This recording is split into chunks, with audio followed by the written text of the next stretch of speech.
Chapter 573. Obviously, Yang Qindong was the kind of person who liked to play. With a large warehouse, countless goods, and all kinds of knowledge in his hands, this was enough to give him an advantage of a few hundred years. If he couldn't do this well, then he would have lived his life in vain. Of course, there were some things that couldn't be done immediately even if one had money. For example, the process of contacting and persuading Long Qi didn't go smoothly at first. The so-called Mr. Yun was Yun Ke, the leader of the Security Bureau's External Affairs Group 3. He was the one who had convinced Chun Di in Jiaoji's Shiyu City to deal a heavy blow to King Li and his son, allowing the war to proceed more smoothly. After his contribution in Jiaoji, he was sent to the Lancang Kingdom and began to tackle problems here. Perhaps because the mercenaries didn't arrive here, it took a lot of effort to establish a relationship with Long Qi. After spending a lot of money, he finally met Long Qi. Long Qi still didn't trust him, or rather, he still had some illusions about the Lancang Kingdom. No matter what, Long Qi was still the state preceptor of the Lancang Kingdom.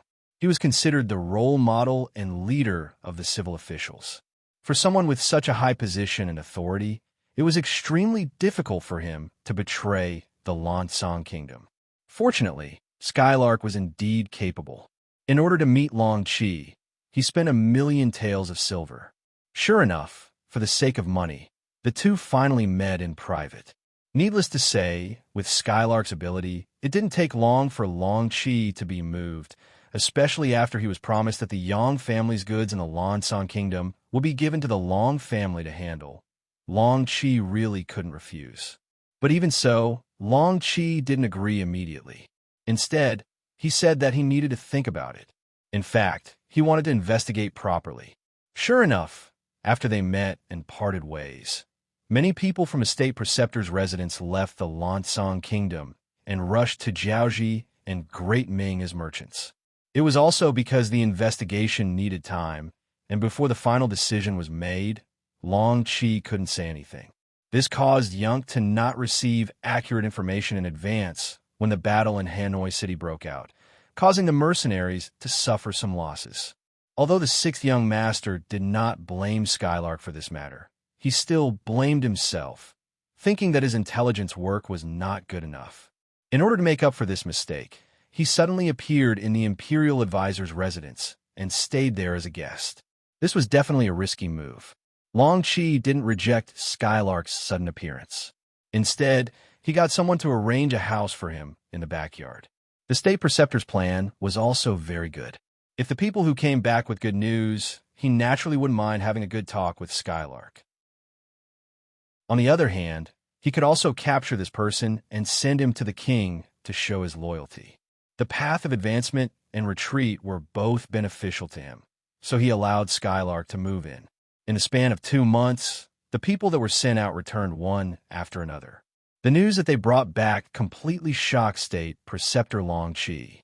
Doing business was an act of earning money. Long Qi was naturally clear about this. However, he didn't have a direct understanding of how profitable it was. Perhaps this was because the Lancang Kingdom was too small, which limited his vision.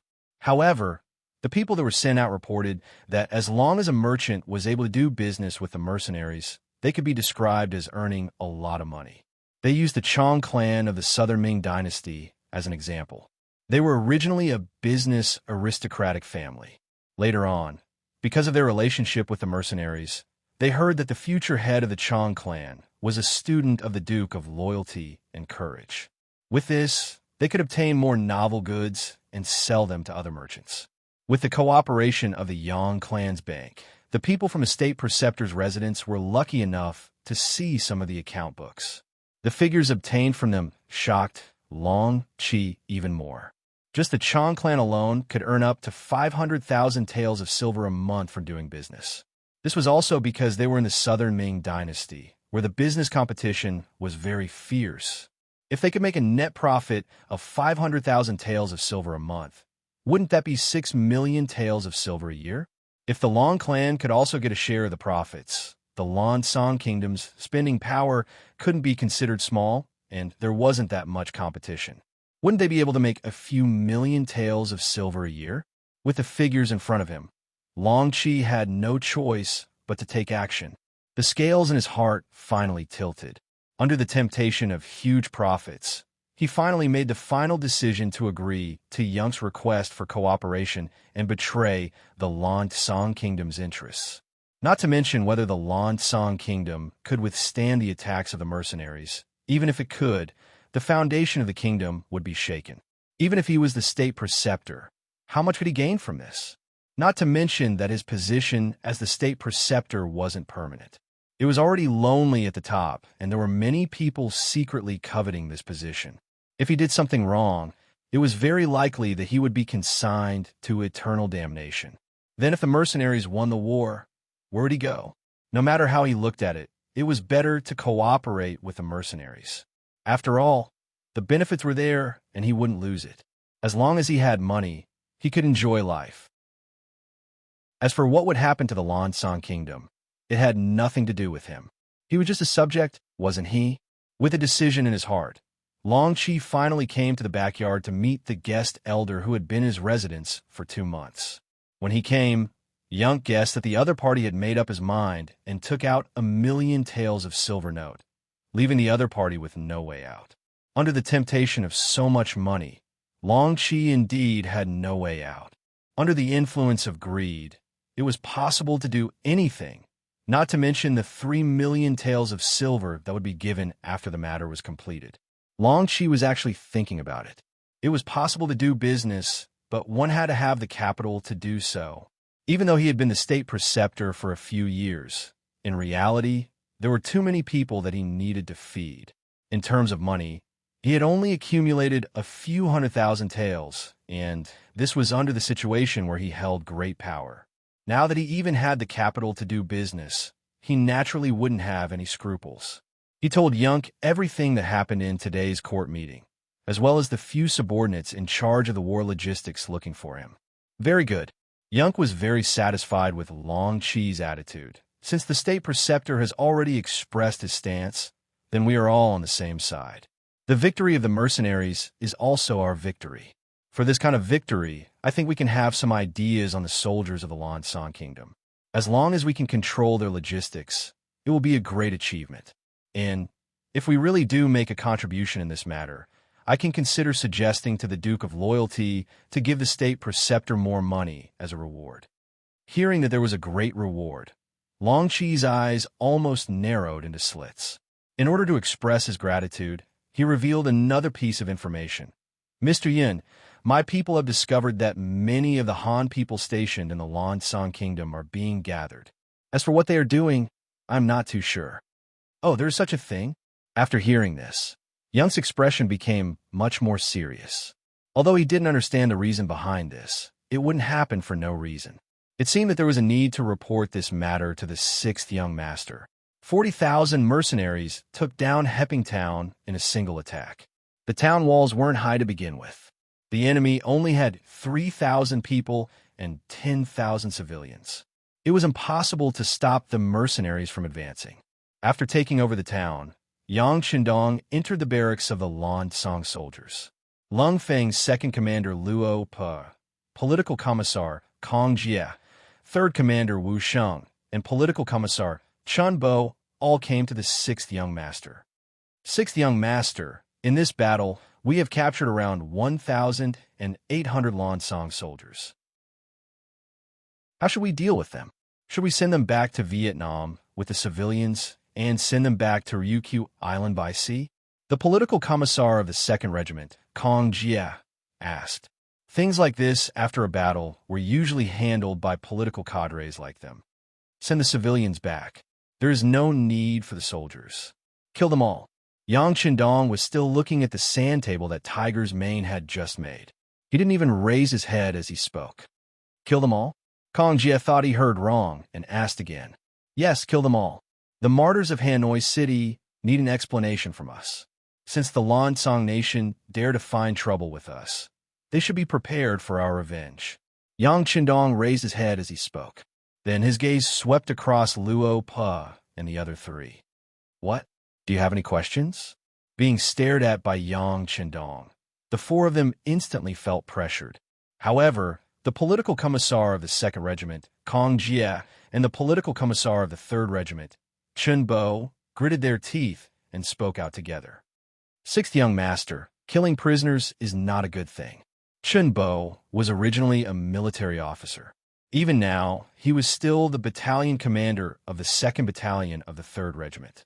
However, since he was also the political commissar of the regiment, he had to carry out his authority. He stood up and spoke out together with Kong Jie. Yang Qindong raised his eyebrows. He seemed a little displeased. Of course, killing prisoners is not good. However, it is also a means of war. As long as it can intimidate the enemy, this young master thinks that the death of these 1,800 people is worth it. All right, it's settled. Go and carry it out. He casually waved his hand and concluded the matter. He did not give anyone else the right to speak. Yang Qindong was already giving them face by explaining to the 2 political commissars. If they still had any objections, then he wouldn't mind replacing them. It was a good thing for officers to have their own opinions. However, it depended on what kind of situation they were in. This was a war that could destroy a nation. If they had even the slightest bit of mercy, it would prove that they were not suitable for this kind of war. There was no other way. Although Kong Jie and Chun Bo's faces were still a little gloomy, they still knew how to behave and left the room. Obviously, Yang Qindong's power was so great that his words carried enormous weight. Chapter 574. Since it was an order from the 6th Young Master, they had to carry it out. This was also the first lesson they learned after becoming the Cold Vanguard, which was to obey orders. The officers retreated. Yang Qindong, who was still looking at the sand table, punched the name of Wood Province. Order: the entire army will rest for a day, then attack Wood Province. Yang Qindong's words carried a hint of killing intent. The tragic scene in Hanoi City's commercial street had provoked him. His dream was to lead all the Han people to the peak of the world. He had just taken a step forward, but he had already suffered such a blow. This made him feel very guilty, and he also planned to vent his anger on Lansong Nation. Peacetown had been broken, and the mercenaries were charging towards Wood Province. After the frontline battle report returned, Fan Yuhai had already sent people to Lansongland's capital, Wanxiang City, to urge for reinforcements. He even said that if reinforcements did not appear, he would retreat. He had originally come to help Lansong Nation, but now that the main character had not appeared, what was the meaning of him, the helper, staying here? Fan Yuhai's heart desired to defeat the mercenaries.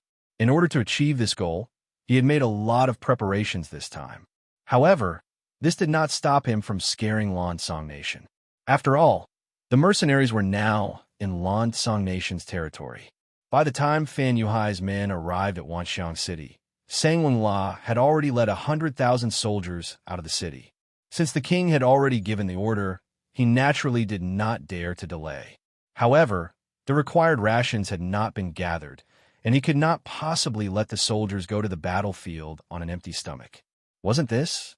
He had just finished preparing the military supplies when he led the army out.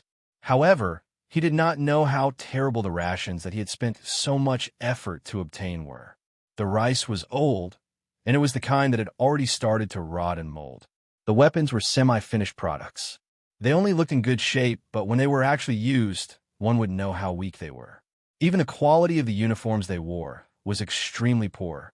Some of them had already been unstitched before they even reached Sangwon City, causing countless soldiers to curse them. All of this was naturally the work of State Preceptor Long Chi. He had already accepted Skylark's 2 million taels of silver. After making the decision to rely on the Duke of Loyalty, he no longer feared anyone. Moreover, in his eyes, since these 100,000 soldiers had left, there was no need for them to think about coming back. What was there to be afraid of? Half a month later, in front of Sangnu City, the armies of both sides set up their battle formations, looking like they were going to fight it out.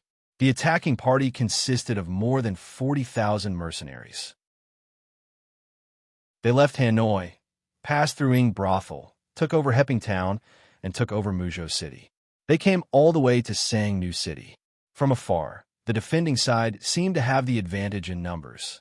Sang Wang La led 100,000 troops, and with Fan Yuhai's 50,000, they had a total of 150,000 men. This did not include the 100,000 workers and 30,000 Han civilians that they had recruited from the nearby cities. The Lancang Kingdom once had an alias called the Lao's Comfort Department.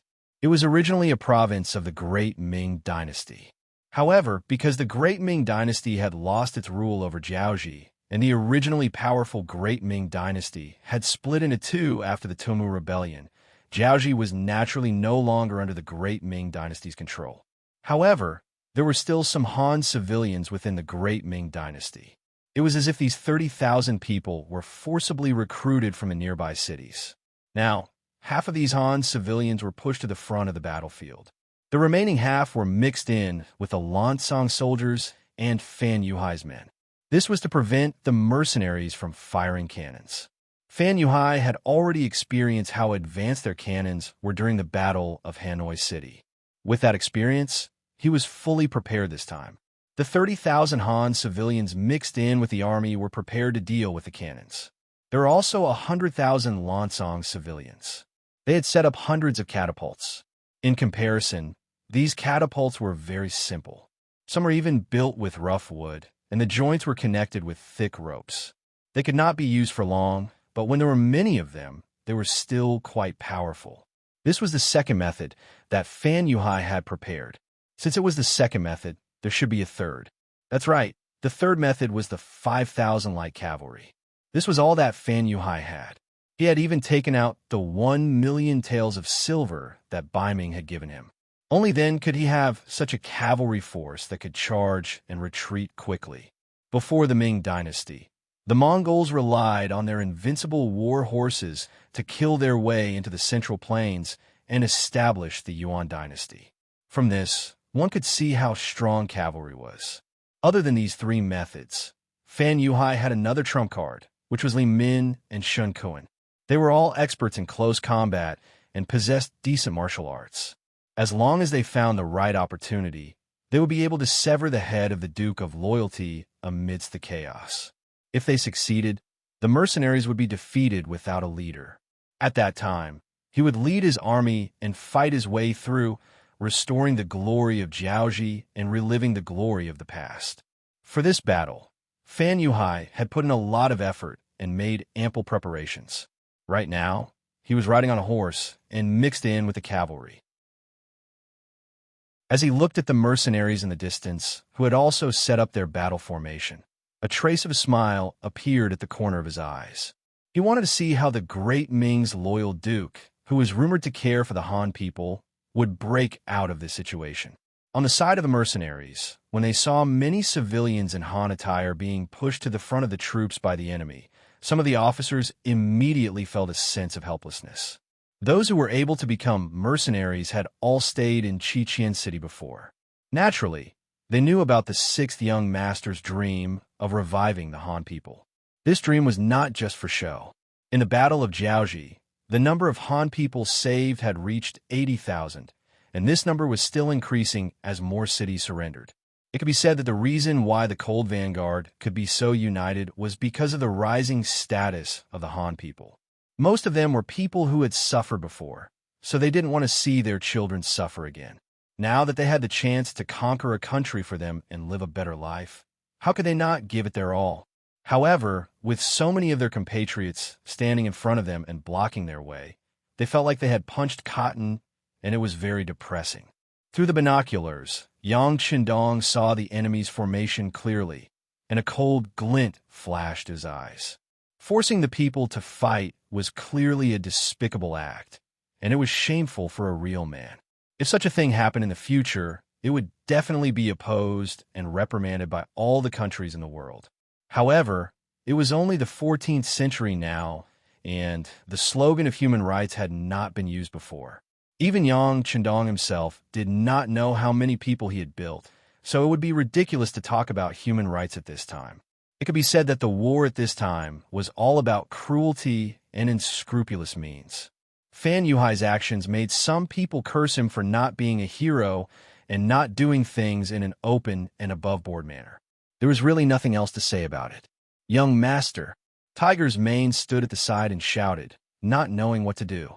The two commanders of the Cold Vanguard and the political commissar came to Yang Qindong's temporary command center. The situation at the front line was complicated, and it made them feel powerless. Of course, not all of them cared about the lives of the people. For example, the third commander, Wu Sheng, wanted to say that they should just kill.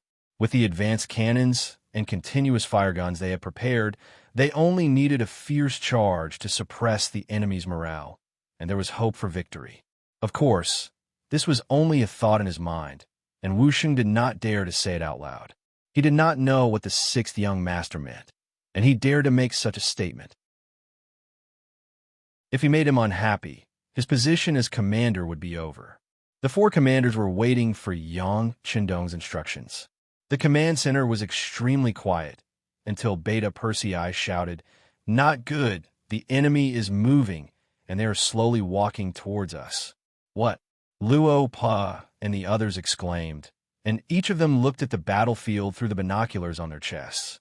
Yang Qindong also took the binoculars from Beta Persei and saw the enemy encircling the Han civilians and approaching the center of the battlefield step by step. The look in his eyes became even more gloomy, and the command center was so silent that you could hear a pin drop. After a long time, he finally spat out a word with difficulty: "Retreat." "What?" Wu Sheng's reaction was the most intense, as if he could not believe his ears.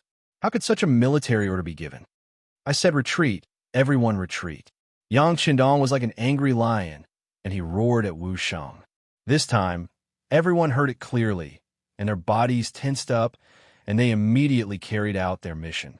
Yang Qindong was left alone in his chair. He knew that these Han civilians were not real Han civilians, and they had lived in the Lansong Kingdom for many years, and they had already gotten married or had children there.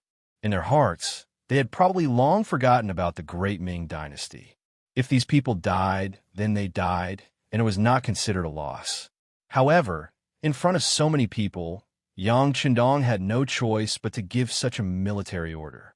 This was because he wanted to establish a side in the army that loved his people like his own children. He wanted everyone to know that his goal of leading all Han people to the top of the world had not changed. "Young Master," Tiger's Mane and Beta Persei walked to Yang Qindong's left and right. The two of them did not know what to say at this moment, and only thought that they should accompany the young master at this time. "I'm fine, you guys pack up and retreat." Yang Qindong seemed to be very weak as he waved his hand. However, in reality, the look in his eyes was extremely firm. He had already thought of a plan to deal with this situation, and what he did just now was more of an act. In fact, as early as a few days ago, Young's information was sent over. Among them was the news that the nearby Han civilians were suddenly recruited.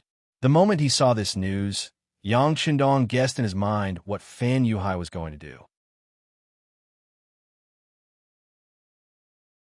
Chapter 575.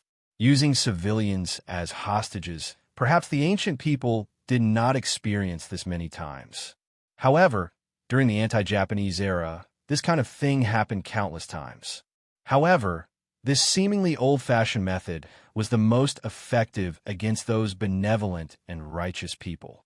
On this issue, their seniors had suffered many losses.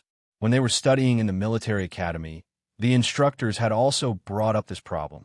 It was a pity that even in the future, when technology was more advanced, no one could think of a good way to solve this problem.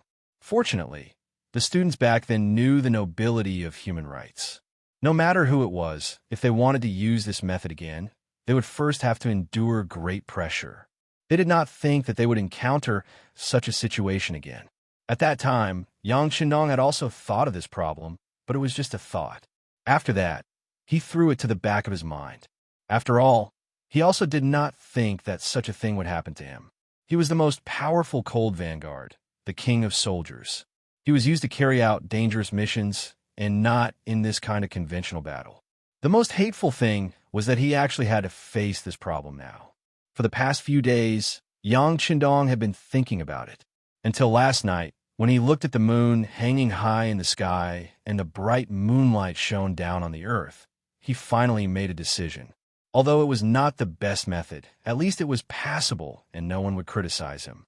Yang Qindong gave the order to retreat. The 40,000-strong army retreated for tens of li. When the sky was about to turn dark, Fan Yuhai's army finally stopped advancing.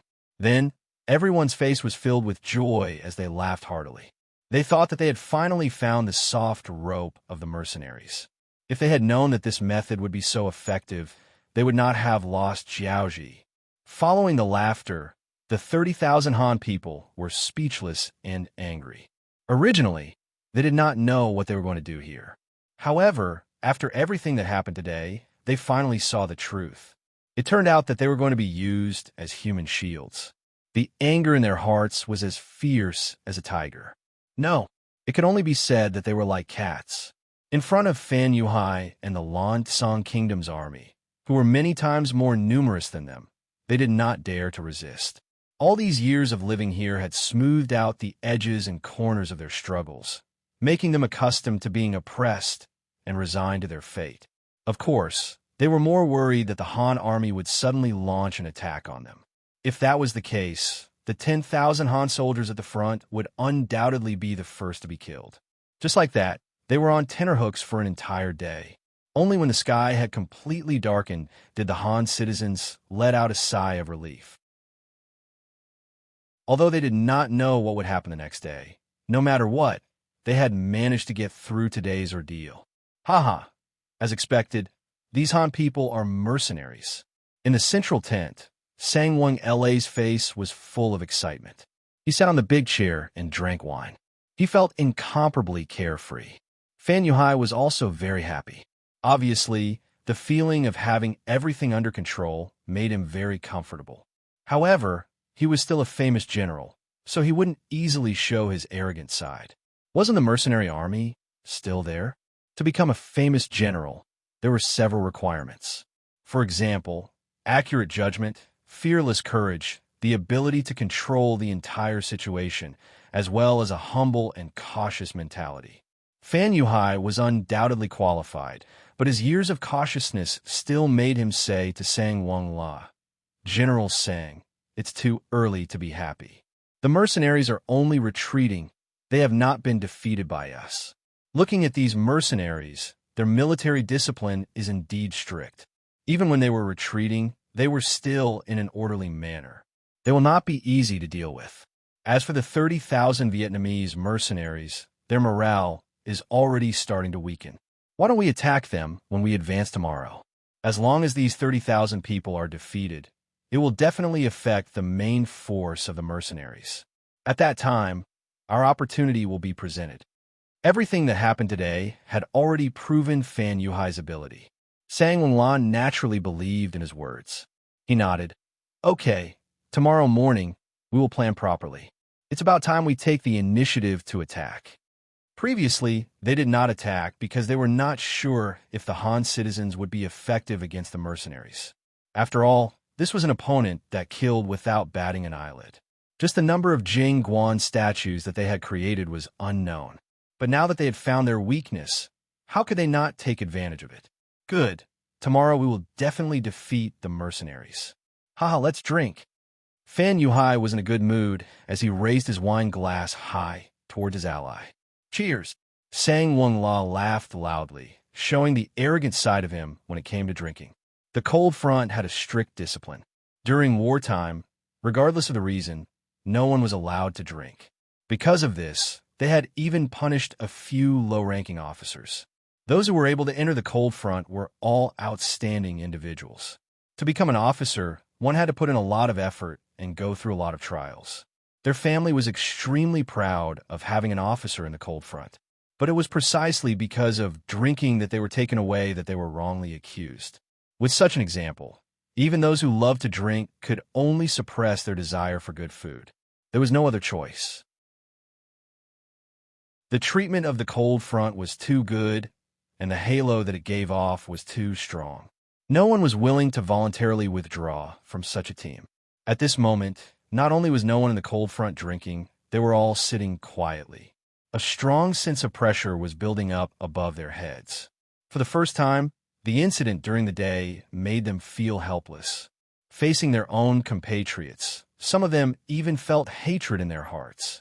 Perhaps it was because their daily political work was too good, but the word surrender did not exist in the dictionary of the cold front soldiers.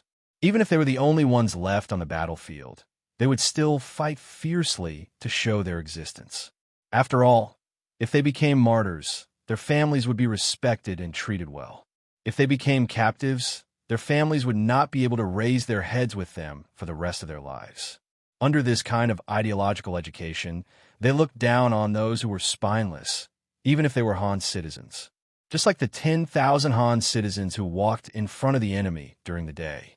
Although they were forced to do so and had their own difficulties, it was not a reason for them to help the enemy do evil. Could it be that if the mercenaries and the Cold Front were defeated, these Han citizens would be considered meritorious? Would they be able to live a good life? The answer was obviously not like that. If the mercenaries were defeated, these Han citizens would no longer have any value. Although they would not be killed immediately, they would not be able to live a good life. Furthermore, because the mercenaries had injured many of the Lan Tsang Kingdom's soldiers, they would only vent their anger on these Han citizens.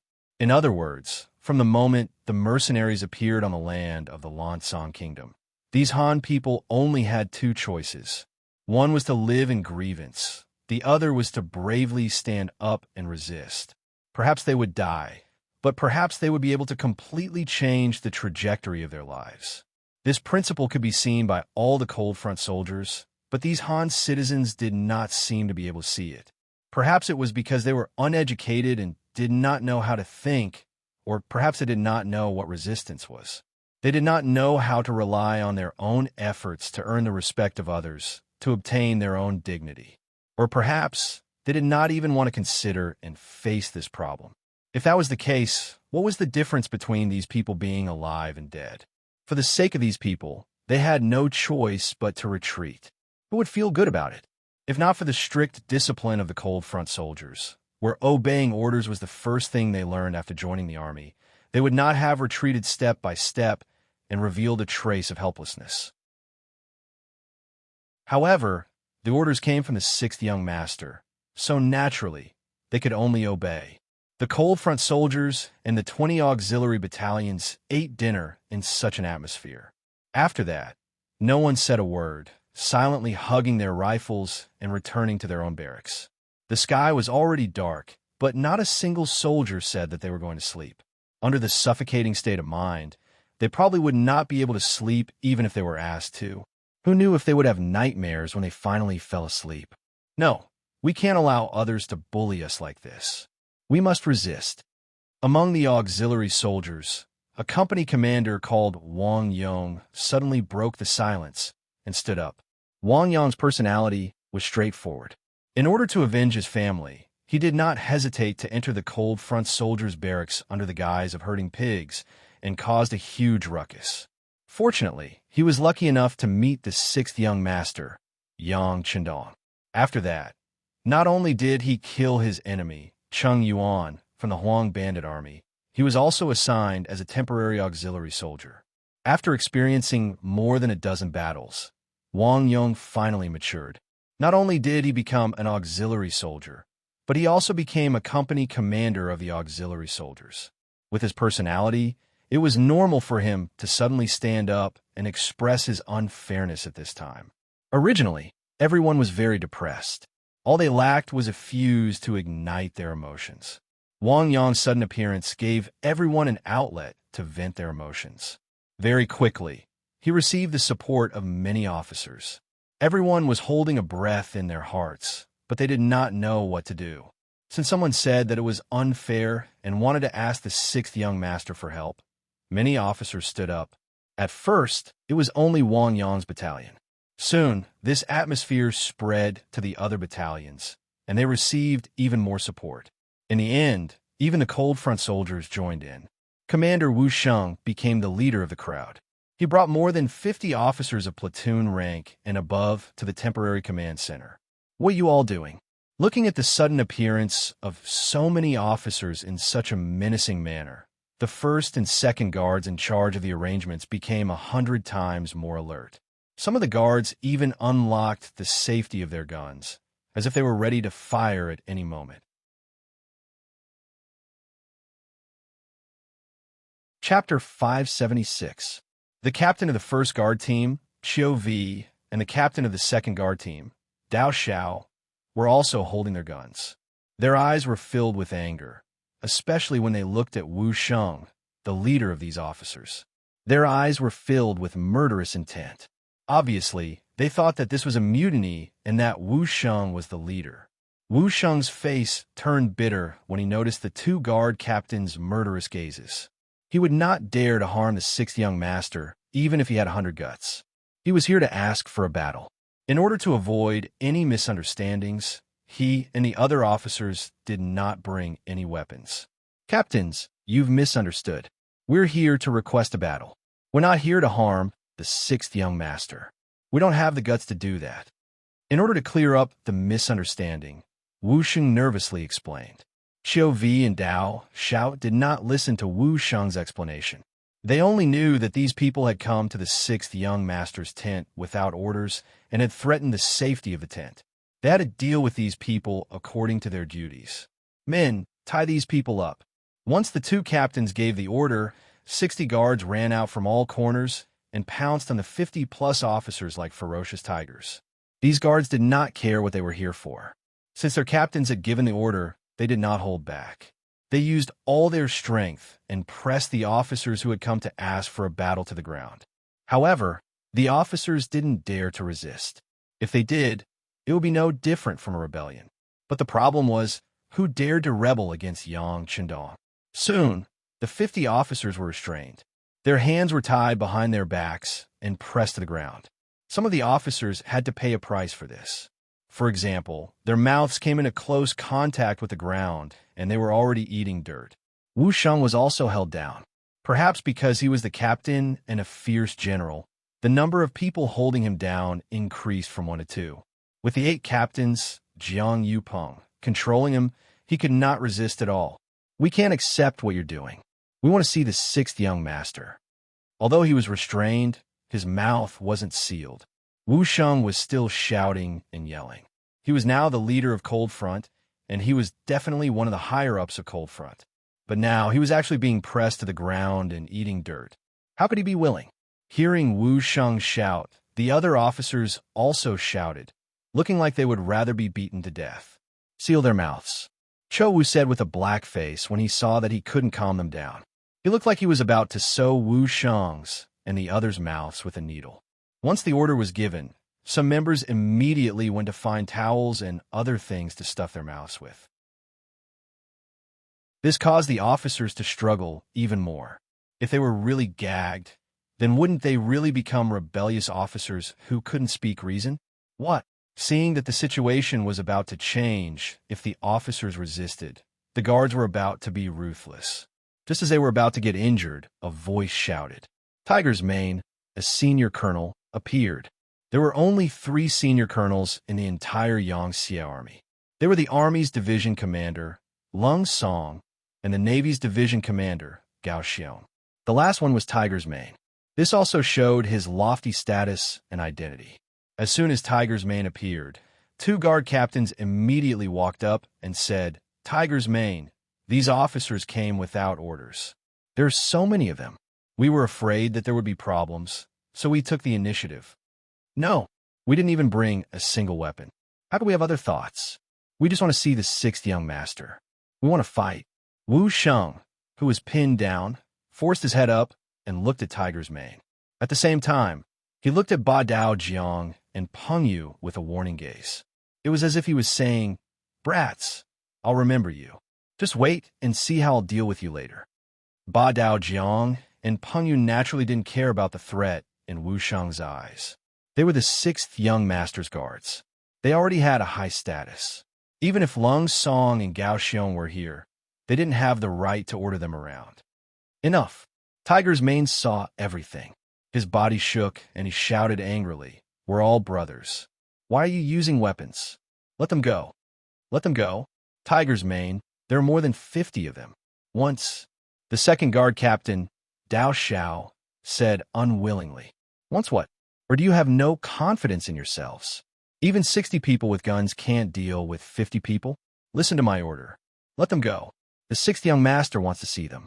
Tiger's Mane's eyes flashed coldly as he looked at Dao Xiao. Once he heard that it was the sixth young master's order, Dao Xiao immediately became obedient. After he agreed, he gave the order to let them go. Wu Sheng and the rest of the 50 guards were freed. Wu Sheng stood up. He first shook off the dirt on his body. Then, he saluted Tiger's Mane and said, "Thank you for your help, Tiger's Mane. There's no need to thank me. This is the sixth young master's idea. But I also want to remind you that when you see the sixth young master, you only need to express your opinion and attitude. Don't make a fuss. Otherwise, before anyone else can deal with you, I'll make the first move." Tiger's Mane's words were not just for show. Everyone knew that he had been serving the sixth young master for many years and was regarded as the most trusted person. If they offended him, Wu Sheng and the rest would not be able to withstand his suppression. It wouldn't even be long before their military officer halos would be removed. Knowing that he could not go against Tiger's Mane, Wu Sheng nodded repeatedly. "Don't worry, Tiger's Mane. We know what we're doing." Although he said that, whether he knew what he was doing or not was quickly seen. When Wu Sheng and the rest of the 50 guards entered the command center, they became enraged again. One by one, they asked to fight. Some even said that if they couldn't fight, they might as well be demoted. This was because they couldn't lead the soldiers under them. It would be better to be an ordinary soldier. The shouting continued for a while. Tiger's Mane scolded them several times, but there was no effect at all. The guards all talked at once and had no intention of stopping. Yang Chendong sat in his chair and watched Wu Sheng and the others' performance very calmly. He did not speak at all. It wasn't until the time it took for a stick of incense to burn past, and the guards were all talking, that he coughed softly. Beta Persei, who was standing at the side, immediately understood and shouted, "Shut up, all of you. The young master has something to say." A voice like a lion's roar resounded throughout the command center, causing everyone's eardrums to tremble. At this time, they finally understood why the sixth young master always told Beta Persei to speak softly. If he didn't suppress it, no one's ears would be able to withstand such a loud voice ringing in their ears every day. But the effect of this roar was also good. At least everyone's mouths were half closed, and no one said anything more. The command center quieted down. Yang Chendong's gaze slowly swept across everyone one by one.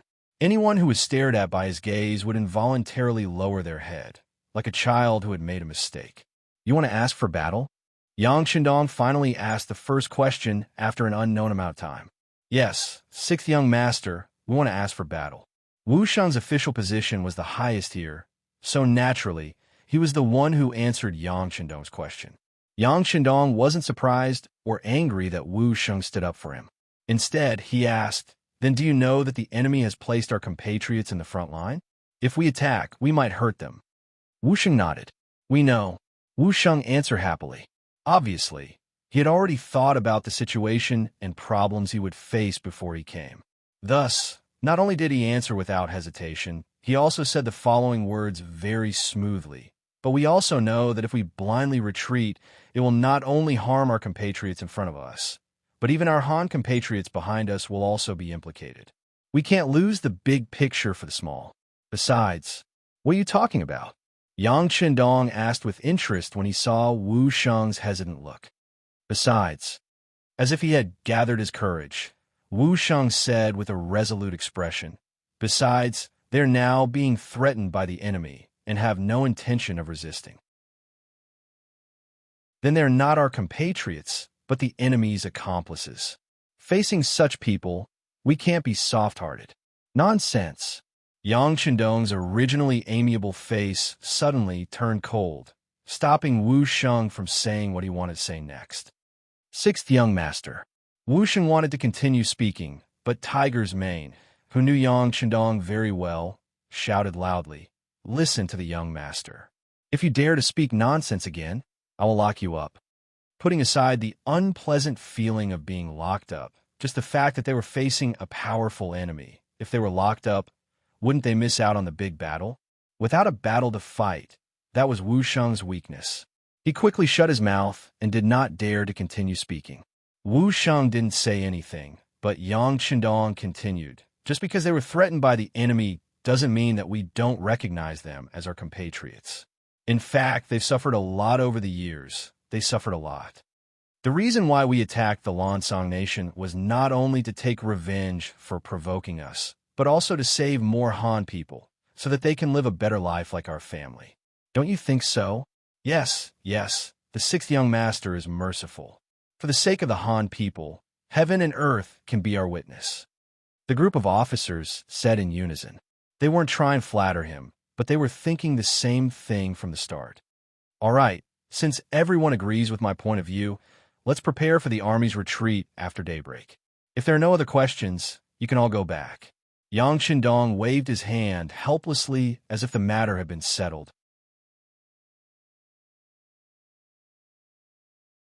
Chapter 577. If it was any other time, Yang Qindong would have said something like this, and no one would have any objections.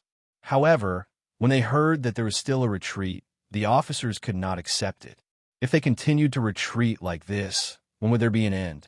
Sixth young master, we can't retreat anymore. If we continue to retreat, we will have to return to Yunnan province. There are more Han people there.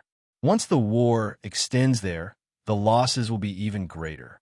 Yes, we can't retreat anymore, sixth young master.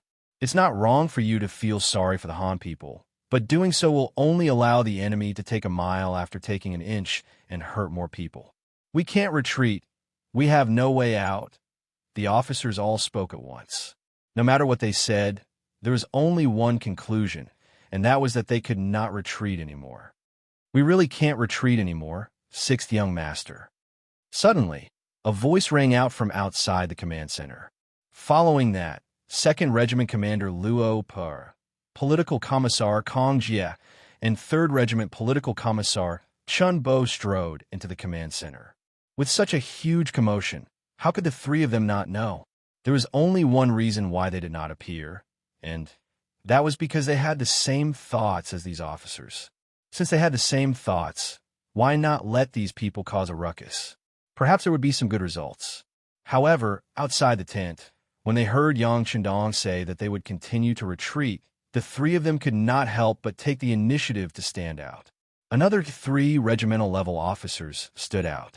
Together with Wu Sheng, all 4 regimental-level officers had the same attitude. Obviously, this brought a lot of pressure to Yang Qindong. This could be seen from the fact that he did not speak and was frowning. Yang Qindong did not speak, which meant that he valued the opinions of Luo Pe and the other 2. Since they were not rejected immediately, the 3 of them saw an opportunity and hope. After looking at each other, the political commissar of the 2nd Regiment, Kong Jie, stepped out and said in a pleading tone, "Sixth young master, we have to fight this war. If we retreat, it will really be like what everyone said. We will only implicate more Han brothers. So counterattack is necessary.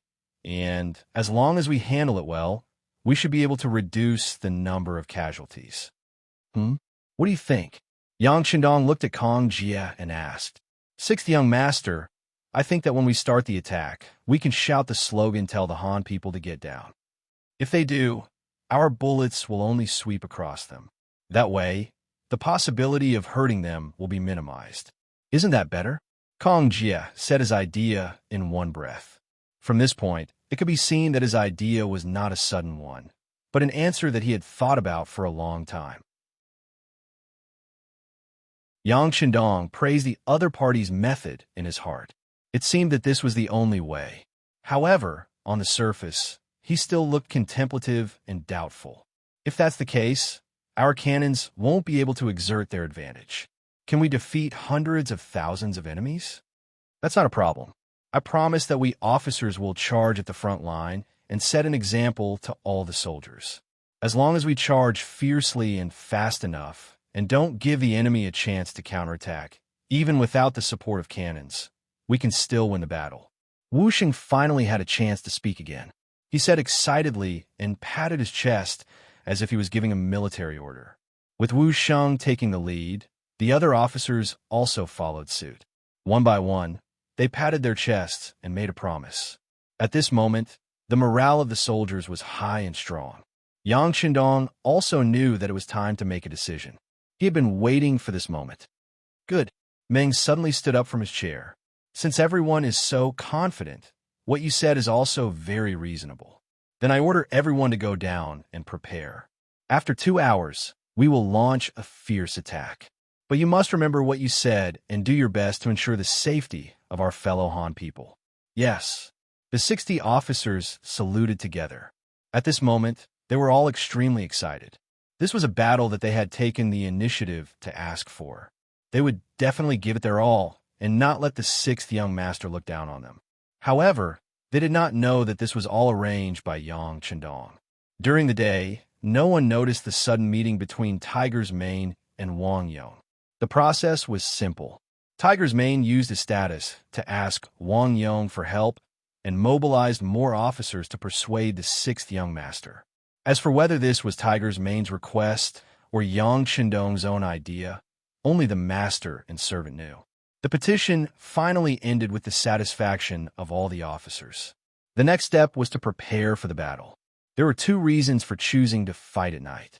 Firstly, it was because the enemy would not be able to completely control the Han civilians under their control. Secondly, it was because the morale of the troops was at its peak.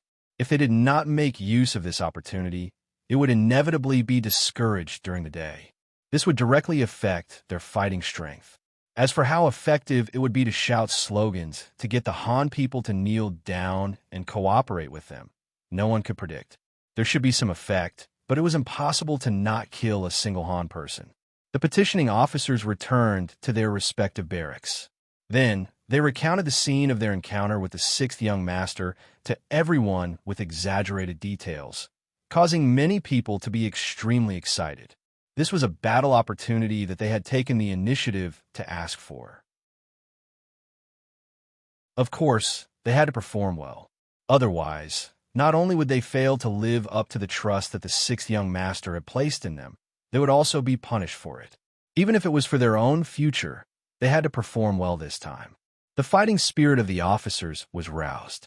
Very quickly, the soldiers under them were all riled up. Originally, the retreat during the day had already made them extremely unhappy. Now that they could finally fight back, no one would say anything. They all patted their chests and promised that they would perform well. The mercenaries were already in an uproar. Their fighting spirit soared into the sky. The enemy camp was completely unaware. Late at night, Fan Yuhai and Sang Wang returned to their respective tents to rest after finishing their drinking. They wanted to have a good night's sleep and wait until dawn to see how the mercenaries retreated. Then, they would look for an opportunity to attack. The weather at the end of January was still slightly cold. Many Lansong soldiers and former Jiaoji soldiers on night duty curled up and leaned against each other for warmth. They closed their eyes and took a nap. In the darkness, for 100 meters away, the mercenaries had already charged back. In comparison, they were all burning with passion. At this moment, they were staring at the enemy under the torches.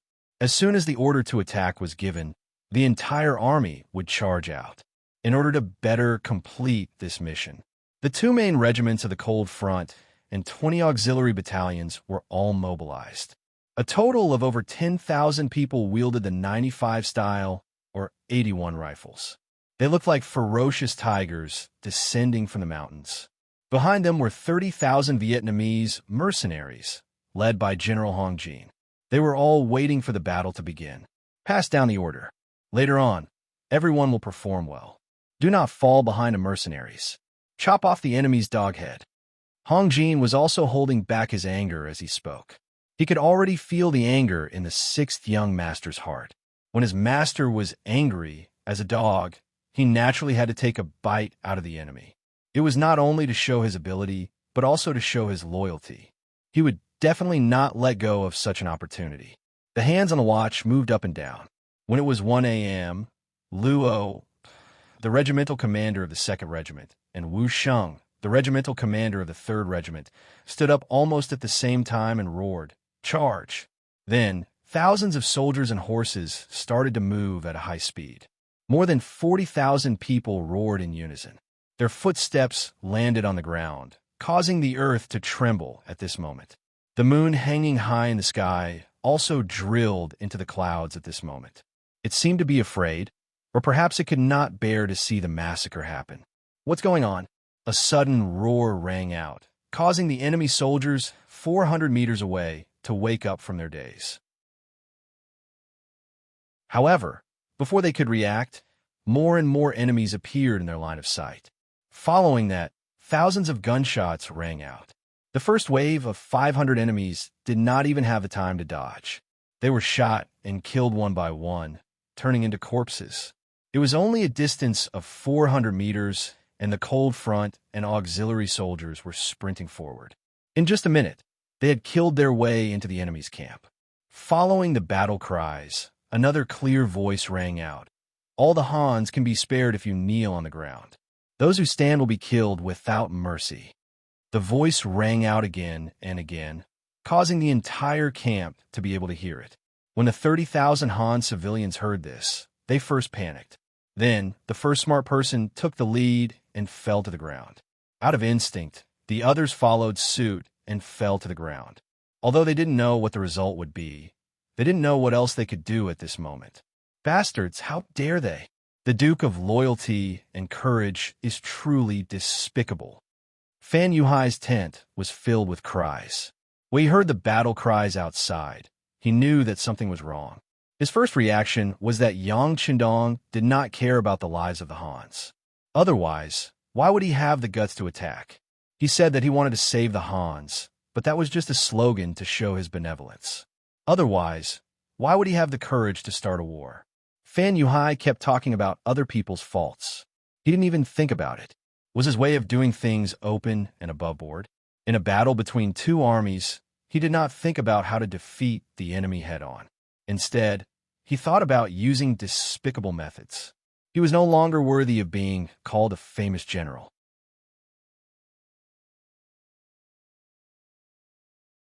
Chapter 578. Quick, gather the cavalry and prepare to retreat. Oh right, inform Li Min and Shun Kun to make their move. After venting his frustrations, Fan Yuhai quickly regained his composure and gave out orders.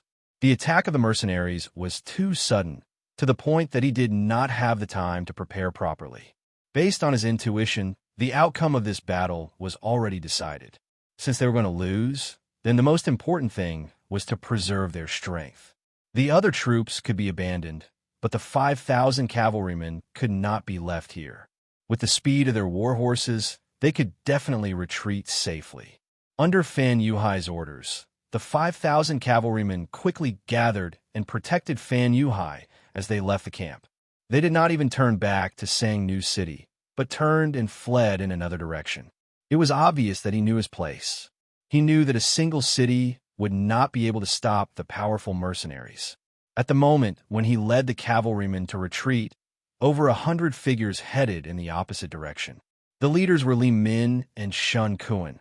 They had a more important mission to complete. Compared to Fan Yuhai's decisiveness, Sangwing La's reaction was slower. When he was woken up from his sleep and was told that the mercenaries were coming, he did not escape immediately. Instead, he ordered his men to launch a counterattack. At the same time, he arranged for the captive Han people to be brought over. He wanted to kill the Han people in front of the mercenaries, to kill until the other party was terrified and had no choice but to retreat. It was a beautiful dream, but reality was a blow to people. Sangwon La had forgotten how strong the enemy was, and how he had successfully infuriated the other party when he forced them to retreat earlier in the day. Once the order was given, how likely was it to be executed? The second and third Coal Vanguard was like a ferocious tiger, stabbing into the heart of the enemy like a pair of sharp blades. After facing a little resistance, they managed to rescue 4 groups of Han people, each group having about 1,000 Han people. These captive Han people were like livestock, their movements fixed by a few wooden stakes. Even when the Cold Vanguard arrived, they did not dare to break through the stakes. Just from this point, they were a bunch of zombies without any fighting spirit. Fortunately, not only were these people obedient to the enemy, they were also obedient to the mercenaries. When the slogans were heard, each and every one of them lay on the ground, trembling. It was as if they wouldn't get up even if they were beaten to death. This allowed them to dodge the bullets flying in all directions, ensuring their safety to the greatest extent. Some of the enemies were still threatening and even killing a few people, trying to force them to stand up. However, it was all in vain. Facing the Han people who were already scared out of their wits, their words did not have any effect. Even if they waved the butcher's knife, they would only kill a few hostages who did not dare to resist. When they realized that the Han people could no longer be used as hostages and the mercenaries were advancing faster and faster, the Lansang soldiers had no choice but to retreat. Without hostages, the mercenaries could unleash 100% of their strength and were not afraid of the enemy's counterattack. In the middle of the army, Sang Wen-la took the initiative to enter the battlefield, leading his personal guards to command the 100,000 Lansang workers who were woken up from their sleep to use the catapults to launch a counterattack. General, our soldiers are currently fighting with the mercenaries. If the rocks fall, it will injure the enemy and also our own brothers. One of the captains saw that the enemy was about to attack indiscriminately and anxiously came up to console him. Scram! It is our soldiers' glory to be able to fight to the death with the mercenaries. Men, throw the rocks, throw them. Sang Wen-la already knew that Fan Yuhai had escaped with the cavalry, and at this moment, he was incomparably furious. Does the world think that the mercenaries are invincible? Then I will use my strength to defeat them and tell the world that the Lansang soldiers are the strongest. The 100,000 workers came to the front of the catapults and pushed the rocks that were prepared during the day over. Then the rocks flew into the air. It looked like a huge commotion. However, in the dark night, without any professional training, the catapults had no accuracy at all. They just hit wherever they hit. The rocks flew in all directions and whistled past everyone's heads before smashing into the ground, creating a huge pit. It created a huge pressure on the soldiers on the battlefield. They are really vicious, even smashing their own people. Quick, charge with me. As long as we reach the front of the catapults, these things will be useless. Wu Sheng saw a huge rock fly past his head and smash a dozen meters behind him. He couldn't help but grin and suck in a breath of cold air. Then, he quickly made a decision and ordered the army to speed up. The huge rocks gave the mercenaries a huge amount of pressure. At the same time, it also gave pressure to the Lansang soldiers and the 40,000 soldiers that Fan Yuhai had abandoned. When they saw the falling rocks, they originally wanted to rely on their numbers to fight it out with the mercenaries. But now they turned and ran. What kind of joke was this? These rocks did not have eyes at all. Before they could even see the mercenaries, they would be smashed to death by the rocks. How unlucky would that be? Sang Wen-la, who had originally wanted to use the catapults to turn the situation around, did not know that his actions had caused the army at the front to crumble. The charging mercenaries did not meet with the crazy resistance that they had imagined, and they were getting closer and closer to the enemy. The 2nd Regiment and 3rd Regiment were like two sharp knives. The 20 battalions of auxiliary soldiers were like a huge net, pushing forward from behind. The 30,000 Vietnamese mercenaries were at the back, constantly rescuing the Han civilians and dealing with the small groups that had slipped through the net.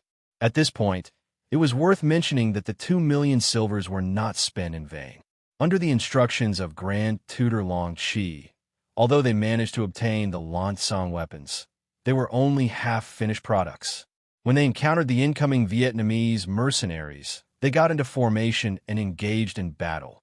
Only then did they discover that the blades and spears in their hands had been broken into two after just a few clashes.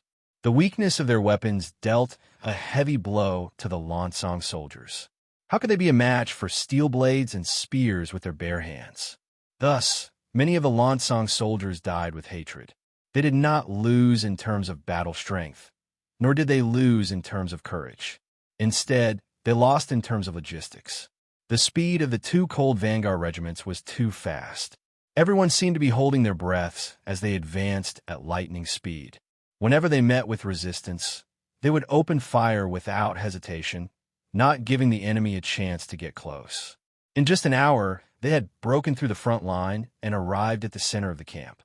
The arrival of the Cold Vanguard Regiment was like a hot knife through butter. They arrived in front of the trebuchets, killing the Lansang soldiers and causing them to flee in all directions. Even General Sang Wang-la was forced to retreat to Sang New City under the protection of his personal guards. There were still 50,000 soldiers left behind to guard the city. No matter what, they still had the strength to fight. After charging for over a dozen li, they entered the middle camp from the enemy's front camp, then into the back camp. The Cold Vanguard Regiment was unstoppable. This time, the combat strength that they displayed made the enemy unable to help but change their opinion of them once again. Awesome. Seeing the enemy being forced back to Sang New City, other than his beloved comrades, there was a group of prisoners kneeling on the ground. The 3rd Regiment Commander Wu Sheng could not help but howl to the sky. However, he also fell to the ground with a plop. At the same time, he was also really tired. After chasing the enemy for over a dozen li, the sky had just turned bright. In other words, they had run so far in just 6 hours. Not to mention running for over a dozen li, they had to keep charging and facing all kinds of problems. Normally, it would be difficult for the Cold Vanguard Regiment to do this. This time, it was because of the strong morale of the soldiers and the anger that they had suppressed previously that they were able to achieve this result.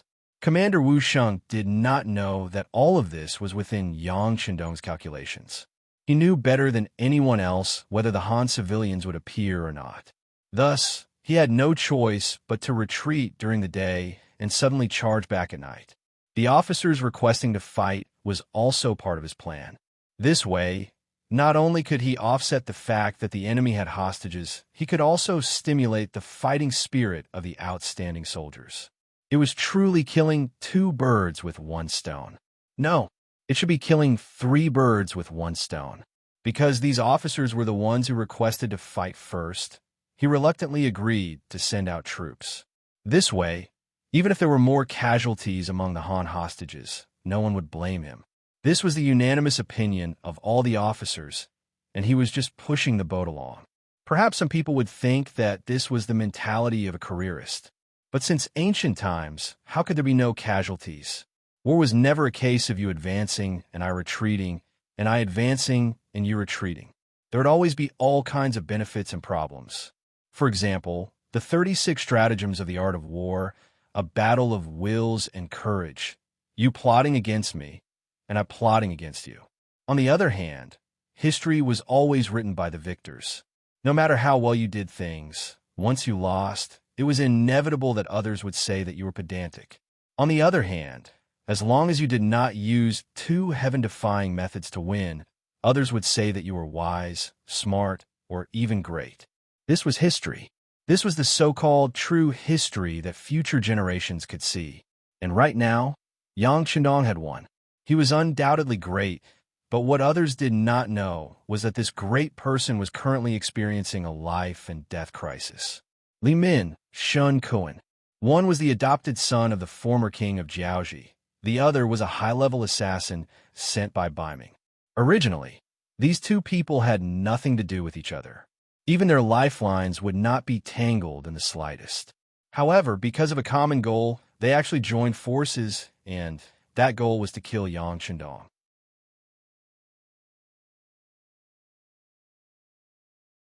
Chapter 579. One was for revenge, and the other was for precaution. Under Fan Yuhai's persuasion, the 2 of them came together.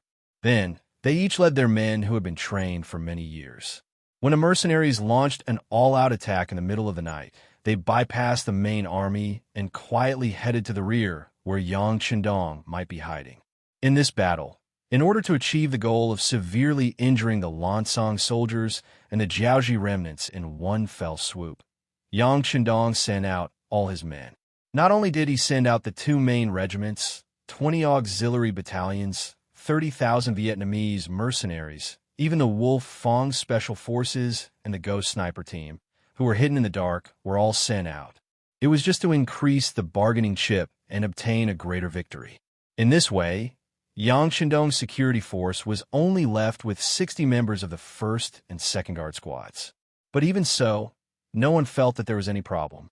Not to mention that they were originally at the rear of the army. The enemy had no time to deal with the attacks of the mercenaries, so why would anyone come find trouble with them?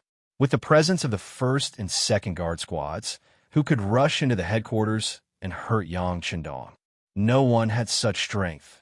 So this time, even Tiger Man, who had always been cautious, did not say that he would leave any troops behind to strengthen the young master's security force when he saw the army move out one by one. Now that the battle was the priority, one more person left behind would mean one less force on the battlefield. In the big picture, he would not do this. No one thought that there would be any danger, but the danger really did appear. That was when Yang Shandong stood in front of the sand table, constantly listening to the battle reports from the reconnaissance battalion in front. Just as he was practicing the battle between the two sides, gunshots suddenly rang out from outside. What's going on? Without needing Yang Shandong to ask, Beta Persei immediately walked out. As the 6th young master's inseparable shadow, his existence had always been detached from the rest. Among the 5 guards of the Yang family, he was also ranked the highest. This was also because his responsibility was to ensure the safety of the 6th young master. This task was originally sacred and noble. Second brother, someone is approaching us and has been discovered. Now we have sent people to chase after them. The captain of the 1st Guard Squad, Chiu V, flashed out from the darkness and repeated what had just happened. Be careful. Beta Persei nodded. He just thought that some stragglers had accidentally entered here. However, his duty still made him say this very seriously. Don't worry, second brother. Chiu V nodded his head.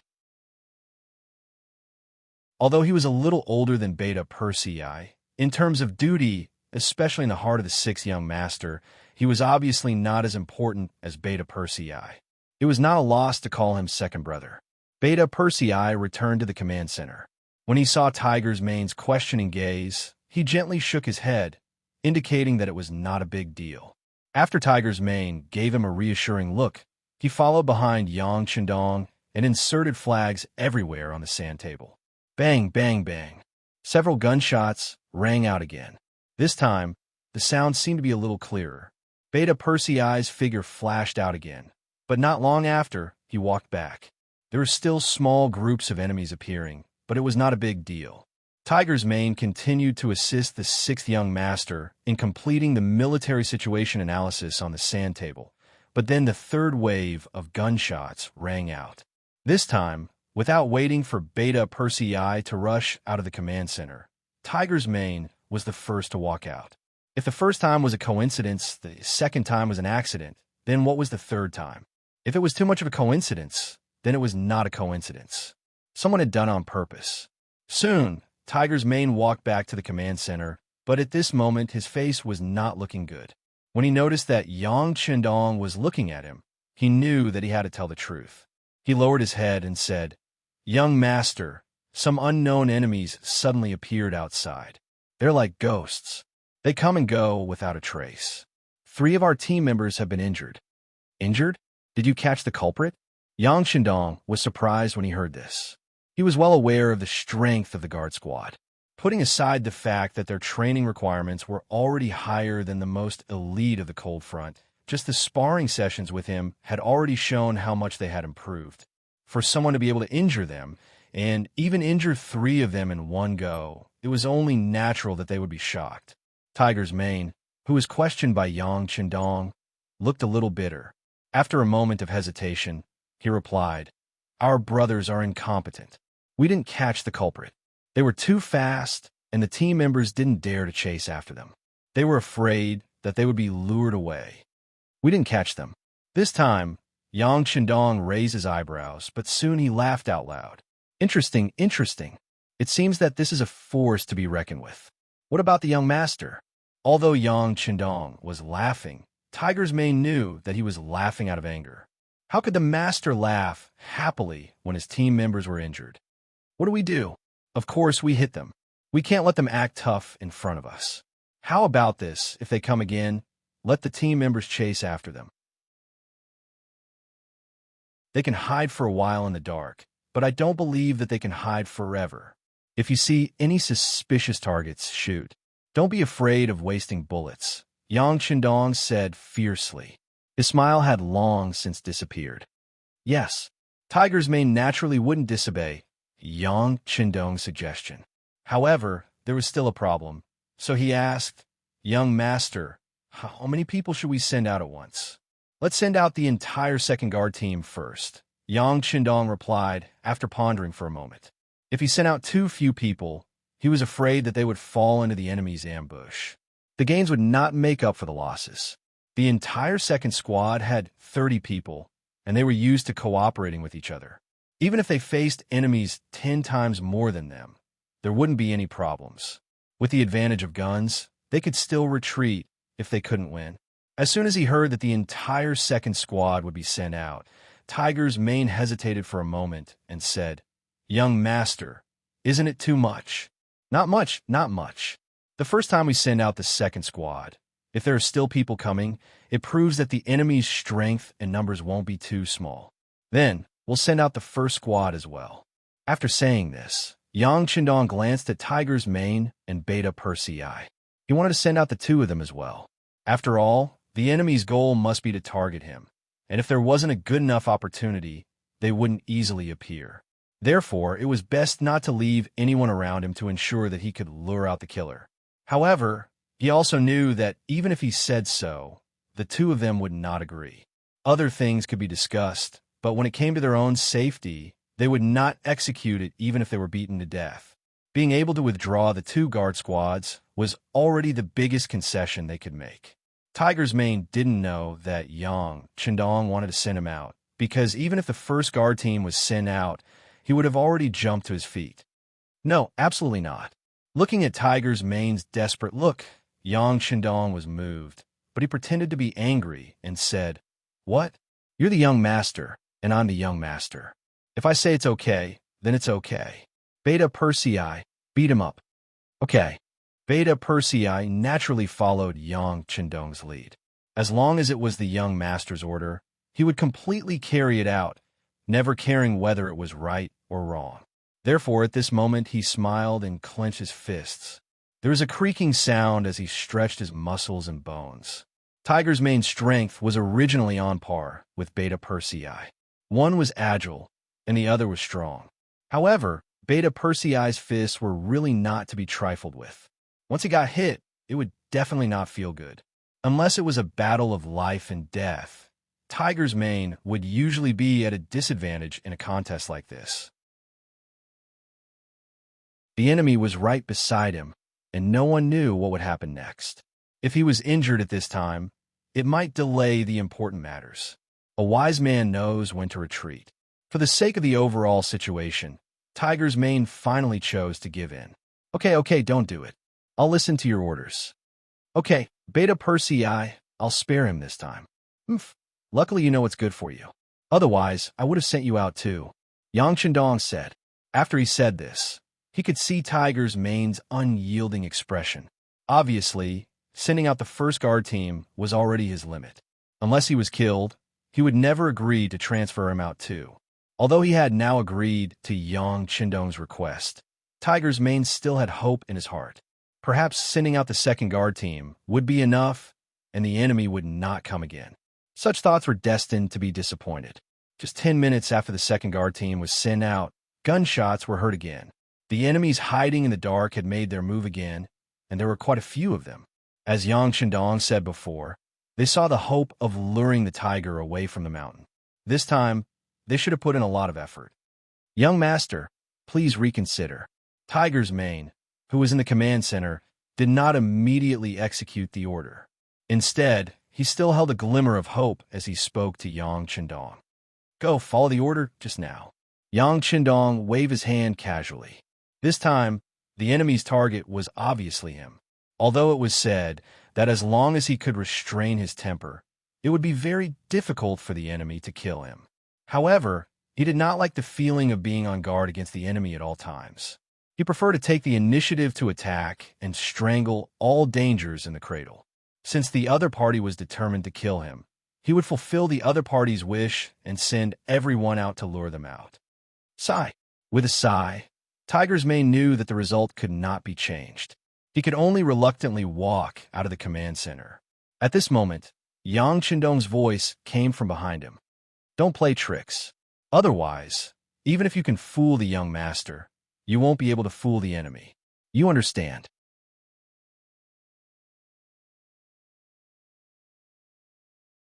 Chapter 580. Tiger's man couldn't help but pause.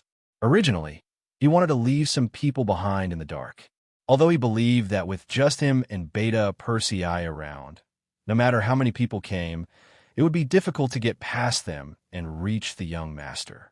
But wouldn't it be better to leave one more person behind? But now that Yang Qindong added on, he finally calmed down. That's right. To be able to cause the security squad to be somewhat helpless, one could imagine the strength and combat strength of the enemy. If you want to leave someone behind without being discovered by them, that would be even more impossible. Tiger's man walked out of the headquarters with his head lowered. He called the captain of the first guard team, Xiao V. Captain Xiao, if the enemy appears again, can you go and destroy them? Tiger's man's murderous aura overflowed as he said these words. It was obvious that he was really angered by these killers who seemed to be everywhere. The enemies were difficult to deal with because they relied on the darkness and were very agile. Once they were discovered, those people would immediately retreat frantically. However, the guard team could only stay in place due to their duties. Naturally, they would suffer a little. However, Chou immediately regained his confidence when he heard that they could chase after the enemy. He patted his chest and said like a soldier, "Who too, if you let us out, I guarantee that we can kill those shameful bastards until they cry for their parents. None of them will be left alive." Okay, then if the enemy appears to harass us later, you guys will chase after them and kill them. Remember, you must end the battle quickly. Also, send out the first guard team. Tiger's man was a little reluctant when he said this. When Xiao V heard that he could go out and kill the enemy, he was so happy that he was about to agree. But when he suddenly heard that he was going to send them all out, he couldn't help but be stunned. If we send them all out, who will be responsible for the safety of the sixth young master? That's exactly what the young master meant. He was worried that it would be dangerous if too few people went out, so he sent everyone out. Naturally, Beta Persei and I will be responsible for the safety here. If you're really worried, then go and come back quickly. This is a military order. Execute it. After saying this, Tiger's man turned around and walked towards the command center. He was worried that he would change his mind if he stayed any longer. Although he had never disobeyed Yang Qindong's orders, for some reason, he couldn't help but do it this time. Xiao V was left standing on the spot with a dumbfounded expression. With his intelligence, he quickly realized that this must be the sixth young master's plan to lure the snake out of its hole. When he recalled how the sixth young master had toyed with the security team, he couldn't help but say, with the sixth young master's ability, there shouldn't be anyone who can hurt him. But for safety's sake, I should finish this quickly and come back to support him. As if he had made a decision, Xiao V began to assemble the first security team. After a while, gunshots rang out from outside again, and then they went further and further away. In the command center, when gunshots rang out again, Tiger's man walked out of the door alone. Then, he held a tri-edge bayonet in his hand and stood there like an ordinary guard. He knew very well that when masters fought, the ability of the gun in their hands was limited. Even at close range, the enemy would not give you any chance to shoot. Since that was the case, it was safer to just hold the bayonet. Beta Persei did not leave. He stood guard in the inner door of the command center and did not take anything. This was because his weapon was a pair of iron fists. In addition, he was tall and strong to begin with. At this time, he stood there like a door god. On the other hand, Yang Qindong did not seem to take what was happening outside seriously. He was still standing in front of the sand table, looking at the situation of both sides and imagining what the front line had become. 500 meters away from the command center, 10 black figures were slowly approaching. They were all dressed in black and walked in the dark. Their footsteps were extremely light, and their speed was very fast. Even a night vision goggles could not capture their figures. "You sent them all out?" "He, this loyal duke, is really young and full of vigor. He is very arrogant," a black-clothed man said, and the corners of his mouth revealed a creepy smile. "That's right, he's indeed very arrogant. However, since he doesn't put us in his eyes, he can only suffer the consequences of his own actions. Brother Shun, this time, our names will go down in history." Another black-clothed man chuckled coldly. If the king of Jiaoji, Li Li, was here, he would definitely recognize that the person who spoke was his adopted son, Li Min, who was known as the top master in Jiaoji. As for the brother Shun he was talking about, it was naturally the messenger sent by Baiming Shun Kun. The situation at the front line was not satisfactory. The mercenaries suddenly turned around and attacked. They did not cherish the lives of the Han people during the day. This indeed caught Fan Yuhai off guard. However, this also gave the two of them an opportunity. They led their most elite subordinates through the edge of the battlefield and arrived at the rear. When they thought of the possibility of meeting the Ming dynasty's loyal duke and even killing him, the two of them could not help but feel their blood boil. However, they were disappointed to see that there were dozens of guards here. Moreover, each of them had extraordinary skills. The aura they exuded was even stronger than ordinary martial artists. No matter how confidently Min and Shen Kun were, they could not guarantee that they could break through these guards and arrive in front of Yang Chendong. However, if they were to leave just like that, they would be unwilling to do so. This was why they constantly harassed and even injured people with arrows in their sleeves. Originally, they wanted to annoy Yang Chendong. If he hid in his shell like a coward and did not come out, then they would continuously attack him. Even if they could not hurt him, they would make him angry. Perhaps the opportunity would come when he was angry. However, they did not expect that after just 3 rounds of harassment, these guards would actually rush out. This sudden turn of events made Li Li and Shun Kun very agitated.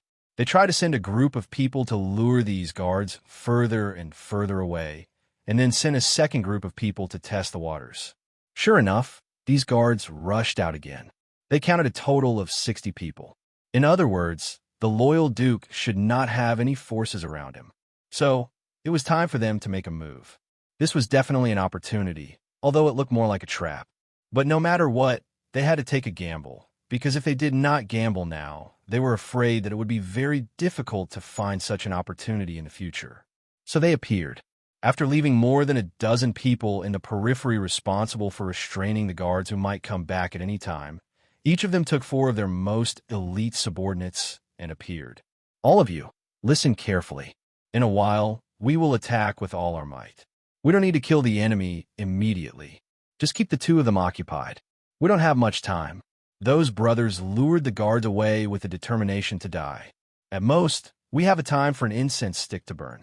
If we still don't succeed, we will retreat immediately and look for another opportunity." Li Min was the one who spoke. As he spoke, the corners of his mouth twitched. His heart ached for Yang Chendong. The people he brought with him this time were all experts who had followed him for many years. They could be considered as men of sacrifice. These people risked their lives to lure away the guards in order to create enough opportunities for them. When he thought of the possibility of killing Yang Chendong and the possibility that his men would not be able to survive, he felt as if his heart had been cut by a knife. At this moment, he hated Yang Chendong even more. He believed that all the results were caused by this person. This was what it meant to condemn someone. When a person always wants to harm others, and therefore has to pay some price, they will still put the blame on the victim. Do they have to think that when they want to harm others, others should stand there and let them be cut into pieces? Is it the right thing to do? At the entrance of the headquarters, Tiger's Mane had already extinguished the torch inserted here. He stood in the darkness, opened up his 5 senses, and carefully and cautiously observed everything around him. If he alone could eliminate the assassins who came out of nowhere, young Master would not have to take the risk. This was naturally the best outcome. So at this moment, Tiger's Mane was full of fighting spirit and murderous intent. His whole body was focused, waiting for the enemy to appear. Whoosh!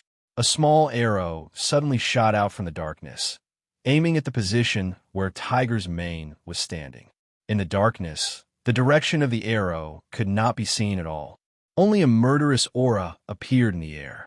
The previous guard was injured by this sudden arrow because of his carelessness. However, if they wanted to use the same method to deal with Tiger's mane, it was obviously not enough. Tiger's mane suddenly jumped to the side, feeling the danger, and dodged the attack. At the same time, as he fell to the ground, his roar spread in all directions. "Who are you? You only know how to plot against me." Just as the words left his mouth and his body came into close contact with the ground, for saber cheese suddenly slashed towards him from different directions. Ding, ding, dang, dang. In that moment, Tiger's mane's military knife collided with the 4 steel swords. The 4 assassins suddenly appeared, suddenly attacked, and suddenly attacked in order to injure Tiger's mane in the shortest time possible. Since he was able to stand guard outside the command center, his skills must not be simple. Perhaps this was what the Duke of Loyalty relied on. Thinking about it, if he killed this pillar of support, the Duke of Loyalty and Courage's expression would be very good. Although the 4 assassins thought highly of Tiger's mane's ability and attacked with all their strength, they still did not injure the opponent. Instead, Tiger's mane stood up like a carp and laughed. "So it's 4 reckless dogs, bark? Watch me take your lives." Tiger's mane would not shout for no reason. This was to remind young master in the headquarters that 4 enemies had appeared.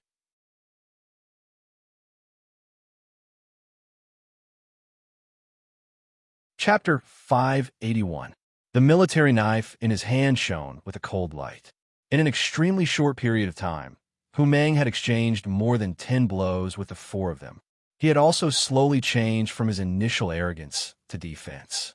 The strength of these 4 people was too strong, especially when they were using a joint attack technique.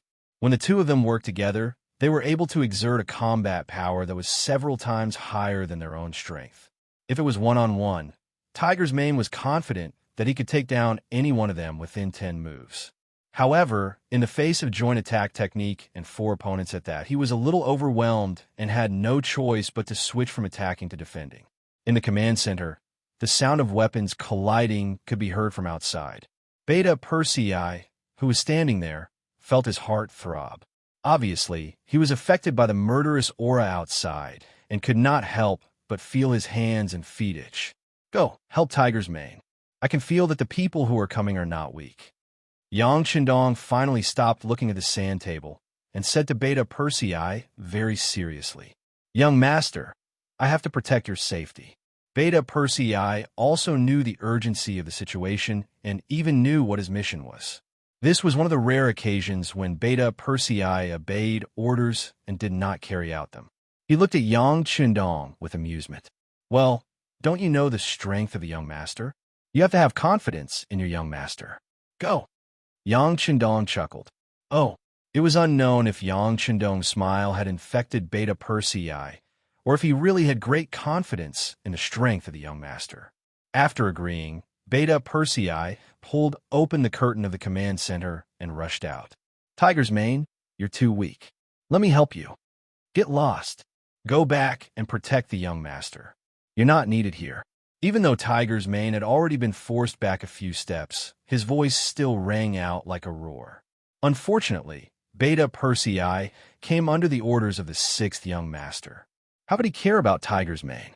He roared and rushed into the battle, instantly sharing the firepower and attracting the attention of the other 2 players.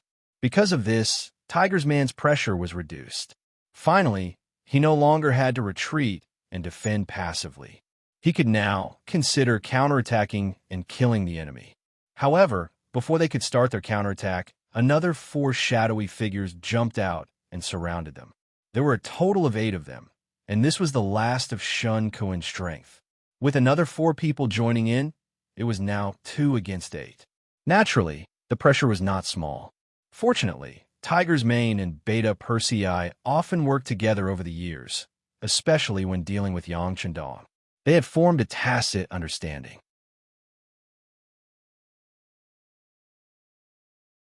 Ha ha, ha. Yang Qindong couldn't help but laughed loudly after knowing Li Min's thoughts. "What are you laughing at?" Li Min was very confused by Yang Qindong's expression, who was about to die. "I'm laughing at your idiocy." Yang Qindong seemed to be holding back his laughter as he spoke.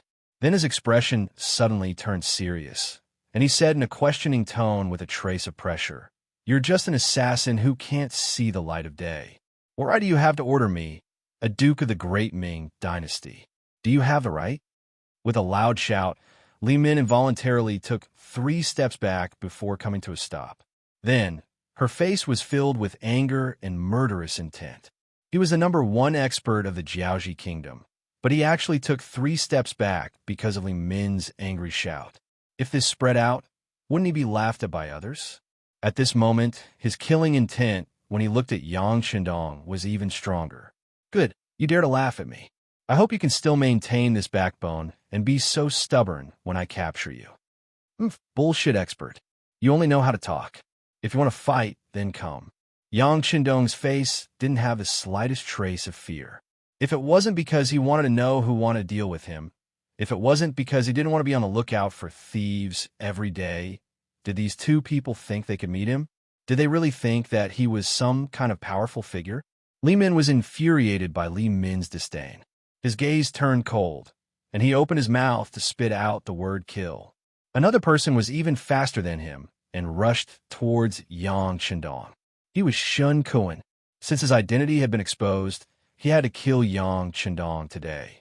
Otherwise, he was afraid that he would bring an unimaginable disaster to Baiming. A cold light flashed, and a sword light went straight for Li Min's throat.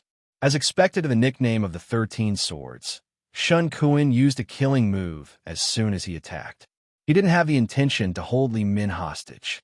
The sword light swept over. If he really succeeded, then Li Min's life will be gone forever. Yang Qindong calmly looked at the scene. He calculated the distance between the tip of the sword and his throat in his mind. At this time, he could use at least 3 ways to avoid the attack. However, he didn't do so. He wanted to see how powerful his opponent was. He wanted to find a way to stimulate the qi in his body so that it could be used and played better. It was often the easiest to break through between life and death. Clang! A blade light suddenly appeared and blocked the advance of a long sword, forcing it to stop half a meter in front of Yang Qindong. F***CK. Yang Qindong was thinking of using the battle of life and death to sharpen and stimulate himself. He didn't expect that someone would come out of nowhere and disrupt his steps. He couldn't help but feel very depressed. The person who attacked was naturally Li Min. With a horizontal strike of her blade, she blocked the attack of the longsword. However, because of this, anger appeared on Shun Kuan's face. "Li Min, why did you stop me? Wait a minute. I haven't asked him to write the military order yet.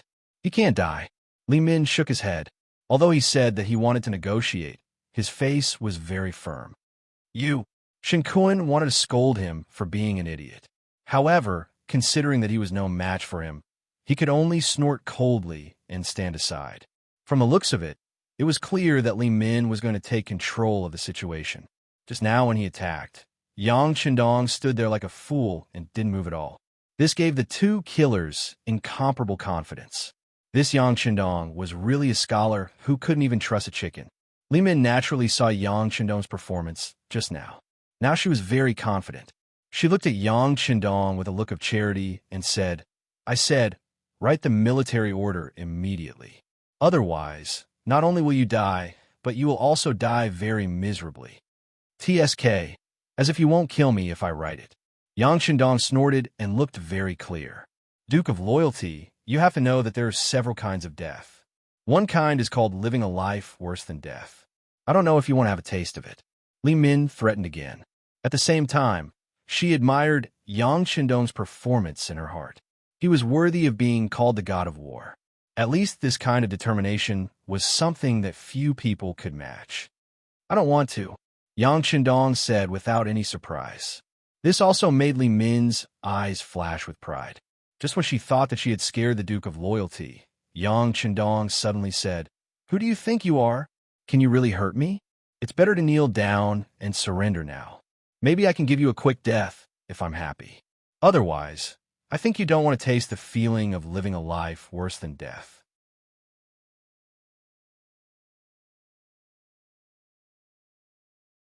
Chapter 582. What? He originally thought that the other party had given in, but unexpectedly, the other party began to threaten him. Li Min, who thought that he had misheard, widened his eyes in disbelief.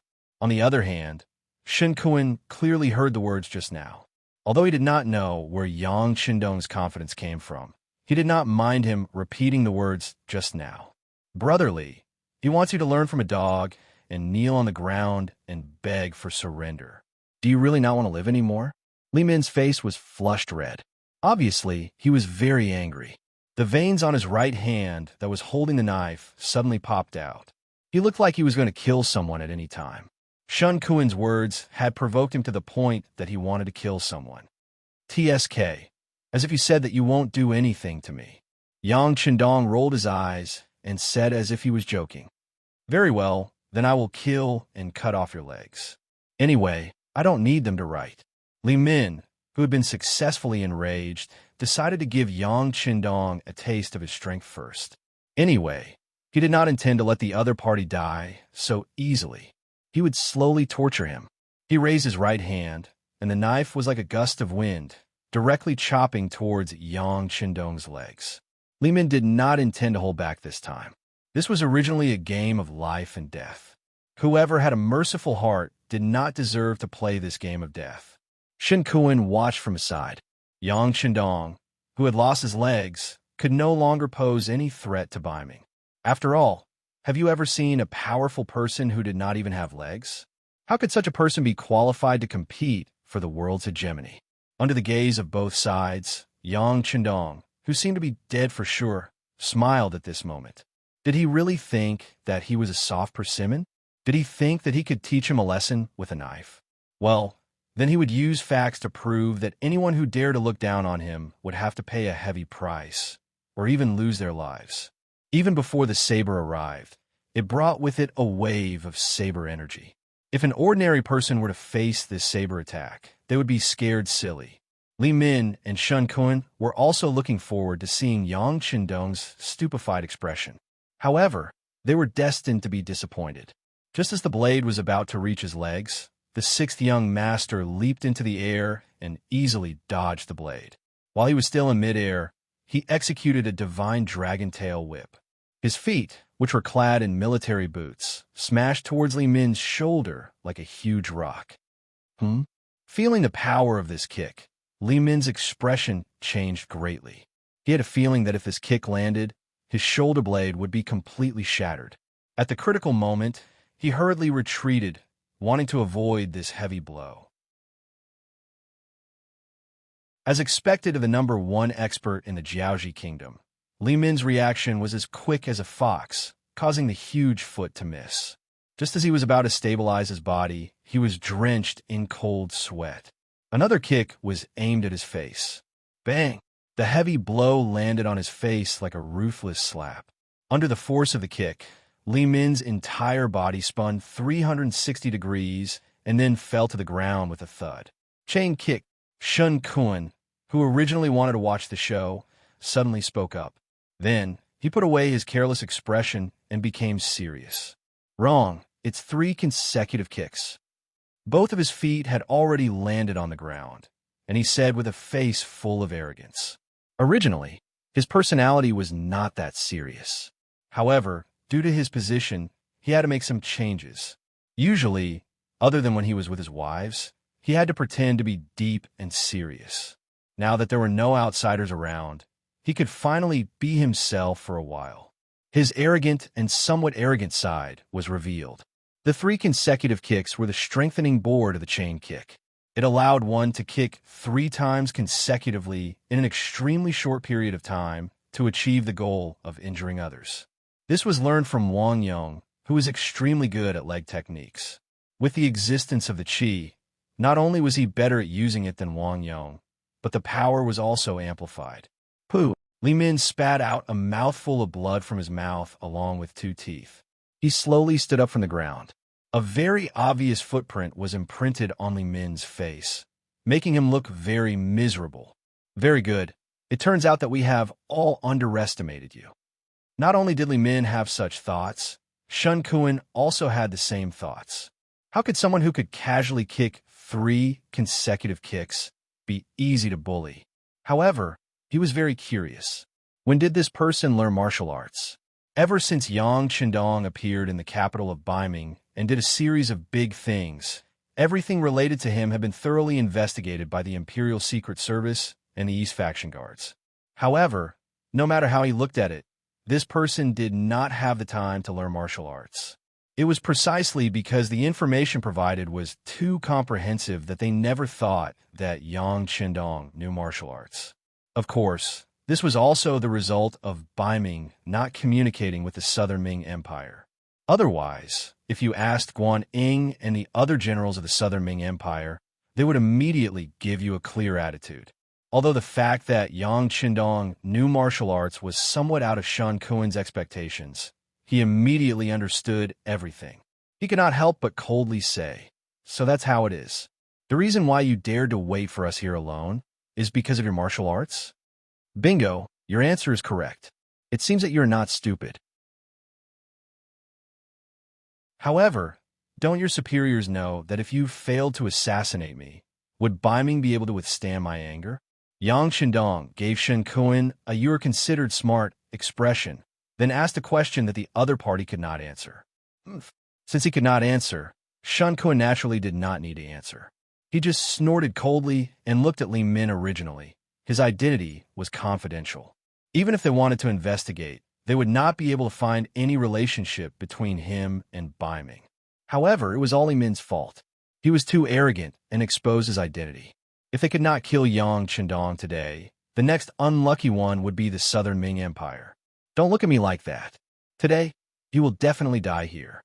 Li Min naturally understood Shun Kun's intention, but he did not care. He had always been the type to not give up until he achieved his goal. At the same time, he was also a person who would do anything to achieve his goal. Therefore, he had made sufficient preparations. If he did not succeed, he would die for a righteous cause. Li Min said decisively and was even more absolute. This also increased Shun Kun's desire to silence him. He nodded. "Okay, in that case, the two of us will work together to kill him." Okay. This time, Li Min did not refuse arrogantly. Firstly, there was not much time left for them. Secondly, Yang Qindong had shown a certain level of strength, which was worthy of his attention. See, I told you. The two of you should have come together long ago. Otherwise, I'm afraid you won't have time to show off. My men are coming back. Yang Qindong was not the slightest bit afraid of the two of them working together. On the contrary, he was full of fighting spirit. In the past, when he fought with the guards, he had to leave some leeway and could only give them some minor injuries. How could it be more satisfying than a life and death battle now? You will regret it. Seeing Yang Qindong so confident, Li Min's eyes flashed with anger. Then, his figure suddenly rushed forward and the big sword in his hand was swung halfway. On the other side, Shun Kun also drew a flower with his long sword and passed it to Yang Qindong from the other side. What was different from before was that he also had a sword in his left hand. Now, he was using 2 swords at the same time. Come on. Yang Qindong didn't show the slightest trace of fear, even though he was fighting against 2 experts by himself. On the contrary, with a loud shout, a military knife appeared in his hand, and he faced the sword and saber head-on. Ding, dang, dang, ding, dang, dang. In a very short period of time, the 3 of them continuously exchanged more than a dozen moves. After that, they separated again and stood in a triangle. Although it was only a dozen moves, Li Min was a little out of breath. In a fight between masters, the slightest difference would often result in a head falling to the ground.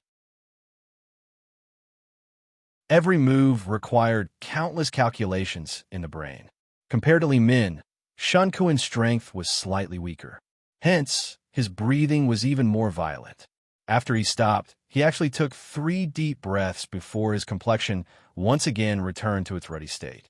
Moreover, when he looked at Yang Qindong, his gaze was a little more cautious. Among the 3 of them, Yang Qindong performed the best. As long as he had the time, he would train with the warriors and constantly increase his own strength. This short exchange of blows did not make him feel anything. It was because he did not feel anything that he looked at Li Min and Shen Kuan with some displeasure. What? Didn't you eat when you came? You want to kill me with these moves?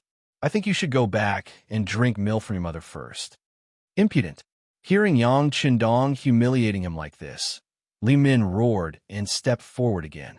The strength of the big sword in his hand increased a little, so that when he swung the sword, there was a heavy chi.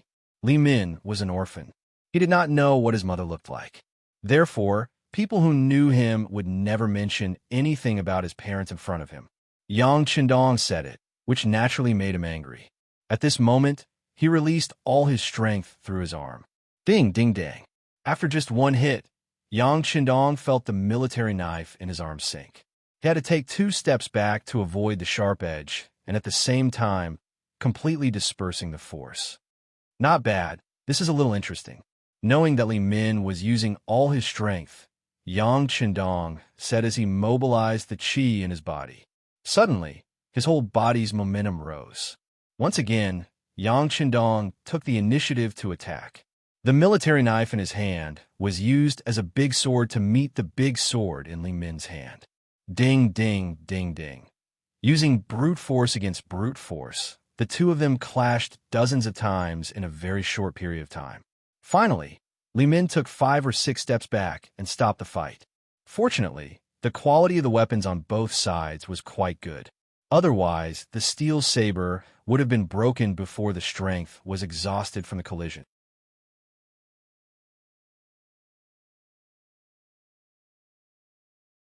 Chapter 583. Li Min's face was pale as he retreated. Just a moment ago, he felt that his right arm was swollen. Now, when he tried to lift it, he felt extremely sore. For a long time, he had boasted that he was the strongest and had never met an opponent. But now, the facts had told him that there was always someone stronger than him, and the person who was stronger than him was Yang Qindong. I'll do it. Shen Kuan naturally saw that Li Min had suffered internal injuries. As an ally, he had to do his best. With a loud shout, the long sword in his hand flew towards Yang Qindong like a snake flicking its tongue. When he leaped up, the flying swords in his hands flew out. Then, he drew his sword and threw it again. In the blink of an eye, 12 of the 13 swords flew out. The sword net was like a swarm of bees. Yang Qindong first stared at the 12-sword wind seriously. When the sword tips were about to land in front of him, he suddenly thrust the military knife in his hand forward and pointed it straight at the swords. You're courting death. Seeing that Yang Qindong actually pointed casually in the midst of the swords, a cold, killing intent flashed across Shen Kuan's face. This was his famous unique skill, the 100 sword fingers. 12 swords formed a net of sword attacks. Even when he faced Li Min before, she could only retreat to avoid the attack. However, when it was Yang Qindong, he did not dodge at all. Wasn't that just courting death? At this moment, Shen Kuan seemed to see Yang Qindong being pierced full of holes by the sword net. At that time, he would return to Baiming with the identity of having successfully assassinated Yang Qindong. If he wasn't a hero, then what was he? From then on, his Shun family's reputation would be glorified because of him. At that time, it was not impossible for him to have a wife and a son. With a smile on his face, he seemed to have seen a beautiful future. However, his body suddenly stopped moving forward. He intuitively felt that the tip of the sword seemed to be blocked. He looked at the sword, and what he saw made him turn pale with fright. His whole body trembled. The tip of the sword was perfectly blocked by the tip of the stiletto. It was as if the two weapons were connected together, and no one could see any gap between them. Shen Kuan was really frightened. The other party had not only dodged the attacks of the 12 flying swords with a casual wave of his hand, but he was also able to locate the body of his last sword. He was even able to hit the tip of the sword and successfully block it. What kind of speed did this require? What kind of eyesight? What kind of power? Shen Kuan was still shocked. This was something that even Li Min couldn't do. Suddenly, he felt a sharp pain in his arm. He saw his opponent's stiletto circling around in the air, and his sword seemed to be attracted to it as it circled around as well. After a dozen or so rounds, a huge force came and separated the two weapons. At this moment, Shun Kuin's arm had been twisted like a fried dough twist. Not to mention that his clothes were torn, even the bones in his arm were exposed. The white bones piercing out of his flesh were very obvious. The miserable state of his arm made Shun Kun involuntarily cry out. He was frightened and in pain. What a ruthless move. Li Min at the side had already adjusted his breathing. The pain in his arm was not as unbearable as before, but when he saw this scene, he couldn't help but feel his whole body go numb. They were humans, not gods. No one would be able to withstand this kind of pain. Not to mention, his right arm was completely crippled. For a swordsman, this was equivalent to having no future. Am I ruthless? Compared to you want to take my life, I am already very merciful. Yang Qindong looked at Li Min with a smile, but no matter how one looked at it, there was a murderous aura in that smile.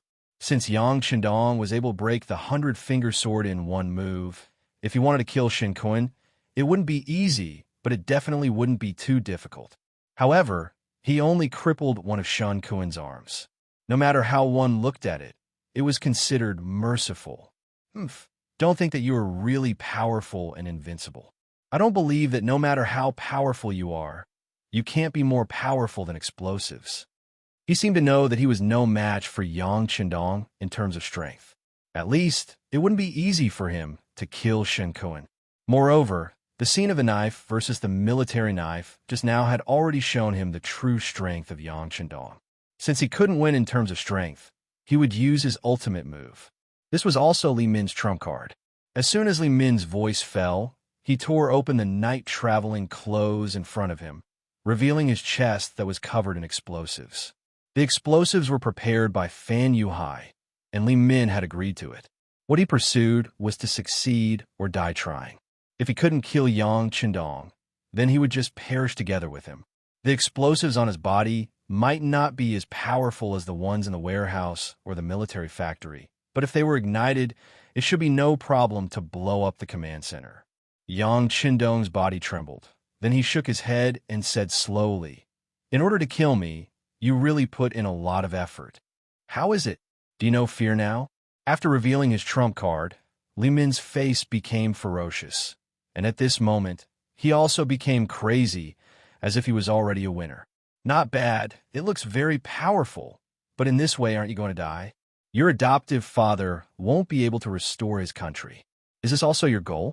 Okay, you don't have to persuade me. Let me tell you, no matter what you say, this time I will definitely die. As for the restoration of the country, as long as you die, General Fan will definitely find a way to save my godfather. Then who can stop them? At this time, Li Min was completely a lunatic. She laughed wildly, not showing the slightest bit of fear because she was about to die. After listening to Li Min's words, Yang Qindong nodded thoughtfully. Sure enough, your backer is Fan Yuhai. Not bad. No matter what, I know who wants to kill me. Since that's the case, then come, let's see if you can really blow me up. Shen Kun was sent by Baiming, so it was needless to say who his backer was. As for Li Min, was this his own action, or was there someone supporting him behind the scenes? Now that he had brought up the name of General Fan, the problem was naturally clear. Since the details of both of them were clear, it was time to end the battle. Although this kind of close combat for Yang Qindong could better use his chi and improve his combat power. But since he had a large warehouse in his hand, why would he stupidly use a cold weapon to fight? This was exactly what a wise person would do, playing up one's shortcomings and avoiding one's strengths. Facing Li Min, who was tied with explosives, Yang Qindong's expression was calm, and if one looked carefully, there was even a trace of disdain. After Li Min saw this, it made him even angrier. Although he was an orphan, no matter what he did since he was young, he always strived to be the best. No matter what he did, he could always gain the respect of others. But now, he was being looked down upon. What, do you really think I don't dare to detonate the explosives and die with you? Provoked, Li Min laughed maniacally, and then his eyes revealed a crazed look. He pulled the fuse on his body with his arm. Sizzle. Green smoke rose, indicating that the gunpowder had been ignited and was about to explode. Haha, bold and loyal, so what?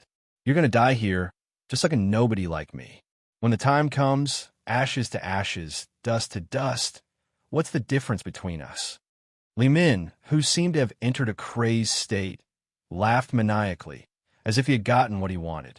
As long as he could kill Yang Qindong, Fan Yuhai would have a lot more opportunities, and there would be hope for his godfather to restore Jiaoji. In this way, his death was completely worth it. You're crazy. Shun Kun, who was half kneeling on the ground, pointed at Li Min with his left hand, his mouth agape. He did not know if his cold sweat was caused by fear or by the pain caused by Yang Qindong's heavy injury. In order to achieve your goal, you'll do anything. You do have the potential to be a hero. Unfortunately, you've chosen me as your opponent, so you're destined to get nothing, only death. Facing Li Min, whose fuse was getting shorter and shorter, Yang Qindong evaluated him as a winner. Then, a mysterious smile appeared on his face. Following that, he suddenly disappeared from where he stood. No matter how glib your tongue is, you're still going to? Li Min, who was about to mock Yang Qindong, suddenly realized that his opponent had disappeared. Not only that, even his aura had disappeared. He was an assassin, an ace assassin, the #1 expert in Jiaoji. He was confident that Yang Qindong did not use any tricks to hide, just like how Japanese ninjas would use the principle of light refraction to suddenly disappear. But no matter what, that kind of disappearance was only the disappearance of the body. But if one were to sense it carefully, the aura was still there. Moreover, a true expert could kill by tracking the aura. However, Yang Qindong did not even leave behind a trace of his aura. It was as if he had never appeared here in the first place. What's going on? Where is he?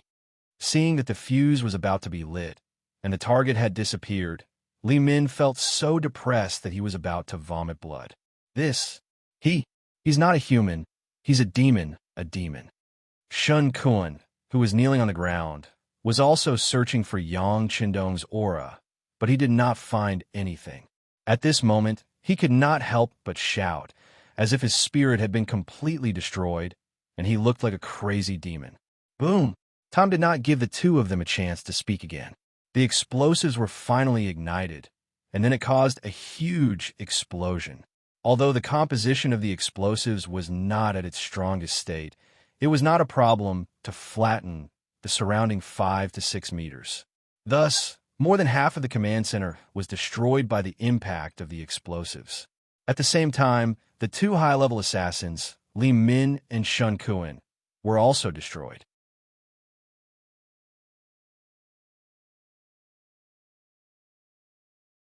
Chapter 584. Young Master, Tiger's Mane and Beta Persei, who were fighting with the killers outside the headquarters, looked back in shock. Looking at the headquarters that had been mostly destroyed and the loud rumbling in their ears, their eyes turned from black to white and then to red. They had really gone crazy. The young master was like a god in their eyes. The young master was the guiding light of their life, and the young master was their soul. But now that their souls were gone, how could they continue to live? Kill! At this moment, Tiger's Mane and Beta Persei burst out at the same time. Facing 4 extremely powerful killers, they all showed their most violent side, and their strength had more than doubled in a short period of time. Speaking of which, Tiger's Mane and Beta Persei's foundation was not very good. They were not the kind of people who had practiced martial arts since they were young, nor were they martial arts geniuses. Their strength gradually increased because they followed Yang Qindong and were taken care of by him. It's just that this kind of strength was naturally no problem for them to deal with ordinary people. But once they encountered a powerful killer, they seemed a little powerless. This was also the reason why, after fighting for a long time, they still couldn't deal with the enemy in front of them, even though they knew that the young master might be in danger. But now was different. The sound of the explosion was a little too wild. Worried about the safety of the 6th young master, the two burst out, breaking through their own potential and increasing their combat power. If all of this was used on ordinary people, it should be said that they were anxious. When people are anxious, they will have no scruples, and their lethality will increase a lot. Originally, they were evenly matched, but now they suddenly burst out, and it was the kind of attack that only killed the enemy and did not defend. Soon, the 8 killers that the two were facing fell straight to the ground and died. Of course, Tiger's Mane and Beta Persei also had a few more wounds on their bodies. However, the two of them completely ignored it and rushed straight to the command center not far behind them. They wanted to find Yang Chendong. They firmly believed that the young master would be fine. Of course, Yang Chendong would be fine. At the last moment, he entered the big warehouse. It was also the first time he had thought about it. Not only did the warehouse contain hundreds of years of advanced weapons and knowledge, it was also a safe haven. No matter how chaotic the outside world was, this place was as peaceful as ever. After the aftermath of the explosion, Yang Chendong walked out of the big warehouse. He touched the light-colored pentagram on his arm and couldn't help but feel a myriad of emotions. What kind of fortuitous encounter did he get to own Song? With such a good thing in his hands, shouldn't he do something? Otherwise, wouldn't he be letting down this pentagram and Song's love for him? Young master, Tiger's Mane and Beta Persei's voices kept ringing. Yang Chendong suppressed the matter of Song in the bottom of his heart and walked out with a smile. What are you shouting for? Young master's fine. Look at you, it's better for men not to cry. It doesn't look good. That's right, at this moment, Hu Meng and Second Yang had snot and tears running down their faces. For a grown man to cry like this, it was indeed unsightly. When the two saw that Yang Chendong was fine, they couldn't help but rush over in surprise. They touched the 6th young master's body here and there, as if they were afraid that something was missing. Okay, I'm fine. I had too far away just now. The explosion didn't hurt us, but the command center, and the sand table was blown away. What a pity. Puffed. Tiger's Mane and Beta Persei almost spat out their saliva. At this time, he was still thinking about the loss of the sand table. Their young master was really careless. What a weirdo.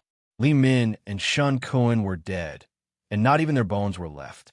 After dealing with these two experts, it didn't take long for the 1st and 2nd guard teams to withdraw. They loyally completed Yang Chendong's arrangement and chased all the way out, killing all the black-clothed assassins they saw. But when they returned to the camp, they couldn't help but blame themselves. The command center was blown up. Fortunately, the 6th young master was fine. Otherwise, they would have to apologize with their lives. Even if Yang Chendong was fine, the two captains, Qiu Vi and Dao Xiao, still came to apologize. In this regard, Yang Chendong did criticize them. See, there will always be someone stronger than you. Your abilities are still lacking. If it weren't for the young master, my strength is not bad. Wouldn't it be dangerous this time? Just you wait. When this is over, you will train hard for me. When the time comes, whoever complains about being tired will have to leave the guard team and serve in the cold front. In the face of Yang Chendong's reprimand, the two captains obeyed and didn't talk back. They knew that the young master was doing this for their own good. After today's incident, they also decided to train harder. In the future, they must not let today's dangerous incident happen again. Below Sang New City, the mercenaries were cleaning up the battlefield and surrounding the place. After a night of charging and fighting, the Lansong soldiers were defeated. Of the 50,000 Lansong soldiers, 45,000 Fan Yuhai soldiers escaped with Sang Wengla. Less than 10,000 of them escaped into the city. The rest were either killed or captured. Also captured were the 100,000 laborers of Lansong, as well as 20,000 Han civilians and countless military supplies. The harvest from this battle was bountiful. This battle also showed the might of the mercenaries, which could be seen from the morale of the soldiers. When Yang Chendong arrived outside the city, he saw the tired but energetic soldiers. Good. Everyone fought well in this battle. Someone will calculate the military merits later. As for now, everyone should have a good night's rest. We will attack the city tomorrow morning. Yang Shindong's affirmative attitude made all the soldiers who participated in the battle excited and happy. Some of them were already thinking about how to perform well in the battle tomorrow. On the contrary, in Sang New City, General Sang Wang-la was dispirited. He originally thought that he had found the weakness of the mercenaries and saw the hope of victory. But who would have thought that everything would be reversed at night? Not only was the army heavily damaged, they could only wait in the city to be attacked. Tell the brothers to defend the city. We must be confident. In a few days, the king will send reinforcements. At that time, it will be time for us to counterattack. These words also attracted the approval of some of the captains and Kiliarchs. It seemed that the morale of the soldiers had also increased.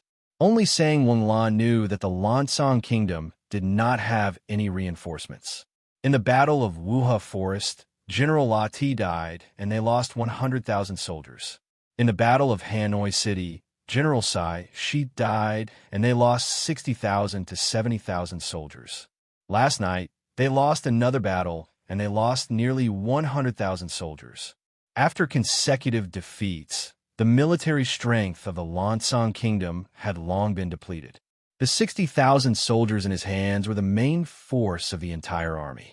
However, this main force was still surrounded by people, as if they would be eaten up at any time. These mercenaries were too scary. In the midst of trembling, the night finally passed. At dawn the next day, the mercenaries outside Sang New City gathered and stood quietly outside the city, waiting for the sixth young master to give them the order to attack. Yang Qindong also changed into the Golden Marshal's uniform and walked over to a high ground outside the city. Victory in war was the result of the joint efforts of the generals and soldiers. In Yang Qindong's view, the strength of an army could be reflected from its external performance. It was roughly divided into 4 classes. The 4th class was a motley crew. They had no military discipline and robbed everywhere without a goal. Such an army would scatter as soon as they were attacked by an organized army. They were definitely not strong. The 3rd class army had a complete organizational structure. Their military formation was neat and uniform, but their fighting spirit was not high. Although they were stronger than the 4th class army, as long as they encountered an enemy with more fighting strength, they would definitely be defeated. They could not be considered strong in this aspect. 2nd-class armies not only had a unified command system, but they were also well-equipped. Their morale was also high. During the march, they would often shout slogans like "Kill the enemy" and "Serve the country." The soldiers were extremely brave. This class of army had momentum and momentum. They were not afraid of any enemy and could be called a powerful army. However, it was a pity that they were not the strongest.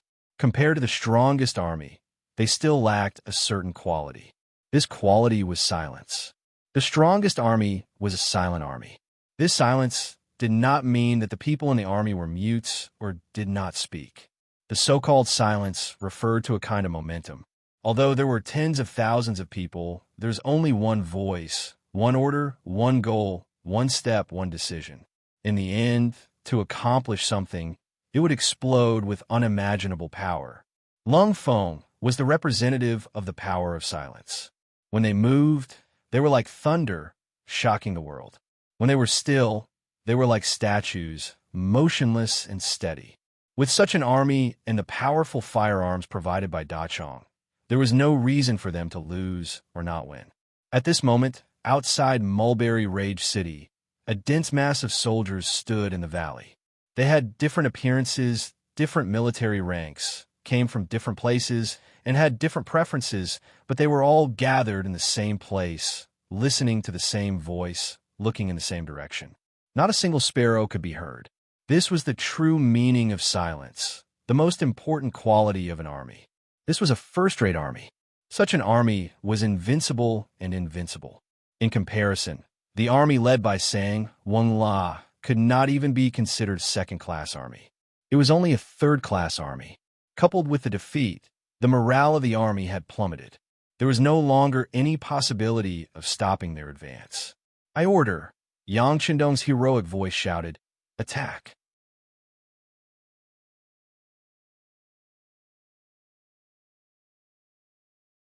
Chapter 585. Boom, boom, boom. As soon as he finished speaking, the 100mm mortars roared angrily. The shells flew out from the barrels and drew a beautiful arc in the sky as they blasted towards Sangnu City. At the same time, 5 rocket launchers whizzed towards the East City Gate. The seemingly sturdy East City Gate was instantly destroyed, revealing the figures of the Lansong soldiers guarding behind the gate. Charge!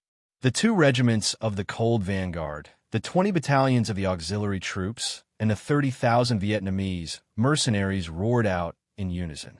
Under the earth-shattering artillery barrage, countless brave soldiers charged forward, their momentum shaking the heavens, and no one could stop them. With a plop, he fell onto the city tower. Sangwing LA's eyes were filled with despair.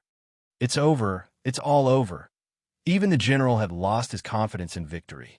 The soldiers below were even more intimidated by this momentum. The only thing they could do was to run around like headless flies and throw the weapons in their hands to the ground and surrender. The Lansong Kingdom had already used up all their strength in the Battle of Hanoi City. They had used all the fireproof guns and iron shields that they hurriedly produced. Although they had caused quite a bit of damage to the mercenaries, they had still lost in the end. It was also from that moment onwards that this kingdom was destined to walk down the path of defeat. The East City Gate was breached, and countless mercenaries rushed into the city. What made them depressed was that they could not even put up a decent resistance. The city had changed hands, and they had won. In the end, the enemy's general, Sang Wung La, who was surrounded on the East City Tower, had no choice but to surrender with his subordinates. At this time, who would dare to resist the mercenaries? 6th Young Master, Sangnu City has been conquered. Sang Wung La has surrendered and been captured. In the afternoon, the 2 regimental commanders of Lung Fong came to Yang Qindong to report the results of the battle.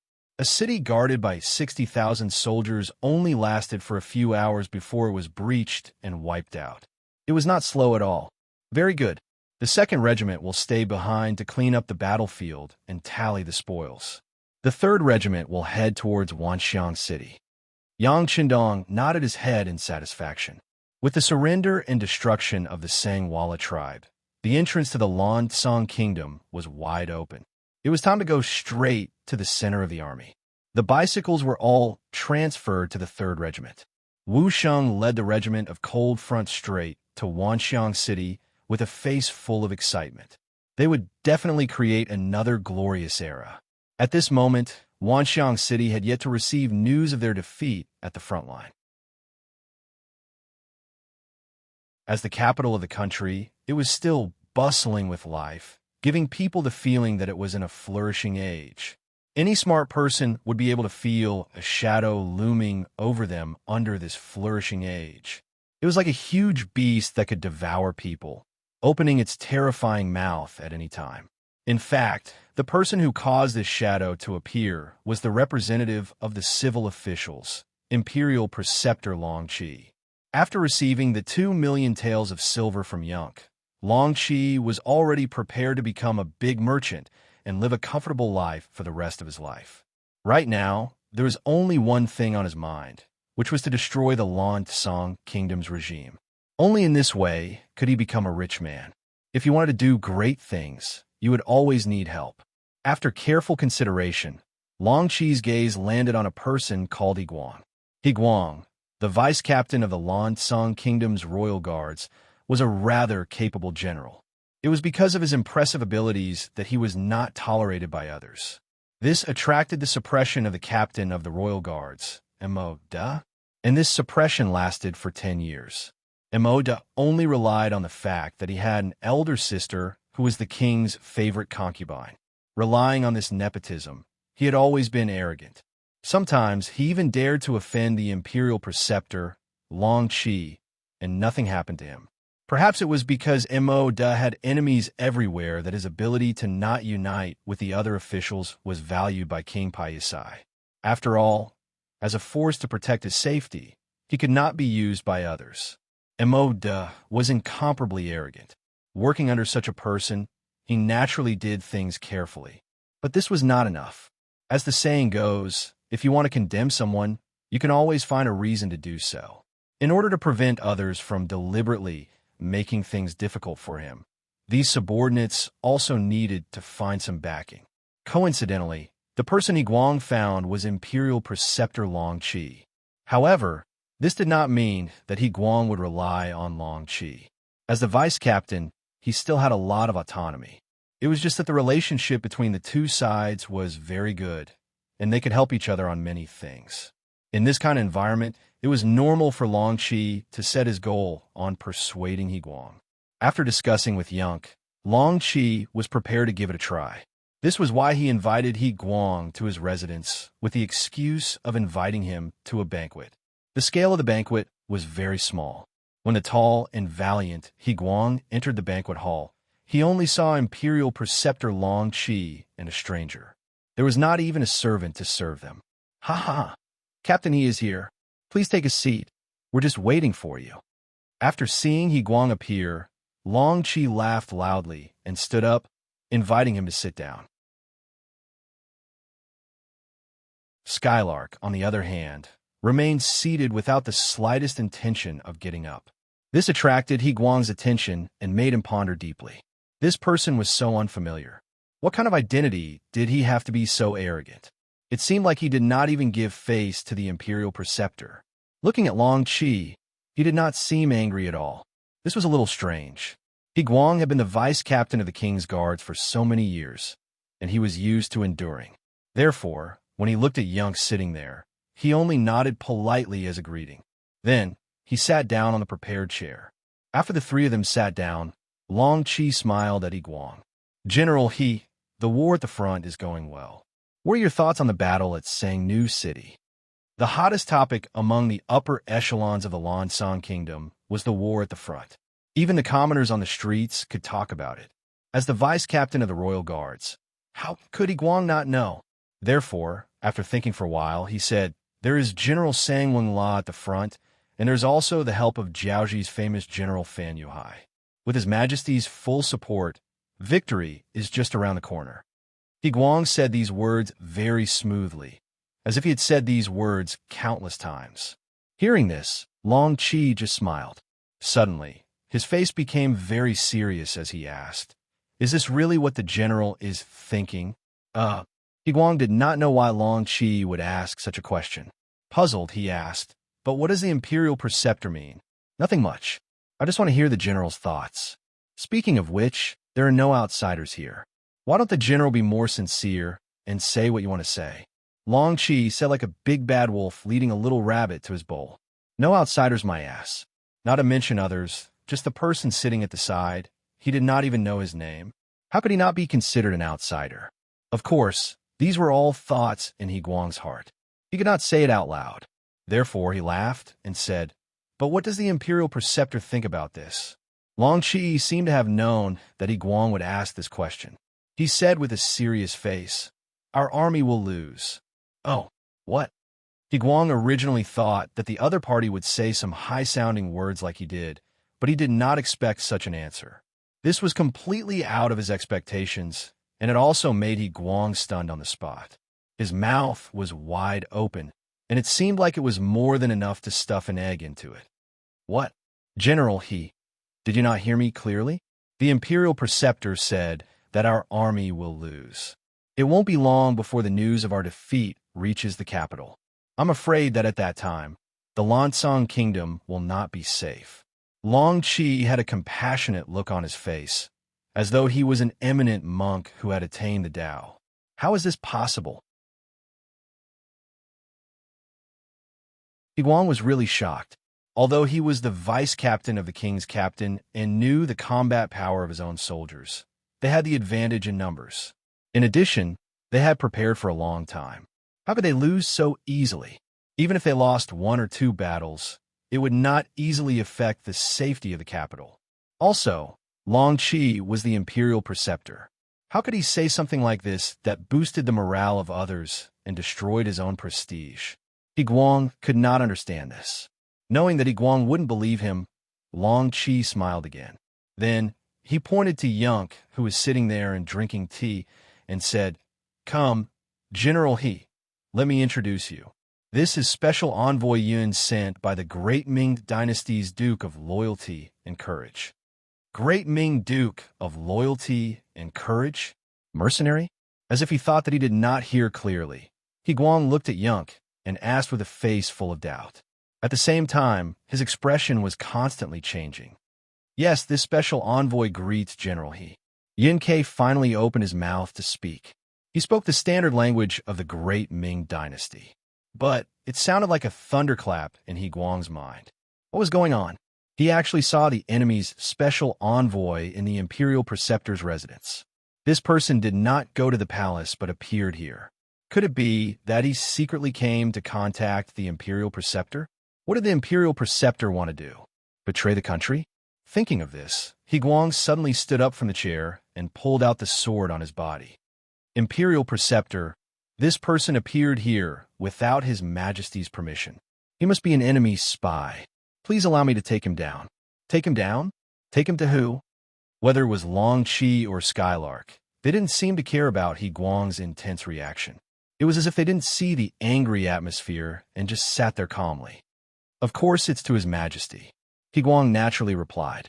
What happens after you hand it to His Majesty? Are you going to hand me over to His Majesty for punishment? As he spoke, Long Chi's face became gloomy. In the end, he was the Imperial Preceptor of a country. Once he was angry, he would be imposing without being angry. At this moment, He Guang was also intimidated by this imposing manner. Then, he suddenly remembered that this was the Imperial Preceptor's residence. Since Special Envoy Yun could sit there calmly and unhurriedly, it was clear that he had obtained the Imperial Preceptor's approval. Then, why would he capture someone here? This time, He Guang came alone and did not bring a single subordinate. If the other party turned hostile, would he be able to walk out of the Imperial Preceptor's residence?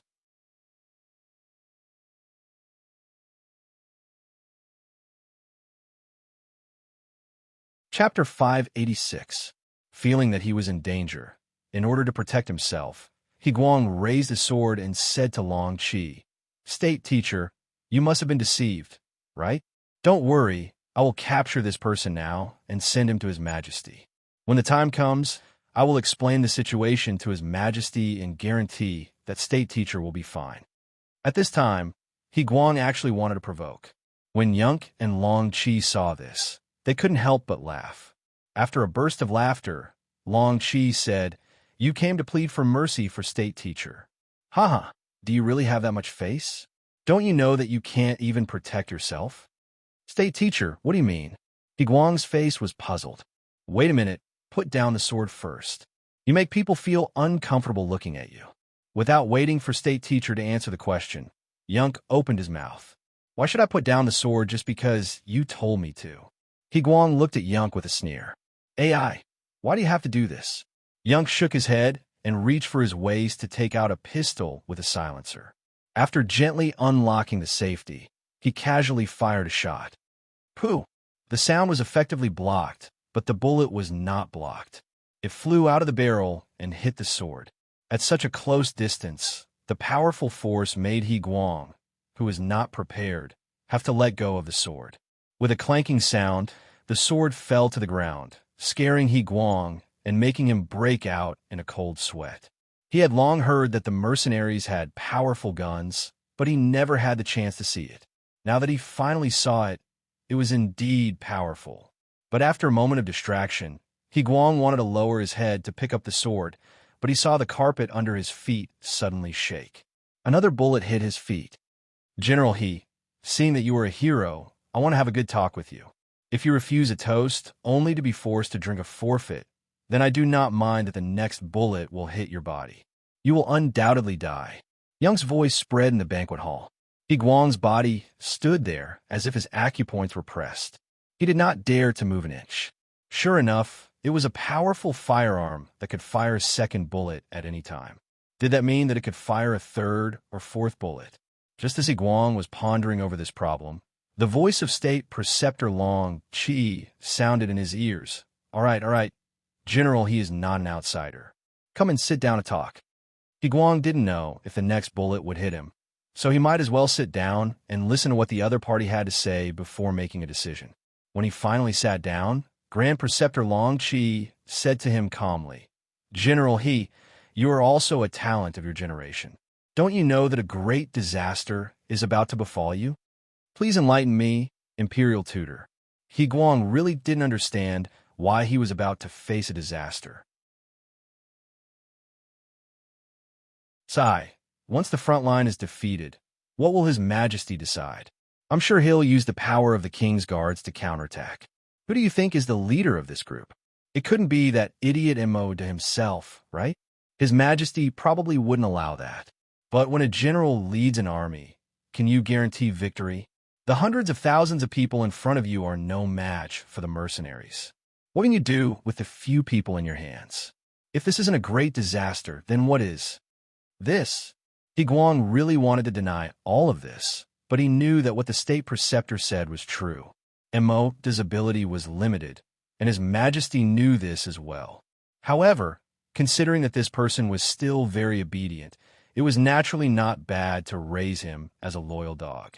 However, such a dog could not be released to bite people, because he did not have the ability to do so. At that time, it would be inevitable for him, the vice captain, to lead the army. To lead the army was naturally something that every general hoped to do. However, just as the state preceptor said, the hundreds of thousands of soldiers in front of him were no match for the mercenaries. How many men could he bring out? The entire King's Guards only had 20,000 people. How could they defeat the mercenaries? If that wasn't courting death, then what was? However, at that time, he would have to do so regardless of whether he was willing or not. If he agreed, he would die on the battlefield. If he didn't agree, he would very likely be taken down by Mo. No matter what the outcome was, there wouldn't be a good ending. Layers of cold sweat began to flow out of He Guang's head. Previously, he didn't think that the army in front of him would be defeated, so he didn't consider these things. But now that it was pointed out, he realized that the situation was already so dangerous. Of course, the so-called danger would only appear when the army in front of him was completely defeated. If they didn't lose, if it was only a small defeat, then all of what the state preceptor said wouldn't happen, and he wouldn't be in danger. He Guang was still deep in thought when Skylark, who was sitting there playing with a pistol in his hand, spoke. "General He, after the state preceptor's recommendation, we found that you are indeed a character. Therefore, the Duke of Loyalty said that if you are willing to surrender, he will use you heavily. You know General Hong Jin of Yunnan Province, which is the original Jiaoji country, right? In the past, he was just a deputy general with a low status. However, he was chosen by the Duke of Loyalty and has become the current general of Yunnan Province, leading 30,000 soldiers.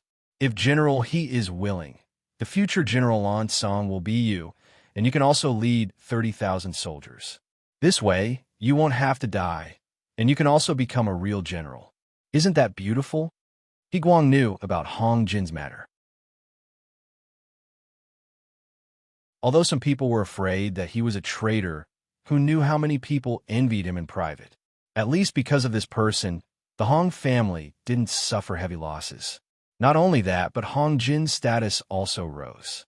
It was said that the Duke of Loyalty gave him an annual salary of 100,000 taels of silver. Who knew how many people envied him? It should be explained here that Yang Qindong implemented a high-salary policy to raise honest people. Once someone was appointed, they would enjoy a high annual salary. It was to ensure that the person appointed could live a good life, or at least not have to worry about living. Moreover, once they reached a certain age and needed to retire, they would receive a large monthly salary, which was called a pension. This kind of treatment would only end when the person who was enjoying it died. In other words, once someone was appointed as an official by the Duke of Loyalty, they wouldn't have to worry about food and drink for the rest of their life. Of course, if someone was still dissatisfied and wanted to be corrupt, then sorry, once it was found out, the punishment would be quite severe. There were already clear rules that anyone who was found to be corrupt over 10,000 taels of silver would be killed without mercy. No matter what kind of achievements they had in the past, the result would be the same. The Duke of Loyalty said that merits couldn't offset demerits. After all, they didn't have to worry about food and drink, and even arrange for their old age. If they were still dissatisfied, then they deserved to be killed. Back to the main topic. Guang was one of the people who envied Hong Jin in private. Not only did he envy Hong Jin's ability to lead troops and become a true general, but he also envied Hong Jin's treatment. For example, he was the vice captain of the King's Guards and could be considered a fourth-rank general. However, in reality, his monthly salary was only 80 taels of silver, which was less than 1,000 taels of silver a year. Although it wasn't a problem to support a family, it was just a casual life. He didn't have the ability to do anything else, and even if he wanted to be more comfortable, he couldn't do it. Now that his role model was in front of him, and his treatment was 100 times better than his own, and his power was also much greater. At this moment, it was impossible to say that he wasn't moved at all. Although he wasn't a greedy person, or else Yunk wouldn't have talked to him in this way. Who would refuse a better life? At this moment, Guang became a lot more silent and had a hesitant appearance. Generally doesn't need to answer so early. How about this? You could go back first and think about it carefully. If the front lines are really defeated and you are sent out as a general, then it won't be too late to make a decision at that time. Yunk didn't seem to be in a hurry to force Guang to answer, and instead said very generously, "Let me go." Guang was also shocked at this moment. He didn't agree to anything, and on the contrary, he knew about Yunk's existence. Wasn't the other party afraid that he would sell him out and come back with troops to capture him? As if he saw through Guang's thoughts, Yunk laughed and said, "General, he is a smart person. How can you do something stupid? Besides, even if you really hand me over to your king, what benefits will you get? There is still Maud above you, so you won't be able to stand out. On the other hand, if you sell me out, will the loyal guild forgive you? You have to know that we have a lot of these guns in the mercenary army. If we casually use one on someone, I guarantee that you will be completely dead, and no one will even know who did it." After tempting and threatening, Yunk waved his hand. "Okay, General, he can leave. I'm really leaving." Slowly standing up, Guang decided to leave first. There were some things that he needed to think about carefully. Standing up, Guang prepared to leave with large strides, but Yunk's voice suddenly sounded behind him. "Wait." Sure enough, he still isn't going to let me go? Guang sighed and slowly turned around. "Take your sword with you. Also, don't look like you have lost your soul. Anyone who sees you will have doubts." Yunk pointed at the sword on the ground and said very casually, "Oh." Guang's heart that had been raised up finally calmed down. He picked up the sword and bowed, then turned around and left. Guang really left, leaving behind State Teacher Long Qi, who asked with lingering fear, "Special Envoy Yun, he really won't tell on us? Why don't we leave now?" State Teacher, don't worry. As long as he isn't stupid, he won't tell on us. There is no need for us to leave. Does State Teacher really think that I am the only one who came to Wanxiang City?" Yunk laughed very confidently.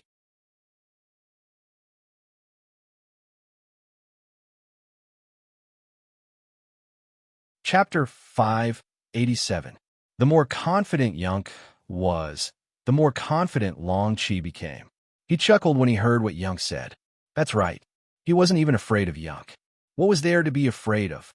If something really happened, he could just say that he was being held hostage.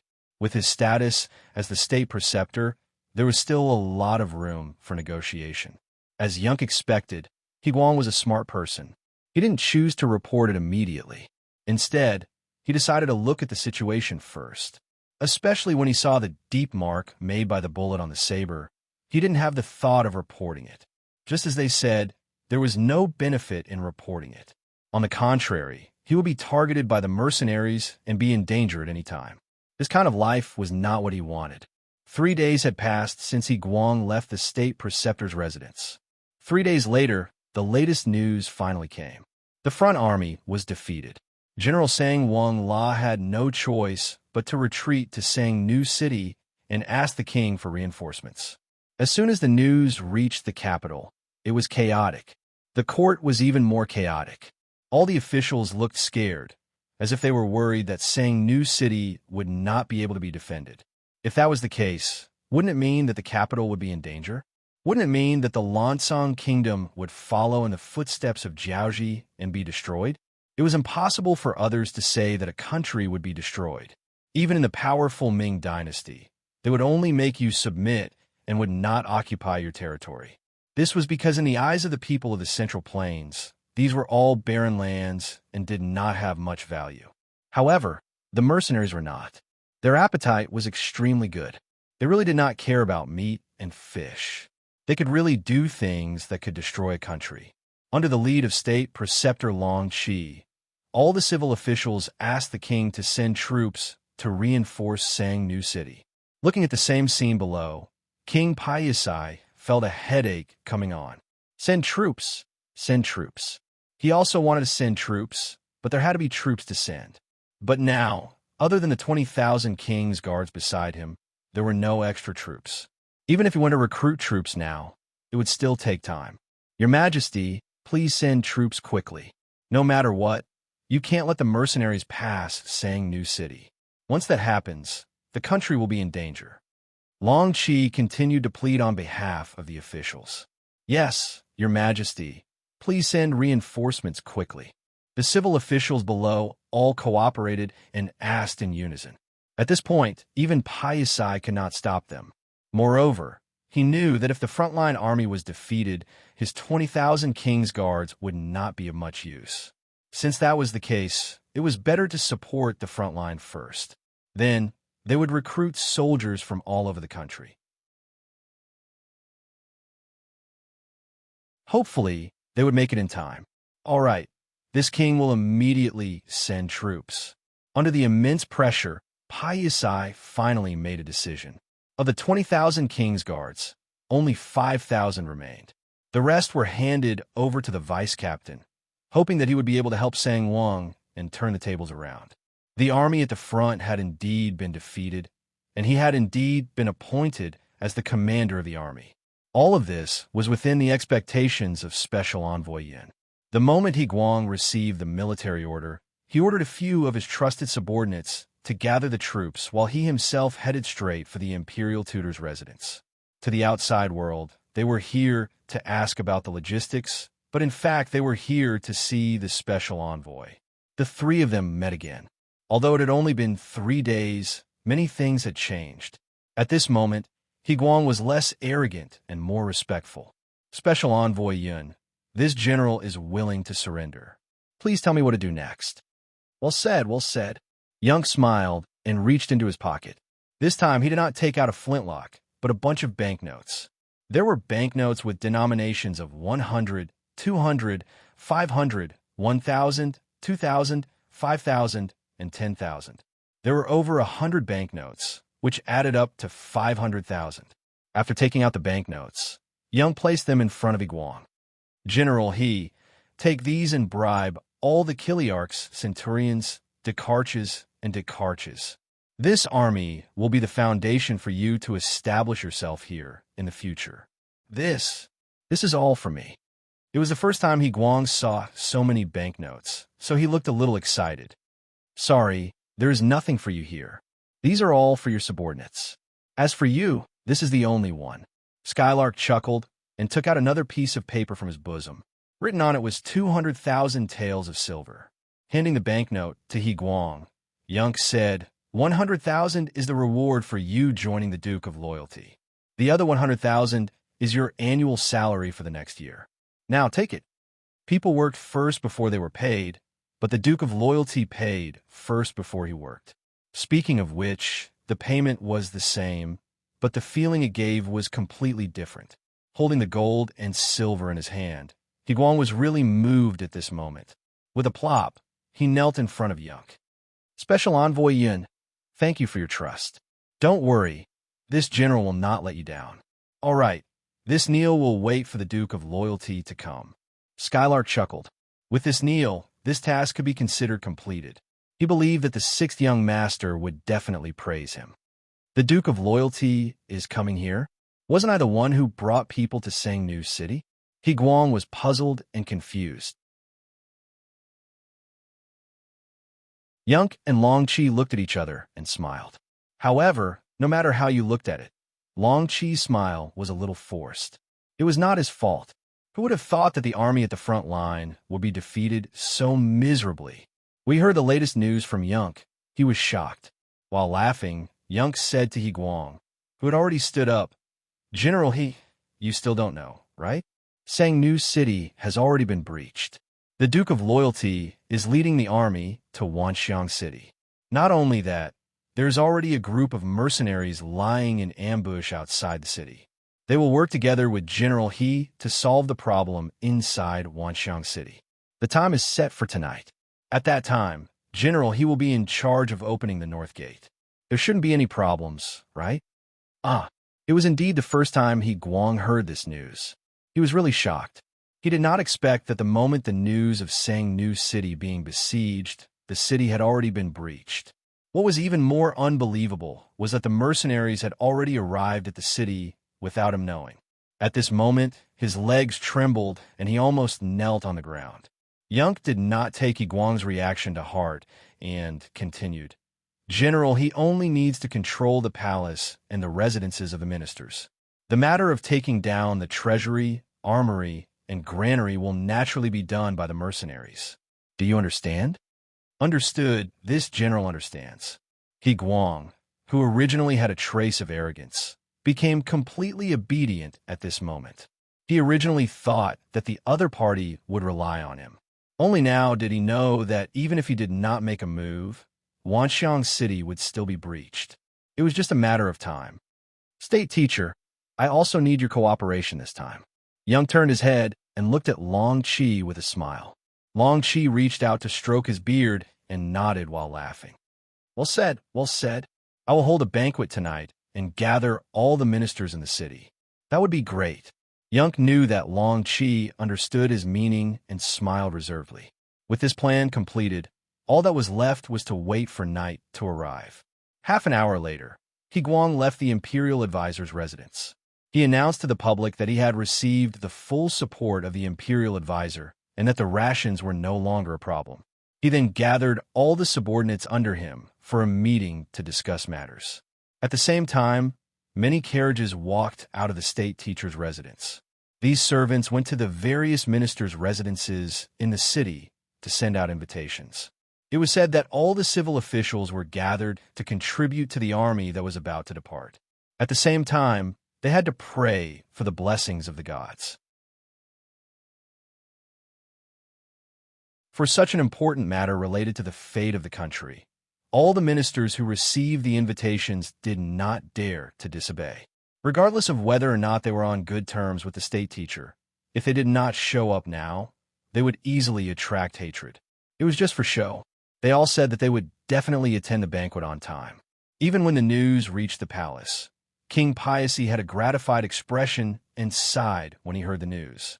He was very gratified that his ministers could unite at such a crucial time. He seemed to have seen the scene of them defeating the mercenaries while united. Guang knows how to curry favor and knows the importance of food. Guard Captain Maud, who also received the news, had a look of disdain. However, he did not think too deeply about it. Instead, he decided to attend the banquet at the state teacher's residence at night after a bout of jealousy. No matter what, he could not let Guang monopolize the limelight. He had to think of a way to build a good relationship with the state teacher.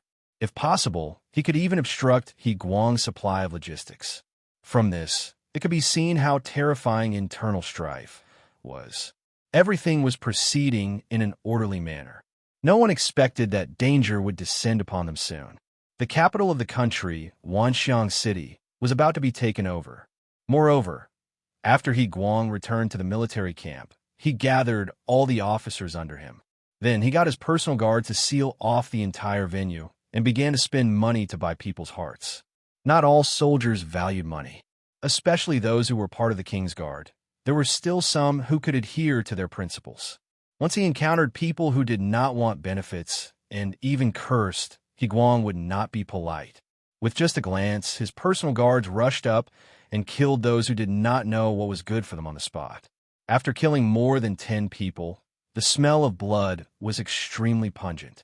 Only then was this wave of resistance suppressed.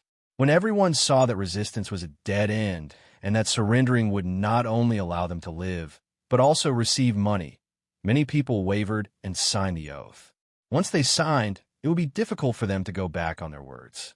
He Guang had said that he would announce this agreement to the world later. If anyone still had second thoughts, they would be in trouble and might even be assassinated by the mercenaries in the future.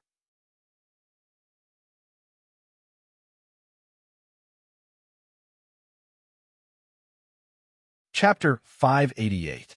Originally, some people were still half-heartedly thinking that once they were free, they would pass on the message. But now they hesitated. Was it worth it to risk their lives for a dynasty that was about to be destroyed? There was no fame, no benefits, no benefits. It was not worth it to risk their lives for a loyalty that they did not know if the king would believe. Not to mention offending the mercenaries. No place in the world would be safe. After settling the army, He Guang finally relaxed and started to plan every step of the night. The sky slowly darkened. Wanxiang City did not have a curfew, so at this time, lanterns were hung up everywhere, making it seem very lively and bustling. Especially at the Imperial Tutor's residence tonight, it was full of guests. Carriages arrived one after another, and the sound of greetings could be heard. Imperial Tutor Long Qi was personally welcoming the guests at the door, giving them enough face, making everyone's face even more radiant. Looking at everyone, who had a face that showed concern for the country and its people. After waiting for more than 2 hours and not seeing any guests, Long Qi patted his back and said to the housekeeper behind him with a tired look, "You can close the door now." Without orders, no one is allowed to enter and no one is allowed to leave. "Master, don't worry, I know what to do." The butler nodded. This old man who had followed the Imperial Tutor for decades naturally knew what to do and even knew what might happen next. The ministers were surrounded, and the army camp also started to move. The first step was to surround the 5,000 King's Guards that had not been assigned to them. Fortunately, their guard captain Mo De had already gone to the Imperial Tutor's residence for the banquet. Without a leader, it was not very troublesome to deal with them. The second step was to surround the palace, and no one was allowed to enter or leave without orders. This was equivalent to cutting off the connection between the king and others. The third step was to open the city gates and let the mercenaries outside the city in. The first step of the plan was to surround the camp of the king's guards with 8,000 soldiers. Then, under the protection of a group of personal guards, He Guang walked into the camp with the emperor's fake decree in his hand and said that these 5,000 soldiers would also be under his leadership. Many of these 5,000 people were Mo De's trusted aides. When they saw that their master did not appear, they felt that something was wrong. Some of them were bold enough to look at the Wang Yu in He Guang's hands to determine if it was true or false. "Humph, with your status, what right do you have to see Wang Yu? I think you're clearly using this opportunity to rebel. Guards, take him down."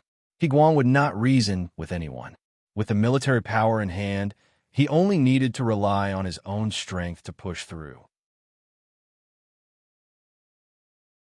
A group of personal guards swarmed forward. Anyone who refused to comply would be killed. Blood flowed like a river. After the heads of dozens of people were separated from their bodies, the others finally became obedient and knelt on the ground in submission. With the matter of the barracks settled, the next step was to seal off the palace. There were still 500 king's guards left here. Usually, all of them had their noses in the air, and it was very difficult for them to put other people in their eyes. At this moment, when they saw that someone had actually surrounded them, which one of them wasn't anxious to the point of stomping their feet. Some of the more irritable ones even brandished their swords and rushed out, looking as if they wanted to teach the other party a lesson. Whoosh, whoosh, whoosh. Waves of arrows flew over, and the ground was filled with corpses. This also intimidated these arrogant people. When they knew that the other party was serious, they retreated step by step until they reached the front of His Majesty's palace. Only then did they stop with nowhere to go. When the news reached his ears, Pai Yisai was really shocked. He never thought that General He Guang, whom he had taken a fancy to, would actually have thoughts of rebellion. Usually, this person looked very reliable. As the king of a country, he also had his own pride. Before the matter was finalized, he still wanted to work hard. Thus, under the protection of a few guards, he wanted to go out and see He Guang. As soon as he walked out, waves of arrows rained down and stopped about 20 feet in front of them. They were not targets, but just deterred. However, this was enough. Piasai's legs went soft.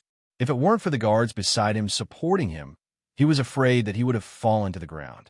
He was also a king, but he was not like Lily, who had fought his way out of life and death situations. He had inherited the throne. When had he ever seen such a scene of shouting and killing? Quick, retreat! Retreat! Send a signal for help. Piasai did not know what the situation outside was like, but the only thing he could do now was to ask for help. Soon, a dazzling and colorful firework rose into the sky from the palace. That was the king's signal for help. The firework rose into the air, illuminating the sky and making it much brighter. The Grand Preceptor's residence, which was not far from the palace, could naturally see it clearly. When some of the officials discovered this signal, they were all shocked. The captain of the king's guards, Maud, immediately stood up and wanted to rush out of the Grand Preceptor's residence. General Maud, what do you mean by this? The Grand Preceptor's banquet is not over yet. Why are you in such a hurry? Long Chi sat on the high seat, drinking the wine in his cup as he spoke slowly. Lord Grand Preceptor, you saw it. His Majesty sent a signal for help. There must be some thieves causing trouble.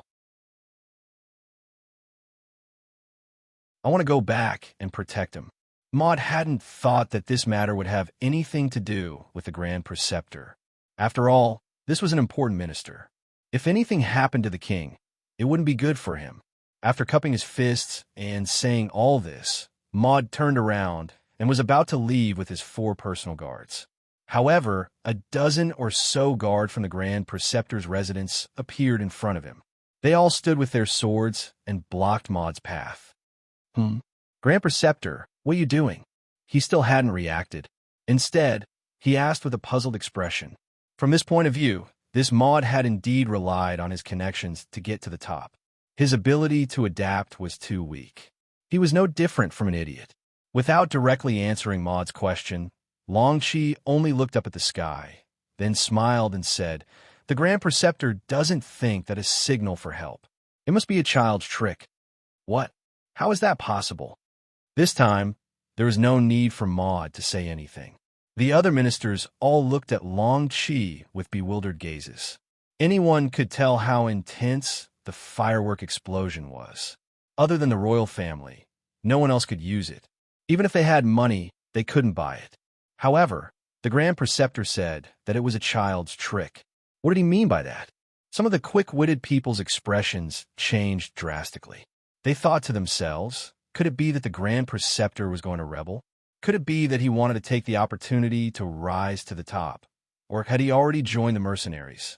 If it was the former, it would be better. No matter what, they were still ministers. Whoever became the emperor would need the help of their ministers. Just by being able to come to the Grand Preceptor's residence today, their status in the future would not be too low. But what if it was the latter?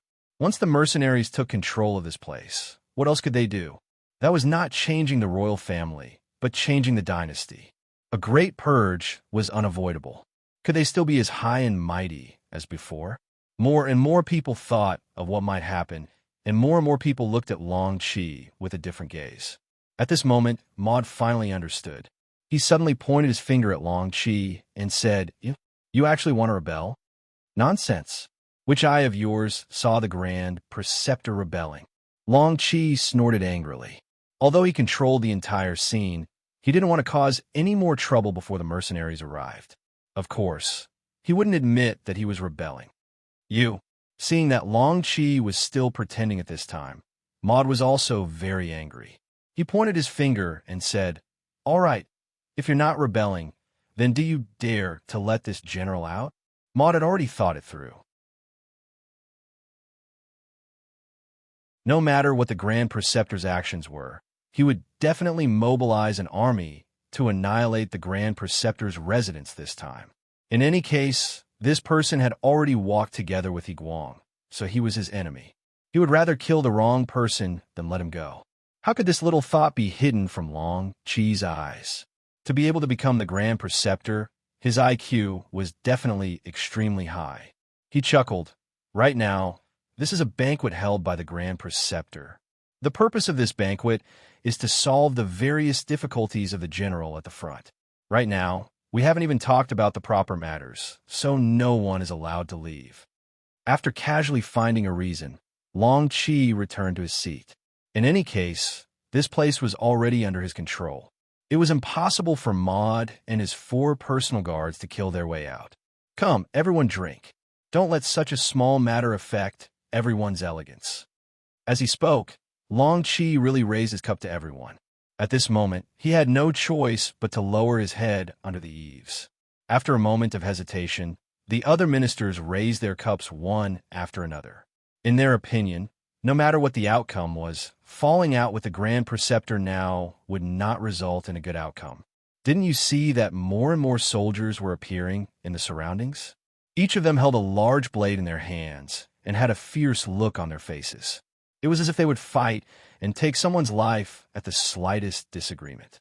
In order to stabilize these officials, he didn't want them to cause trouble. Long Chi had specially borrowed 500 soldiers from Iguan.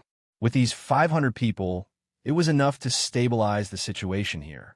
Maud was still angry in his heart, especially when he saw that the soldiers who appeared were actually from the King's Guard. Long Chi's heart was as clear as day. However, it was precisely because of the appearance of these people that he had no choice but to cower. This was because what he saw in the eyes of these soldiers was not the reverence of seeing their general. Instead, their faces were filled with killing intent. Relying on nepotism to get to the top, it was naturally easy for Moda to use his connections to intimidate others. He could even act out his true colors. However, if one were to talk about fighting to the death, then he did not have the guts to do so.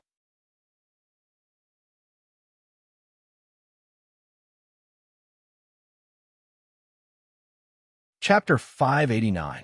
In the end, Maud obediently returned to his seat and sat down. Since even he lowered his head, the other ministers did not dare to provoke him. They all forced a smile and acted as if they did not see the changes in their surroundings. This was exactly what Long Chi wanted. He chuckled and continued to chat with everyone, but he did not mention anything about the issue of providing security for the soldiers. Fortunately, everyone could see that this was to imprison them. Since that was the case, as long as they behaved themselves, they should be able to keep their lives. At the North City Gate, the torches outside circled 3 times, and the torches on the city tower circled twice before the gates opened. The 3 regiments of the Lung Fong Battalion suddenly appeared like ghosts in the night and entered the city through the open city gate. With a high-speed bicycle, Wu Sheng brought the 3 regiments to the outskirts of Wanxiang City in the morning. They even had a chance to catch up on sleep and eat before entering the city energetically. The 3 regiments of more than 1,000 soldiers were like a silent giant dragon. Other than the sound of their orderly footsteps, there was no other movement. Just this aura alone was enough to scare many of the Lansong soldiers. As they walked, the 3 regiments divided their soldiers. For example, they left a platoon of soldiers behind at the East City Gate that they were allowed to enter.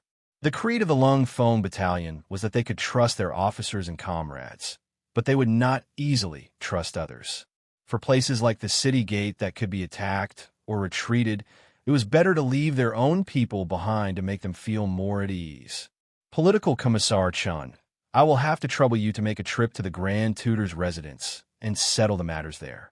3rd Battalion Commander, you are in charge of taking over the treasury, armory, and granary in the city. There must not be any accidents. Wu Sheng walked forward with large strides while giving orders to the political commissar and 2nd Battalion Commander Chun Bo and 3rd Battalion Commander Chong Chun. This was originally a plan that had been discussed outside the city. The 2 battalion commanders naturally agreed and nodded before starting their own operations. As a regiment commander, Wu Sheng led his men straight to the palace. The moment they entered the city, the agents of the Security Bureau rushed over to lead the way. As long as the target was pointed out, there would not be any mistakes. In the king's bedroom deep in the palace, Pai Yisai was pacing back and forth anxiously. The distress signal had already been sent out, but until now, no one had come to protect him. Could it be that the situation had changed? Could it be that he was already alone? Reporting to Your Majesty, there's another group of people outside. Just as Pai Yisai was feeling anxious, a guard walked in and knelt on the ground. Haha, reinforcements have finally arrived? Tell everyone to get ready. Once there's a chance, we'll attack from both inside and outside.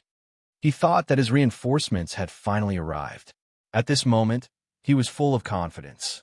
The greater the hope, the greater the disappointment. This time, Panacea was destined to be disappointed.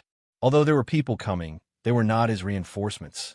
They were Zheng Chong's enemy, the commander of the 3rd Regiment of the Cold Front, Wu Sheng.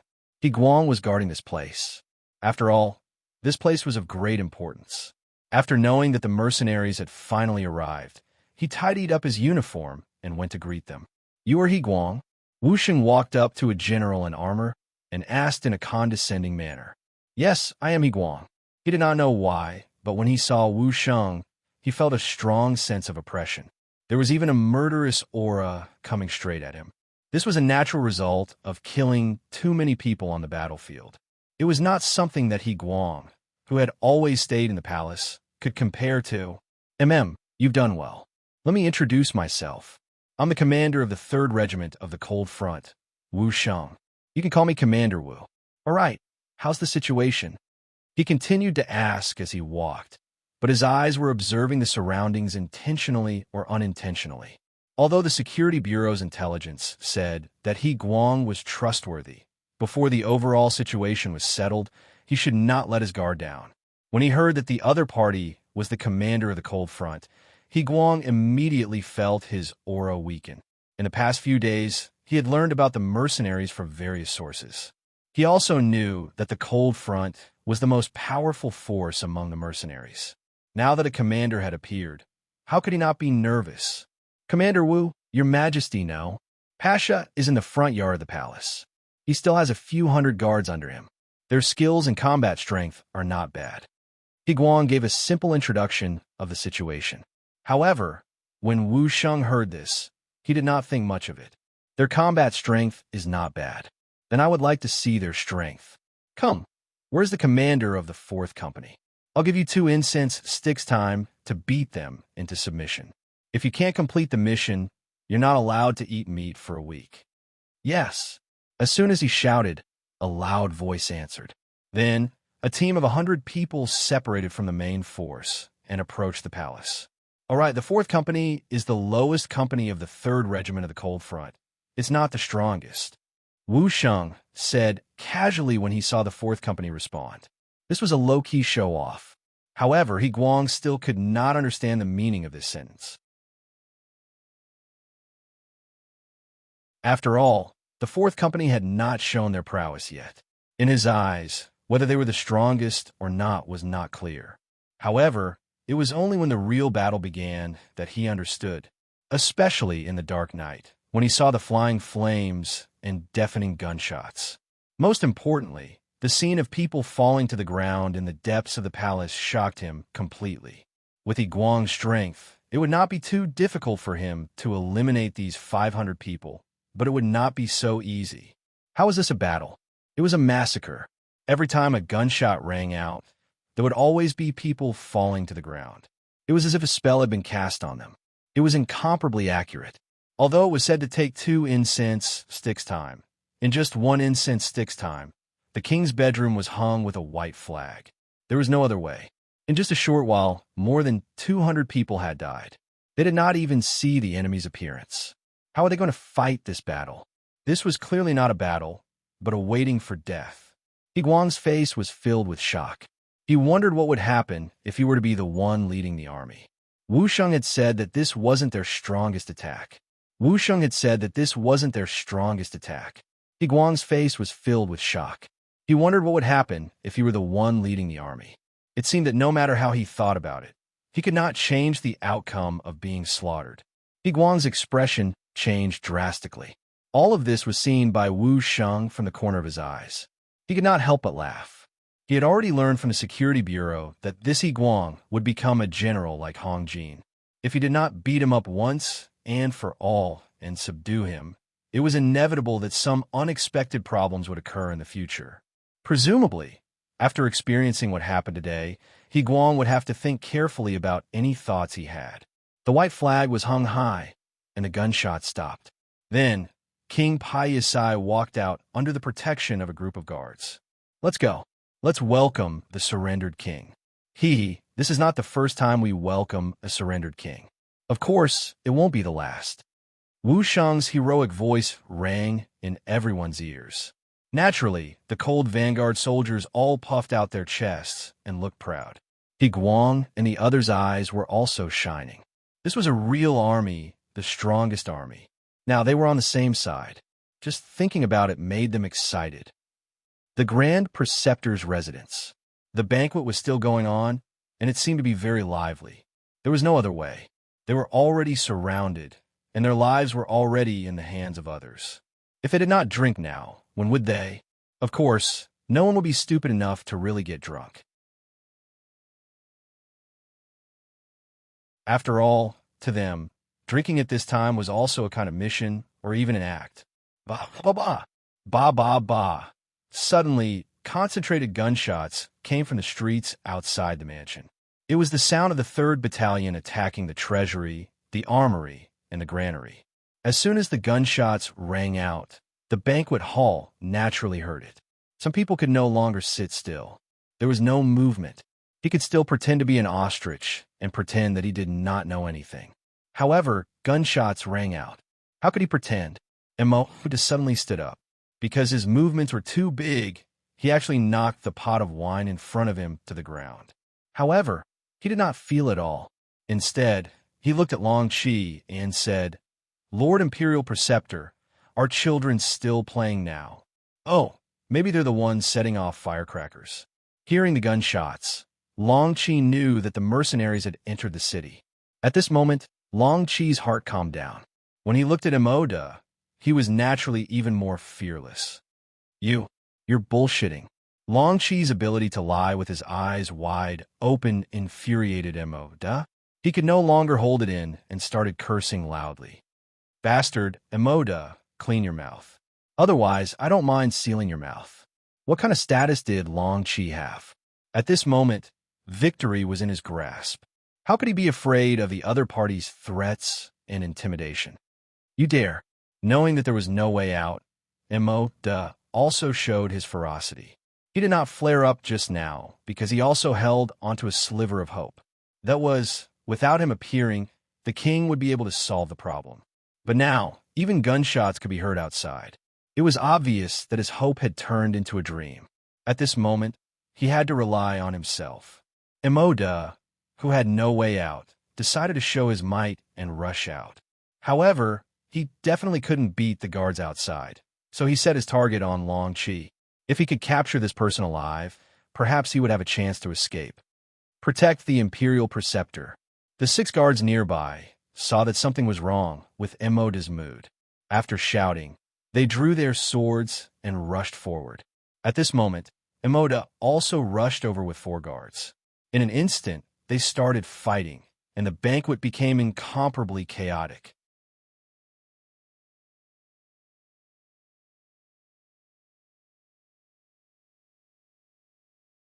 Chapter 590. Clang, clang, clang. 5 against 6, they were actually locked in a stalemate. There was even one time when Emoda's broadsword almost slashed Long Qi's body, causing him to retreat and shout, "Someone, stop this madman." There was no need for Long Qi to say anything. A group of soldiers from afar had already rushed over and surrounded Emoda's group of 5. They looked like they would not be able to escape even if they had wings. Seeing that more and more soldiers were surrounding him, Emoda's expression became even more unsightly. Knowing that if this continued, he would definitely die here today. He looked at the ministers who had come to attend the banquet and suddenly shouted, "What are you all doing? Can't you see that Long Qi is rebelling? Do you know that it's a felony to not report what you know? Let's not talk about whether he has already given you any benefits. If you fail, have you thought about the consequences?" Emoda's shout was like a thunderclap that struck the ministers. That's right, the Imperial Advisor's rebellion had already become a fact. But what were they? Which side were they on? Did they agree to rebel? They didn't do that. No one even promised them any benefits. Immediately, many of the ministers stood up and looked at the imperial advisor Long Qi, clearly wanting an explanation. Of course, the ministers who could come here would not be alone. They would usually bring 2 guards with them. There were about 50 to 60 officials here, and there were more than 100 guards around them. Moreover, those who could follow their masters were generally experts.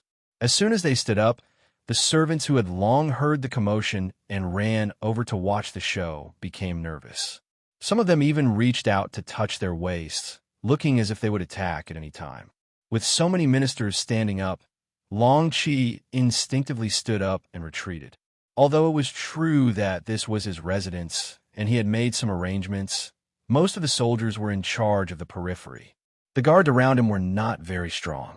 Other than the few people who had fought with Emoda, there were only 2 guards left. Relying on these 2 people to face the attacks of dozens of ministers, Long Qi did not have such a big heart and good mentality. Long Qi kept retreating, showing his inadequacy. The other ministers saw that there was an opportunity to take advantage of and immediately stepped forward step by step. Some of the more straightforward ones had already shouted, "Long Qi, what are you doing? Were they really going to rebel? But what benefits did the mercenaries give you? Can you share with us?" This was a question and a request for benefits. Obviously, everyone wanted to hear what the Grand Preceptor would say and what kind of conditions he would offer. Only then would they be able to weigh the benefits and make a decision. Facing the questioning of the ministers, Long Qi had a bitter look on his face. He opened his mouth and closed it again. This time, the ministers were gathered because they didn't want them to disrupt the mercenaries' plan to enter the city and take control of the situation. As for the benefits, there really wasn't anything. Although he would receive 5 million taels of silver from the Duke of Loyalty, that was his own fault. He couldn't take it out and share it with everyone. Furthermore, 5 million taels of silver may seem like a lot, but if these people were to be divided, then how much would be left in his hands? Almost no one was willing to spit out the fat meat that was already in their mouth. Naturally, Long Qi wouldn't either. He retreated while looking at the side door behind him, wondering if he could slip away from there. After all, the mercenaries should be here soon. As long as he waited for a while, the situation would be settled. Watch him, don't let him escape. Someone saw the side door behind Long Qi and immediately shouted. Then, a few younger officials ran towards the side door, cutting off Long Qi's escape route. Seeing that his thoughts were seen through, Long Qi cursed inwardly. However, because he was older, his speed was limited. It was obviously too late for him to escape. Just as everyone was about to surround Long Qi and demand for an explanation or even openly ask for benefits, a person suddenly walked out from the side door. He was dressed in Han Chinese clothing. He wasn't very tall and looked very ordinary. However, his eyes were too bright. Anyone who saw them would have an unforgettable feeling. The person who came was the 3rd leader of the Security Bureau's Foreign Affairs Department, Yin Quebec. He originally didn't want to come out. After all, the fewer people who knew about his identity, the better. However, he didn't expect that the club-like Maud to be so scheming. He knew to use everyone's strength to pressure Long Qi. Seeing that the state preceptor was about to be in danger, he had no choice but to stand out. Otherwise, if Long Qi died here, even if he didn't do it, it was inevitable that people would have such thoughts. This wouldn't be good for them to persuade the ministers of other countries in the future. For the future, for the sake of the overall situation, Yun Ke took the initiative to stand out. As soon as he came out, he narrowed his eyes and looked at the ministers of the Lan Tsang kingdom standing in front of him. Even though he was squinting his eyes, he still gave people a very dangerous feeling. He was like a viper hibernating in the grass, as if he would jump out and hurt people at any time. This feeling made the young courtiers involuntarily step back. "What are you doing? What benefits do you want? Why don't you tell me?" Since he had already walked out, Yun Ke naturally wanted to have the right to speak. Thus, as he spoke, he found the nearest chair and sat down. Then, he played with a small .77 pistol in his hand. Although Skylark had undergone special training when he entered the Security Bureau, he was not arrogant enough to think that he could fight against a group of people. After all, there were dozens of them. As the saying goes, a gentleman doesn't stand under a dangerous wall. He took out the pistol to protect himself. Of course, it could also be used to intimidate the other party. "Who are you?" Skylark appeared in front of everyone as if they were nothing and exuded a murderous aura. These ministers couldn't understand him, so they asked hesitantly. Originally, he thought that he was in danger, but he didn't expect Yun-Kei to take the initiative to come out. While Long-Chi was grateful, his expression also became complacent. "You asked who he is? After knowing, don't be scared out of your wits. He is the special envoy sent by the Duke of Loyalty and Courage." Special envoy? Listening to Long-Chi's introduction, the ministers looked at each other. Then, everyone had a look of understanding. It seemed that the state preceptor was indeed in cahoots with the mercenaries. Just now, it was just a guess. Now, it could be confirmed. This wasn't beyond everyone's expectations. Now, everyone was more concerned about what kind of power this Mr. Special Envoy had. Could it bring them benefits? So soon, these ministers quieted down. Then, one of them asked, "So it's Mr. Special Envoy, but I don't know what kind of benefits you gave the state preceptor to make him work so hard for the Duke of Loyalty and Courage?" This was originally a test. Even if Yun-Kei didn't answer them, these people couldn't say anything. However, in order to stall for time, Yun-Kei decided to answer this question. "Do you want to know that much? Well, then this special envoy will tell you. The Duke of Loyalty and Courage gave the state preceptor 5 million taels of silver. I don't know if this is enough." "What? 5 million taels? It's actually so much. If I were the state preceptor, I'm afraid I wouldn't refuse. Yes. If it was given to me, I'm afraid I won't be able to spend it all in my lifetime. It must be enough." Hearing Yun-Kei's answer, the ministers immediately boiled up. Some of them even completely disregarded their image and unreservedly expressed their envy for the state preceptor. There were even some who directly said that it was enough. Those people couldn't wait to be chosen by the special envoy. Everyone was talking at once. This delayed for a while. Finally, a slightly older and highly respected minister coughed lightly. "What are you all doing? Have you all forgotten your own identity?" This reprimand immediately made many of the ministers' faces turn hot. However, this embarrassment only lasted for a moment. In front of benefits, who would retreat. What was unexpected was that the elder who reprimanded them just now suddenly changed his tone. "Mr. Special Envoy, in fact, we can also help the mercenaries. But I don't know what kind of benefits you can give us." Puffed. Hearing this, Skylark almost spat out the tea she had just drunk. He had seen shameless people before, but he had never seen such shameless people. From this point, it could be seen that the treatment of the Lan-Tsang Kingdom's ministers wasn't good. In fact, not only the Lan-Tsang Kingdom, but even the Jiaoji Kingdom and the Great Ming Dynasty's ministers weren't treated well. Especially the Great Ming Dynasty. Starting from the time of Zhu Yuanzhang, the treatment and salary of the ministers wasn't high. Thus, in the early days of the Great Ming Dynasty, a large number of corrupt officials appeared. At that time, they couldn't even kill all of them. There was also a very strange thing. That was, the number of people who passed the imperial examinations reached 364.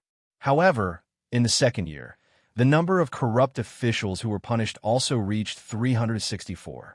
In other words, the previous year's imperial examinations all became corrupt officials. This wasn't to say that people were greedy. It was because the salary was too low. It was so low that all the officials couldn't support themselves and their subordinates. Even if they knew the possible consequences of corruption, they still had to do it. In the end, the officials in the early days of the Ming Dynasty were actually not enough. All of this changed in the hands of the other great Ming Dynasty's emperors. But even so, the salary was only enough to live on. Without outside wealth, it was impossible to rely on the salary to make a fortune. In comparison, Yang Qindong was much more generous. The salary that he gave the officials was enough to support their families. It wasn't a problem for them to live a wealthy life. Of course, the anti-corruption aspect was also very strict. I've already given you such good treatment and given you so much power, but you still want more. I'm sorry, but I can only take down greedy people like you and replace you with someone else.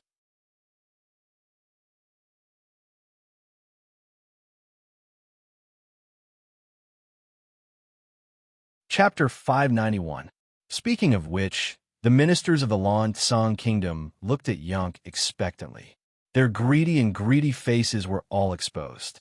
Yunk looked at those greedy faces and wanted to ask, "Do you all have any shame?" But he didn't say it out loud. He only shook his head. "No need.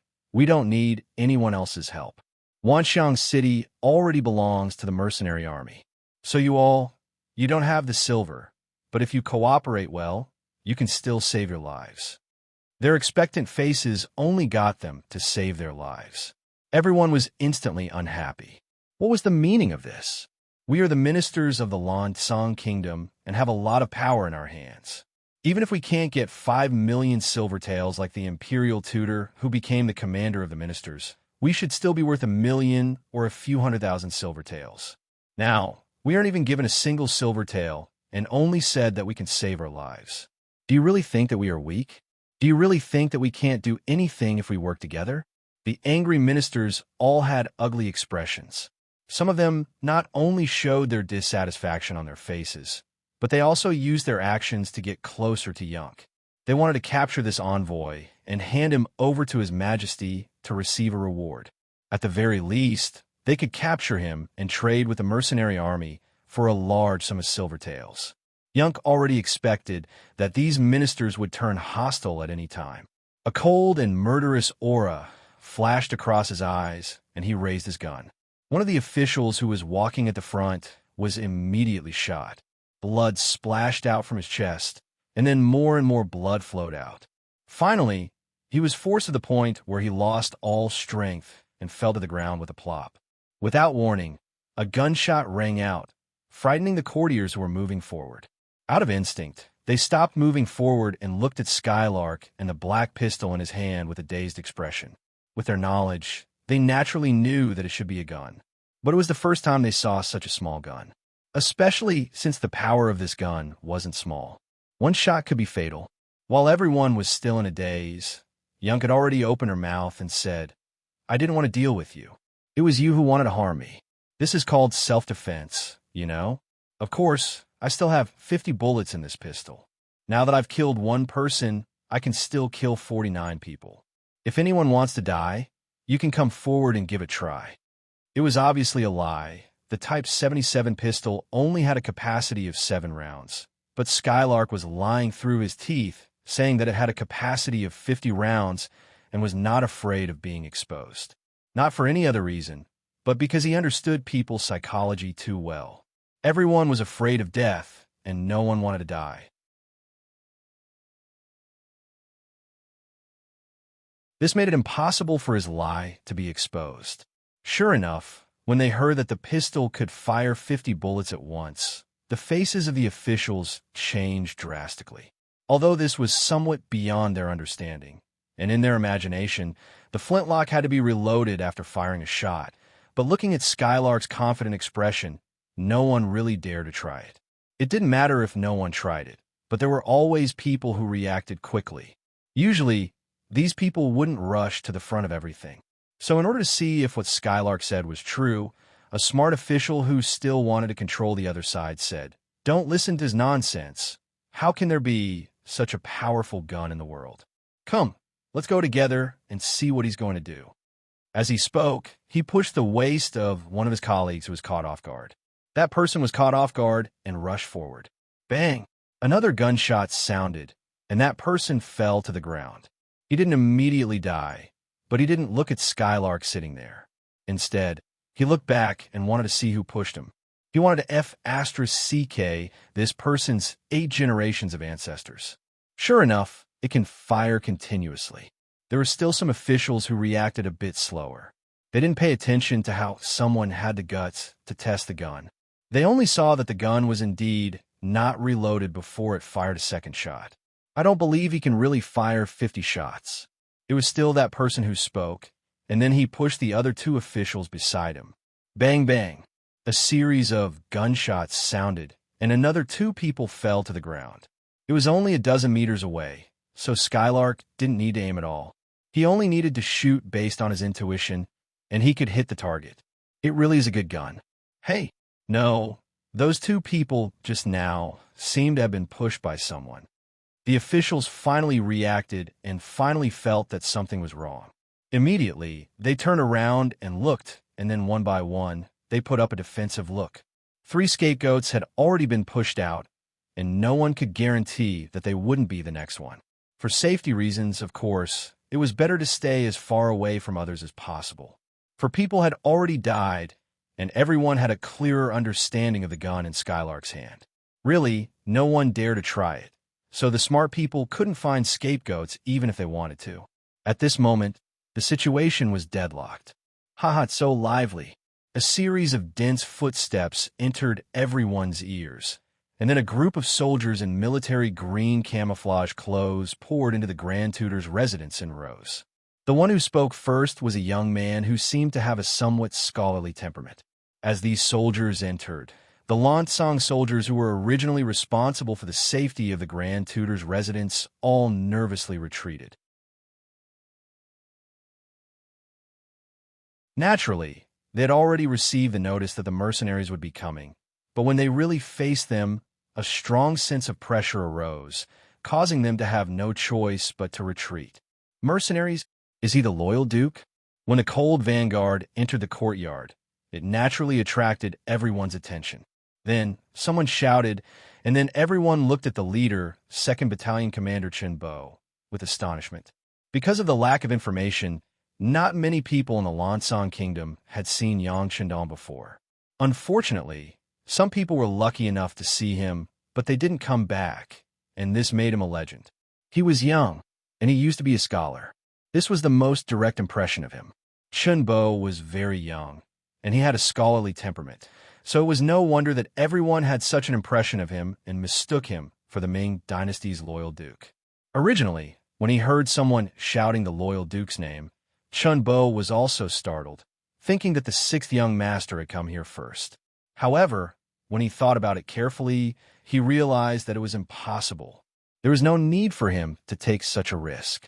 When he saw that everyone's gaze was focused on him, he immediately smiled and said, "Everyone, the battalion commander, Chen Bo, is much younger than me." "What? How can he be younger than you?" Seeing Chen Bo deny that he was the Duke of Loyalty and Courage and say that the true Duke of Loyalty was even younger, the officials in the courtyard were all shocked. In fact, Chen Bo wasn't lying. According to his real age, he was older than Yang Chendong by 3 years. Of course, this wasn't the main point at this time. He had already seen Yun Ke in the crowd, and immediately showed a smile and greeted from afar, "Leader Yun." Yun Ke also saw Chen Bo when he and the others entered the courtyard, and he had already stood up from his chair. "Political Commissar Chen, congratulations on your promotion." Chen Bo was no longer a battalion cadre, but a regimental commander with the actual position of political commissar. But for these ruthless people who were used to killing enemies on the battlefield, they seemed to like commanding the army and prefer to be with the frontline army. From this point, Chen Bo preferred to be called battalion commander and not political commissar. But who was Yun Ke? He was the backbone of the Security Bureau, and he had heard this name from the 6th young master more than once. This was someone that the 6th young master valued highly, and he wasn't part of the military system, so he should be more polite. "Leader Yun, you must be joking. My political commissar position is just a title." "Ha! That's because political commissar, Chen doesn't care about empty titles. He has noble character and unquestionable integrity." Skylark laughed. He was worried that someone would take the risk. His pistol had already fired 4 bullets. At most, he could fire 3 more shots, although it wouldn't take long to change the magazine. Who could say that there wouldn't be any accidents? But now, the mercenaries were here, and it was the strongest Lung Feng. He could finally rest assured and leave the situation here to the Lung Feng to handle. The 2 of them talked as if there was no one around, as if they didn't put anyone else in their eyes. However, the other Lung Feng didn't stay idle. They went forward and grabbed the ministers of the Lansang kingdom one by one, and once they encountered the slightest resistance, they would beat them up without mercy. If these people were Han officials, perhaps the Lung Feng would be more lenient, but sorry, they didn't have such rights if they were foreigners. Several people were beaten up because they were too slow to crouch down, and the others learned from their mistakes. They cooperated well, and the situation was quickly under control. Leader Yin, you know the situation here better. Let's see how to deal with it. Okay. Yin Kane nodded without any trace of politeness. The Lung Feng was naturally good at fighting, but when it came to seeing through people's hearts and gathering intelligence, they were far inferior to the Security Bureau. For example, he had a list of names in his hands, which showed the wealth of the captured ministers. Other than Long Qi and He Guang, the other ministers were naturally not so lucky. The situation was set. They didn't work hard before and wanted to hug the thick thighs afterwards. Sorry, it was all too late. Yin Ke had already received Yang Qindong's secret order to confiscate the wealth of the Lansang kingdom's ministers. Of course, he wouldn't be lenient at this moment. In order to make things go smoothly, he first set his eyes on Emoda. Emoda still had some strength. At least he didn't die in the fight just now. He only suffered a knife wound. Seeing the mercenaries appear, he knew that the situation was over. He took the initiative to tuck his tail between his legs, lowered his head, and blended into the crowd.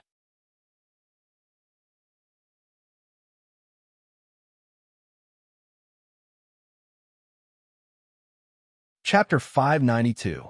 General Mo, you don't have to hide anymore. Stand out. Arriving in front of the captured ministers, Skylark had a smile on his face as he pointed at Emoda, who was squeezing into the crowd with his head lowered. When his name was called out, Tu Longfeng immediately grabbed him and pressed him in front of Skylark. What are you doing? I surrender. I surrender. In the future, I am willing to be a loyal and courageous duke. I am willing to be a mercenary's dog. Please don't kill me. The weakness of human nature was finally exposed. Originally, he still dared to shout a few words in front of the Imperial advisor, but the moment he saw the mercenaries, he was completely terrified. Skylark naturally wouldn't put this kind of person who bullied the weak and feared the strong in his eyes. As for the other party saying that he wanted to be a loyal and courageous duke's dog, he was very sorry, but such a person didn't have the qualifications. All right, you don't have to shout. Whether you can survive or not depends on how much you're willing to pay. We have also investigated your family background. How about this? In 3 days, take out 400,000 taels of silver and you can live. Otherwise, you will die. The survey showed that Emoda's private property was about 350,000 taels of silver. The extra 50,000 taels was what Skylark meant. How could you know what kind of potential some people had if you didn't squeeze it out? What? 400,000 taels? I don't have it. When he heard this number, Emoda shook his head vigorously. No one knew better than him how much money he had. He definitely doesn't have 400,000 taels of silver. No. Could it be that our intelligence was wrong? Skylark said in a surprised voice. If one understood his subordinates, they would definitely know that the leader was preparing to scam them. How could one know about this? He just wanted to bleed less, so he cooperated and said, Yes, your intelligence must be wrong. I can only take out 10,000 taels of silver at most. This is already my family background. When he shouted for dough, eat to cry out for injustice. Those who didn't know would really think that Emoda only had this much money and was a great honest official. Bam! A kick suddenly landed on Emoda's body. We were wrong. How could we be wrong? It's obvious that you have the money but don't want it. All right, since you're willing to give up your life for money, I'll fulfill your wish. Men, chop off one of his arms as a warning. If he still doesn't repent, then his limbs. No, after all of his limbs are broken, kill him, and then go to his residence to search and confiscate his property. Skylark seemed to smile at everyone he met, but he was actually very vicious. Otherwise, he wouldn't have been entrusted with such a heavy responsibility by the Security Bureau. She couldn't be too soft-hearted when doing this kind of work. As soon as he finished speaking, Lung Feng took out a steel saber and landed it on Emoda's left arm. The blade rose and fell. accompanied by the sound of Maud shouting, "Ouch, it hurts so much. Come, let me ask you, do you have 400,000 taels?" Skylark ignored the other party's shouts and continued to ask. "No, at most 200,000 taels." Emodo was still insisting. He believed that the other party wanted money and not his life, so he gritted his teeth and persevered. He wanted to save some money for himself. "You're still not honest. Cut off your left leg as well." Skylark didn't have the slightest intention of wasting his breath. He had already decided to kill the chicken to warn the monkeys. He wanted the other ministers to see what would happen if they wanted money and not their lives. Schwa! His left leg was chopped off as well. Another blood-curdling scream rang out. At this moment, Emoda struggled in pain twice before fainting. He fainted. Yeah, maybe this is the best outcome. The other lawn song ministers squatted on the ground and watched this scene. They didn't forget to discuss it in private. In their eyes, it was better for Emoda to faint than to be awake. After all, he still had to suffer even if he was awake. Fainted? Hee. Do you think you'll be fine like this? Someone, wake him up with cold water. Either take the money or give up your life. You have to choose one. Skylark chuckled and casually instructed. A bucket of cold water was poured down on Emoda's head, and he woke up. When he looked at Skylark, it was as if he was looking at a devil. He repeatedly shouted, "I have 400,000 taels, I can borrow it." "Sigh, is that right?" Someone, stop General Mo's bleeding. "We can't let him die before we get the money." Skylark chuckled, as if he was very satisfied. Then, he drew a line with the brush in his hand, then looked at the Lawn Song Kingdom's ministers who were squatting on the ground and casually said, "Come, next, Lord Qian Yuliang, who is in charge of the treasury." Plop! As soon as he finished speaking, one of the people in the crowd fell to the ground in fright. Who else could it be but Qian Yuliang? But no matter how he reacted, he couldn't escape the result of being brought to Skylark for questioning. If one wanted to know what the result was, they would naturally have to pay for their lives. Otherwise, Emoda's fate would be right in front of them. They didn't want to lower their heads after being cut a few times. That would just be looking for trouble. State Preceptor Long Chi saw this scene with his eyes. Cold sweat unknowingly flowed down the back of his neck. At this moment, he was very glad. He was glad that Skylark didn't look for anyone else but himself.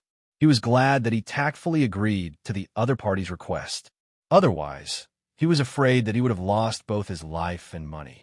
The heart-to-heart talk, or rather, the interrogation, continued. After questioning one person, Tu Lung Feng accompanied him and left. 3 days later, these people would either take out the money or pay with their lives. Under the pressure, who would think about the transfer of power? Who would care about the life and death of the king? This also made the following process very smooth.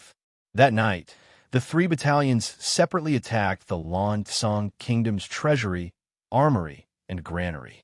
Early the next morning, the gunshots in the city finally stopped. Some brave citizens walked out of their houses and found that everything was very peaceful. There wasn't any difference from before.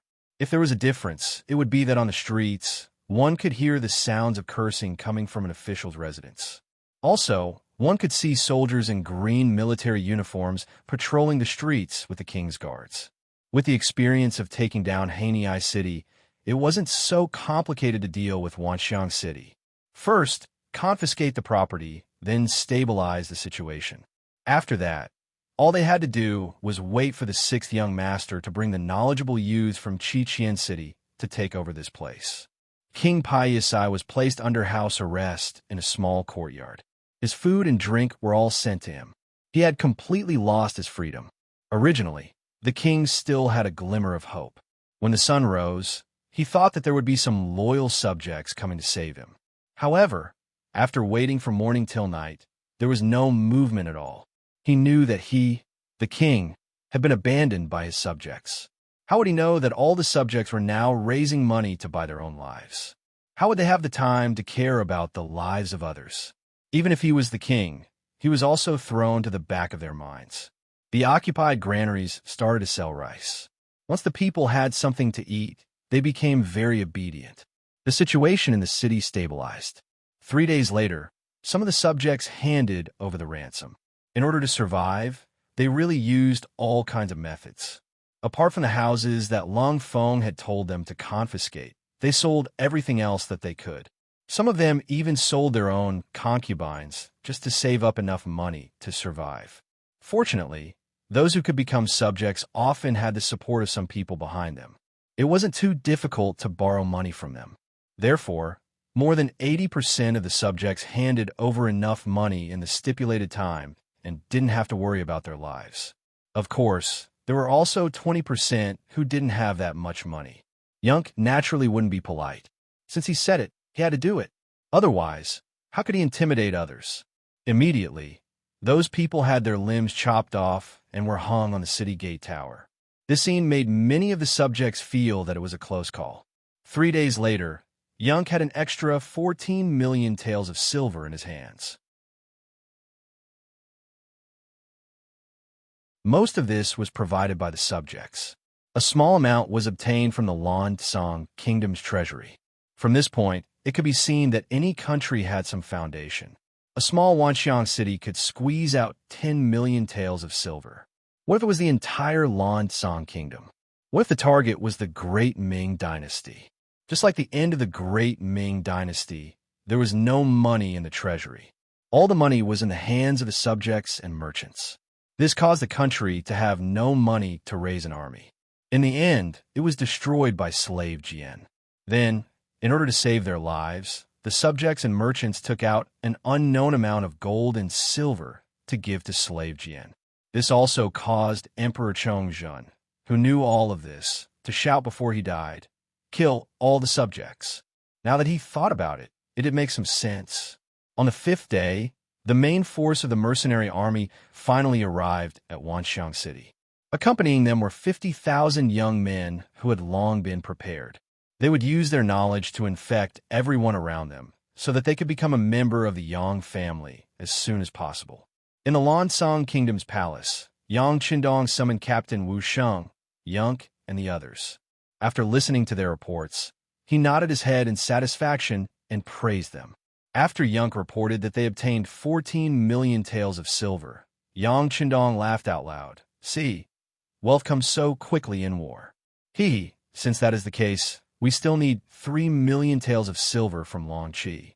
Just give it to him. As for the remaining 1 million taels, take out 200,000 taels to reward the Laotian mercenaries in Riverlight, and 800,000 taels to reward the subjects who contributed greatly in this war. 10 million taels of silver will go into the treasury and be used to build the infrastructure of Lao province." Great! Yang Qindong had already thought of changing the Lansang Kingdom to Lao province. After Vietnam, the Yang family had another province, and it was not considered small. Everyone naturally agreed in unison. However, it was obvious that the second Captain Luo Pa and the third Captain Wu Sheng were a little distracted, as if they had something to say. Yang Qindong sat high up, so he naturally could see more clearly. He called out, "Captain Luo, Captain Wu, do you have something to say?"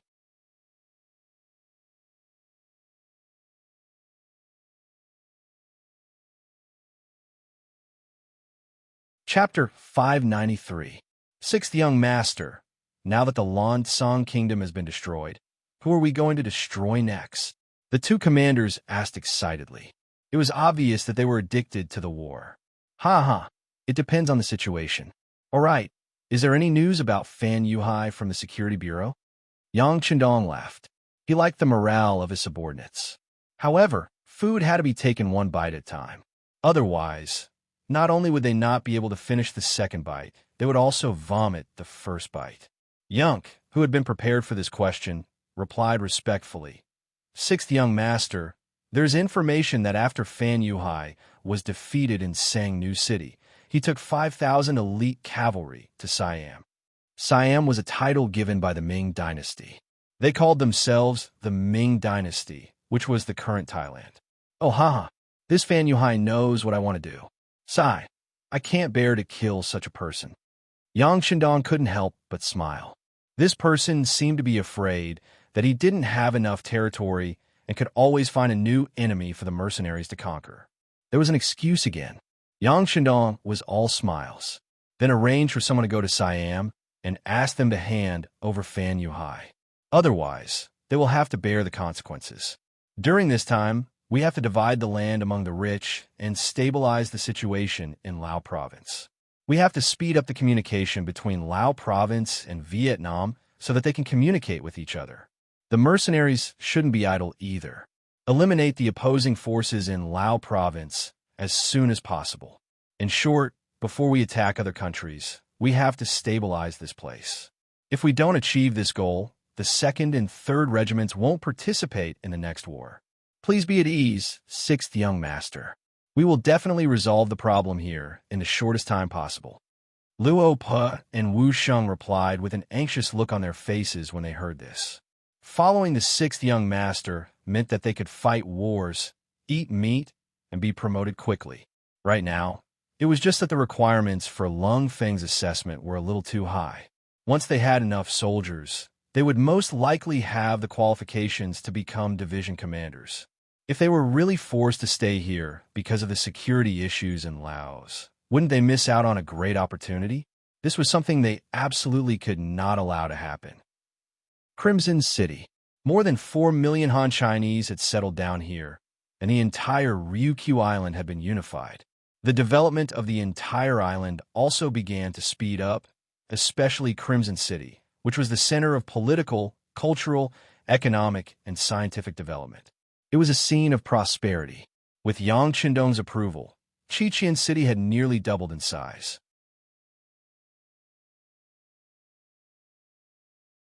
In terms of size, it was almost half the size of Beiming's capital, but it was still barely enough to supply the merchants and trade routes of the entire country. As a result, many factories began to expand at a faster pace. Whether it was the factories or the workers, they were increasing exponentially.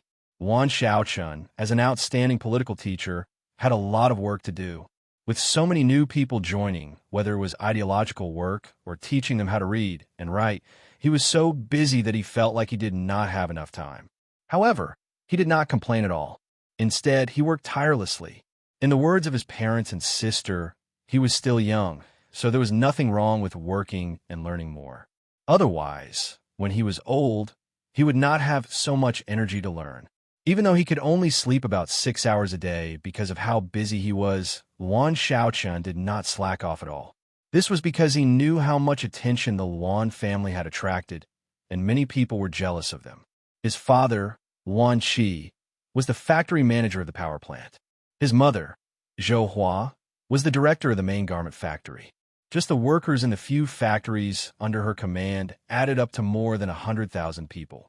One could imagine how much power she had. However, they could not compare to his sister, Wan Xiaoyu.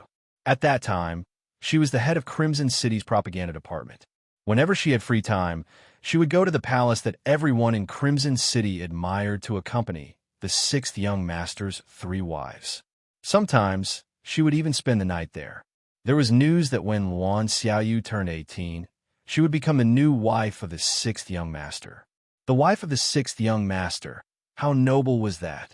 Just based on this, the Wan family did not need to do anything and could still eat and drink well. It was also because of Wan Xiaoyu's existence that even City Lord Yu Qian and the 2 military commanders, Lung Song and Gao Xiong, would be very polite when they met the Wan family. Because of this, although some people were envious, they did not dare to do anything jealous. Under this kind of pressure, Wan Xiaochun's efforts seemed so ordinary. It seemed that everyone thought that this person could have his current position. Not long ago, Yang Qindong personally promoted him from a battalion-level instructor to a deputy regiment-level political commissar. That was not the result of his own efforts, but because of his sister, Wan Xiaoyu. However, this could not dispel his passion for work and private efforts. Under the strong pressure, Wan Xiaochun just went to the unit in the morning. He was about to bring people to do political work for the new citizens when someone came to his office. As soon as this person entered the political department building, the whole atmosphere changed. Many people, who were originally in a rush, walked a little slower. Then, Their constant greetings resounded in the corridor. Fifth brother, fifth brother. Hello, everyone. The person also smiled and greeted everyone politely. Then, he came to Luan Xiaochun's office. At this moment, Luan Xiaochun was assigning today's tasks to several subordinates. Because his back was facing the door, he didn't see anyone coming behind him. He was still arranging some things by himself. It wasn't until he noticed that his subordinates were looking behind him that he realized something was wrong. He turned around to look. When he turned around, he saw Yang Wu standing in the corridor. He immediately smiled and said, "Fifth brother is here." Fifth brother was Yang Wu. He was one of Yang Qindong's most trusted servants. He was also his trusted aide in Qiqian City. Normally, he was in charge of the safety of the three madams. However, he secretly had the authority to investigate all the officials and military officers. After all, Yang Qindong was not in Qiqian City most of the time. This was his headquarters, and he could not afford to lose it. Yang Wu's status was somewhat aloof, so much so that if he found out there was a problem, he had the authority to act first and report later. In terms of the effectiveness of dealing with officials, even Yu Qian, Lung Song, and Gao Xiong couldn't compare.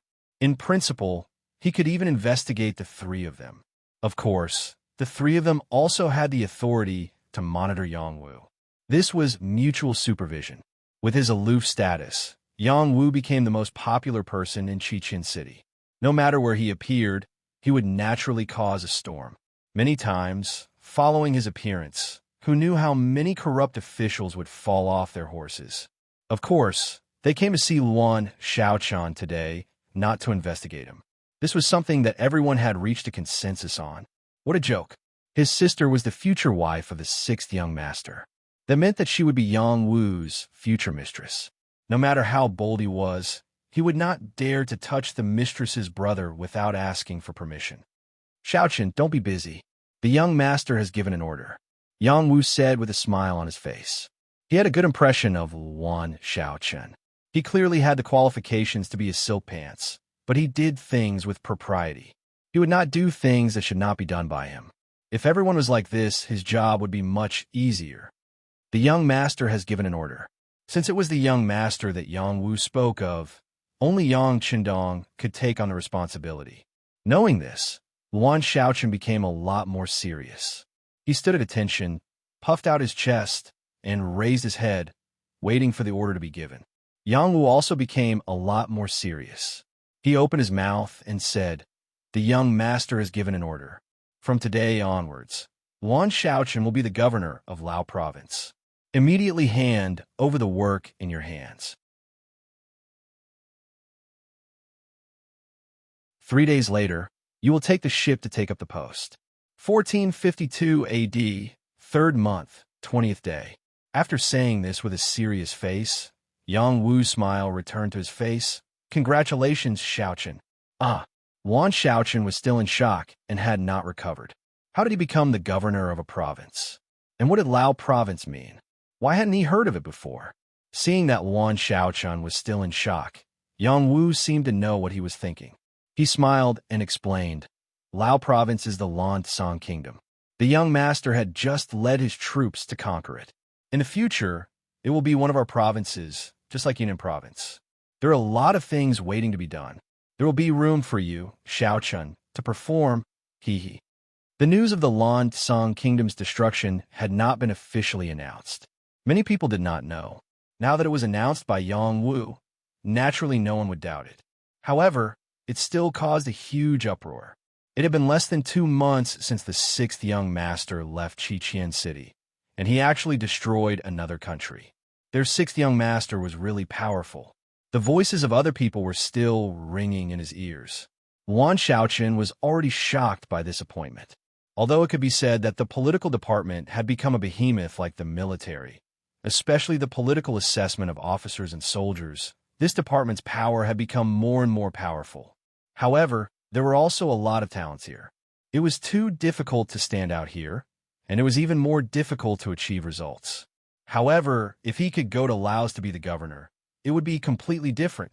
One must know that Laos was an independent place, and it was a newly conquered place. Although everything had to be started from scratch, this was the value of it. It was like a blank piece of paper, and it was easier to create beautiful scenery. It was not an exaggeration to say that once there was such an opportunity, most people would fight to the death. There's a saying that one would rather be the head of a chicken than the tail of a phoenix. Unfortunately, he only had a lot of ambition, and there was no room for him to display his talent. After all, there was only Yunnan province before. That place had already been occupied, and people had lost hope.